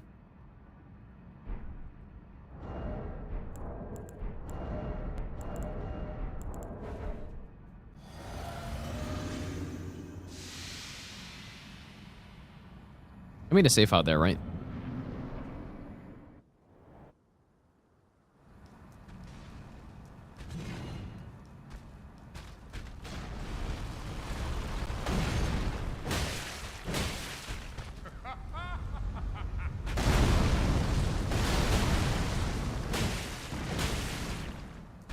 Oh, that's right, dude. The torpedoes. Yeah, there's no way I'm fighting this boss this late.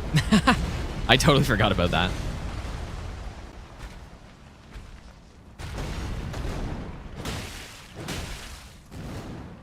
Yeah, in fact, actually, this boss should be early because of that. Unless I can find, like, a guaranteed way to avoid it.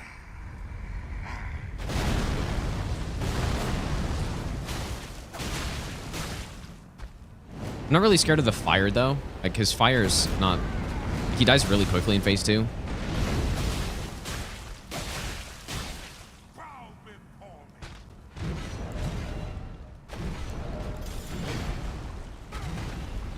Frost, I guess.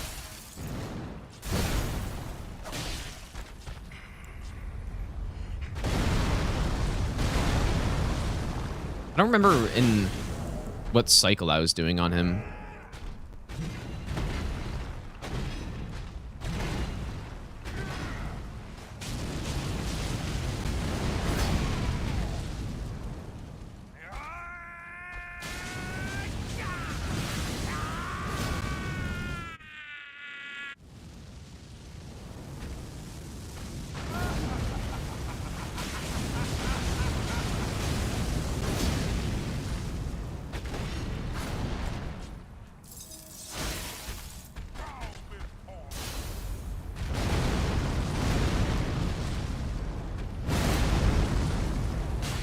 Oh, you idiot. I am the Lord of all that is golden.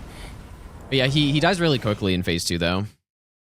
But yeah, it's those torpedoes, man, that I'm not. Oh boy.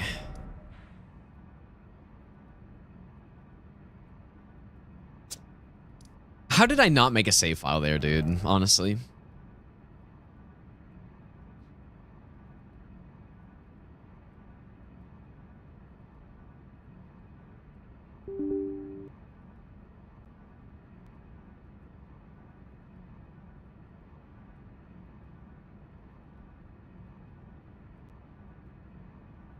Maybe I dropped an item and then just didn't hit the button. Probably what happened. What's that grace called? I don't remember, man. Gateside chamber. Secluded cell, maybe?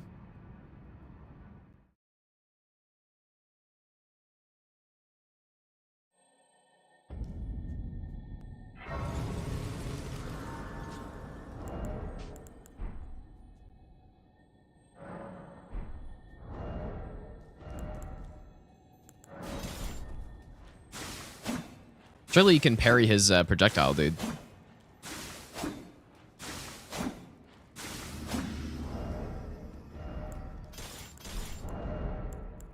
Kind of hard to know what like setup I should go with here, actually. Like in my inventory, I mean, or my weapon setup.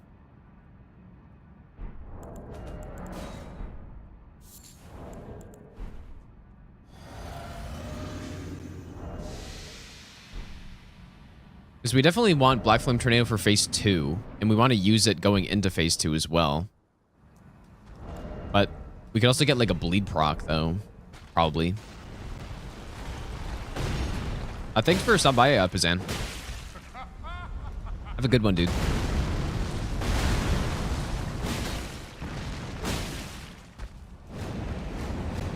Yeah, maybe there's just like a better way to dodge this attack though, right?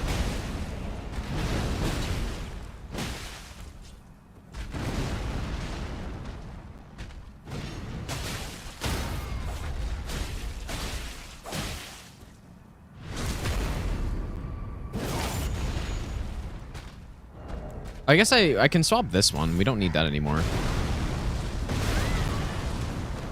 Dude, what is even going on?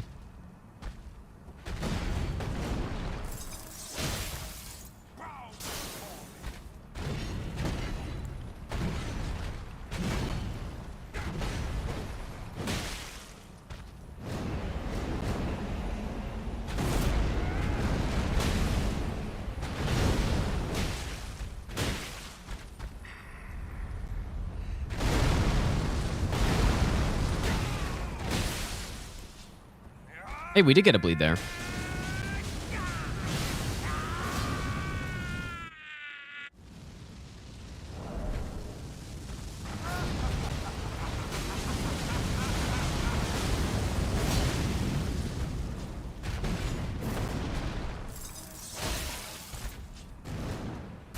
Dude, look at how clean this phase 2 is. That's crazy. Of all that is golden, and one day we'll return together to our home. That's crazy, man. Bathed in rays of gold was this 4 months ago?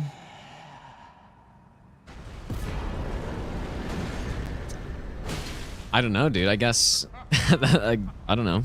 Like, when did I get God Run Through? That was like a month and a half ago at least, right? Maybe more. Time's flying by, dude. But yeah, that's, you know what? Like, that's almost a scripted phase 2. Almost scripted. It's just he has one attack that he can do there. Oh yeah, I remember the hit. Like, I jumped into him and or something. Yeah.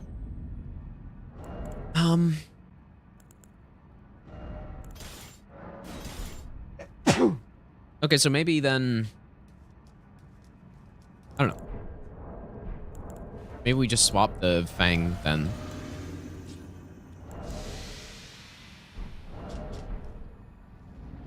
But yeah, if we're going to use Tornado here, which is 100% the play, we are going to have to do this after Godskin Duo. And I'm going to have to do a lot of testing with that projectile, I think.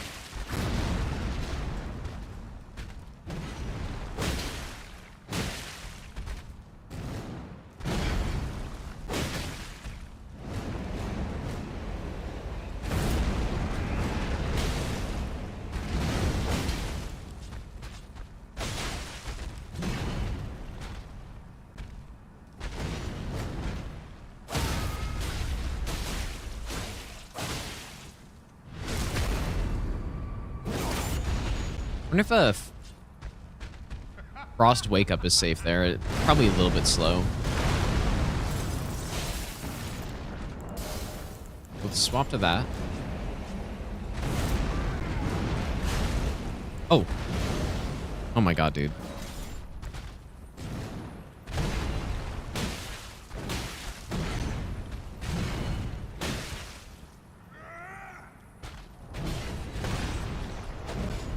I'm mid-rolling.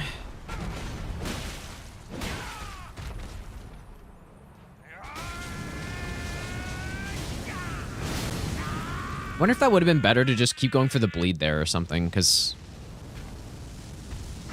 I don't know. Let's see what happens here.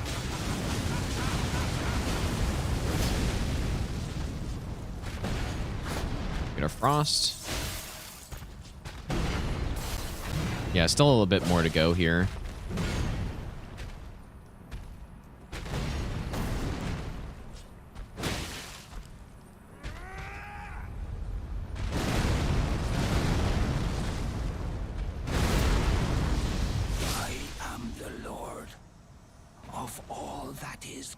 So that bleed is pretty nice to have. And one day, we'll return together to our home. All right, let me make a proper name save file here, and then we'll go do Renala, and then I will try to finish this run before falling asleep, dude.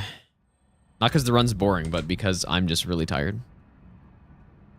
Oh, I already have a Godric save, apparently.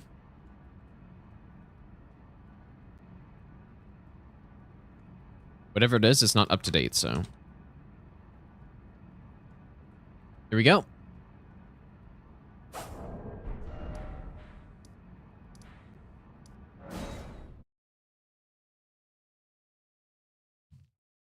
This runs MasterRun, Reese. Level 1 plus 0, NG+7, no hit. People complain about delayed attacks. We're just fine. I don't know, man. I think there's no question the game needs to have delayed attacks in it. You can't just have every attack be at a speed where it's intuitive.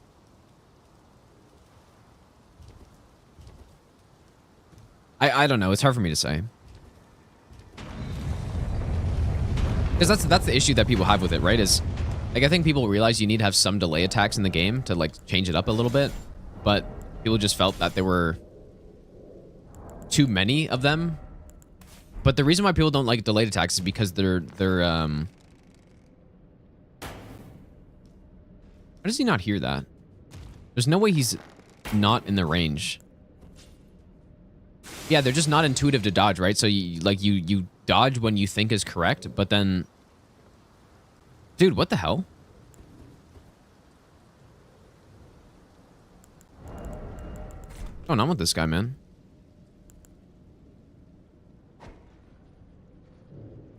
Maybe I'm shooting it at a spot where it, like, hits something weird. Oh, maybe yeah, maybe I was too far. I don't know.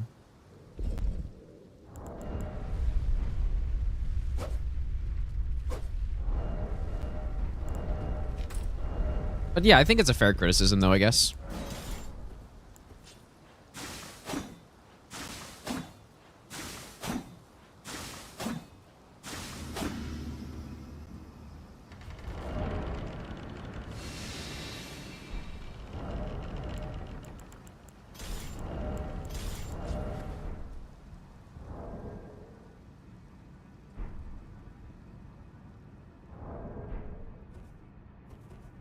But yeah, especially when like Radan's attack is there's a point at which a delayed attack is like ridiculous, you know? And I think Radan's attack kind of falls in that, probably.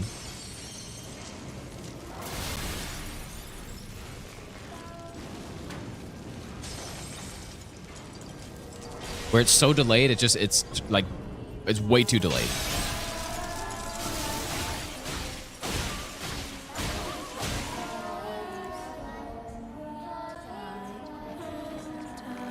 But it's not like they haven't done attacks like that before, right? Like immediately what comes to mind is like an insane delay attack is Maria's like blood thing. Oh.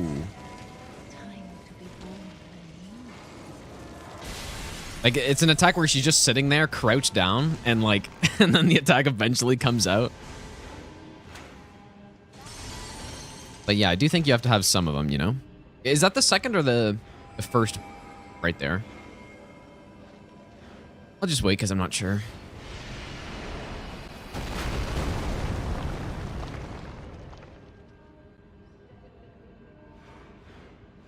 Oh, was the first? Well, it doesn't matter either way. Like, we're still waiting for the poison.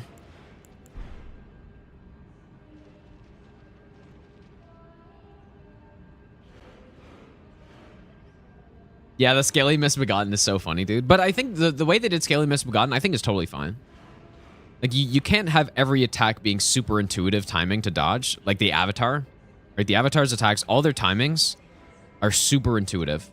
And it's something that, like, you could just see the animation on your first playthrough and just roll at the correct time because it's obvious, right? But you got to mix it up. And I don't think it's that bad, but yeah, like Radan's delay attacks may be a little bit too much.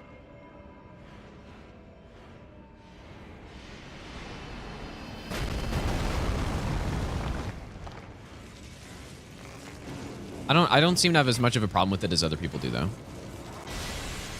Like, I really don't care that much.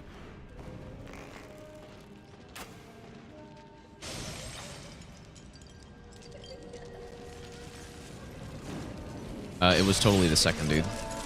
And it actually did matter because now I'm going to be too slow here.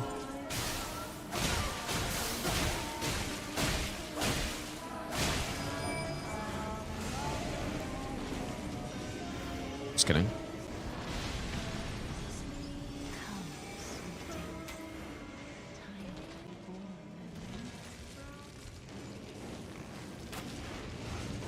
One.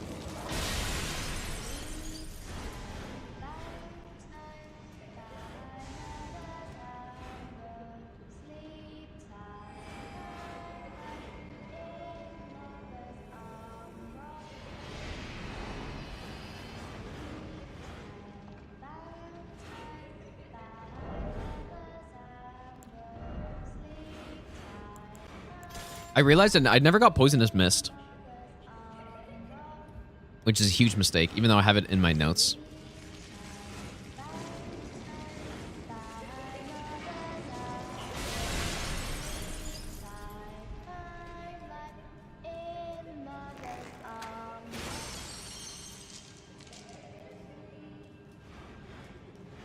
Come, sweetings. Time to be born anew. Oh, where's this fucking spawn, dude?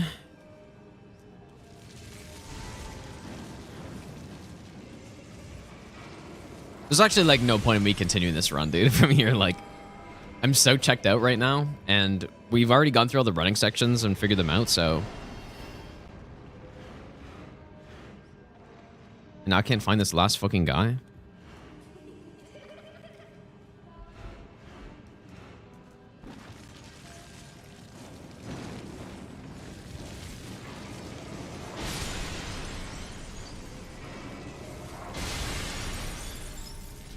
I don't even see any books, dude.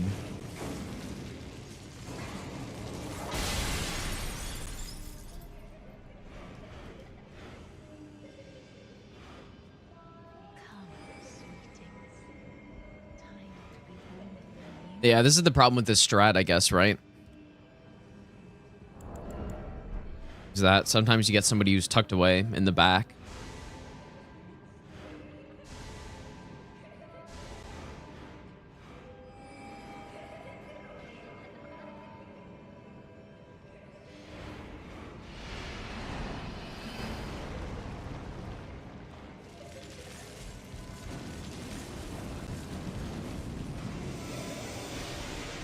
And then you can get... Ah, dude, like, I actually don't know what to do in this situation. Because I could have gotten, like, landed on.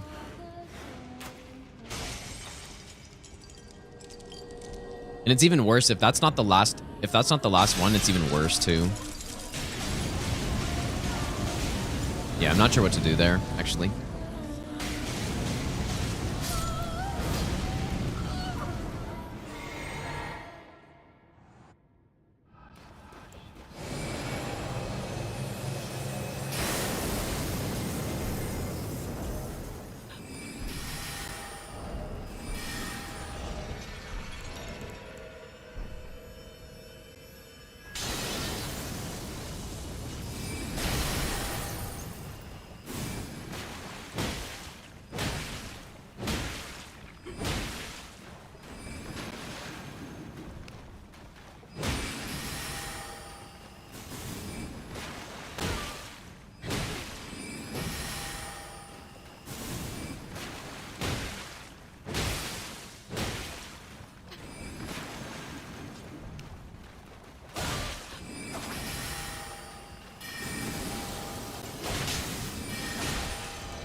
If that was the dragon, I wonder if I can outrun the breath.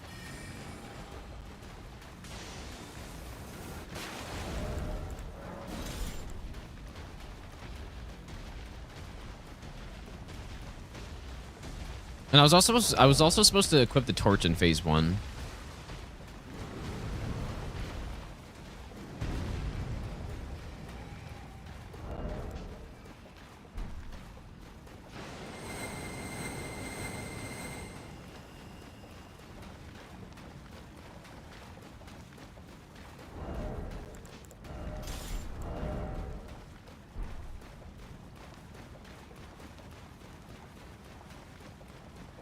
We do actually have to go test how to get Poisonous Mist as well, like make sure it's safe.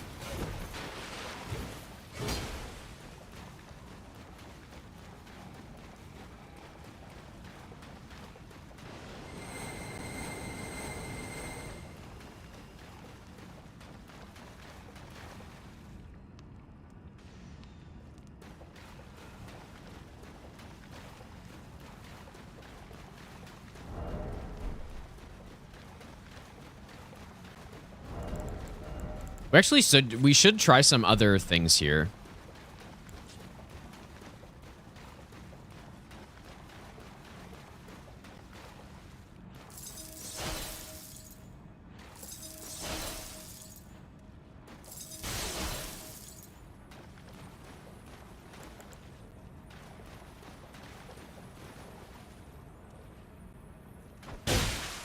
No, okay, yeah. I think probably just any hit on her then.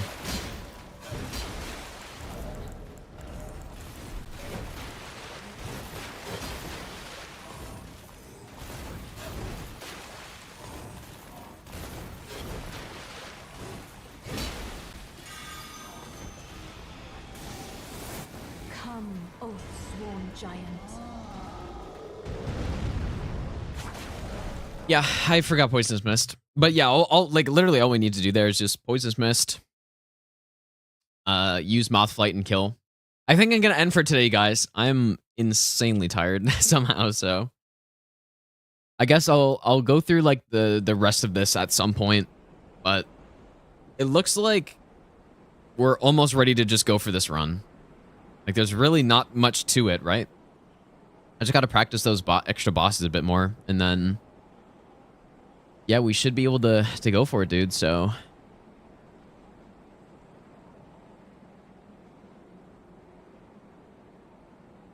no, I'm not tired for meaty. I'm tired. I was sick yesterday, and so it kind of messed me up today. Like, I'm definitely not 100%. I don't think it's from staying up late, although that probably didn't help, I guess. But yeah, I'll be. I think I'll be back on tomorrow, but I'm not 100% sure because yeah, there's the Suns game on. Like maybe in the afternoon or something.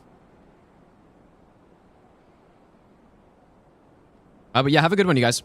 I will see you guys probably tomorrow, and then by then I'll have gone through the rest of the route. We'll do like some sort of baseline run, I guess.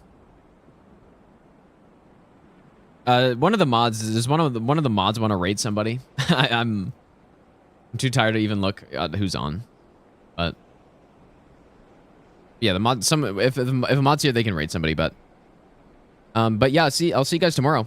Surely won't be so tired tomorrow, and then we can maybe do a run through or something. So take care, you guys. Have a good weekend as well.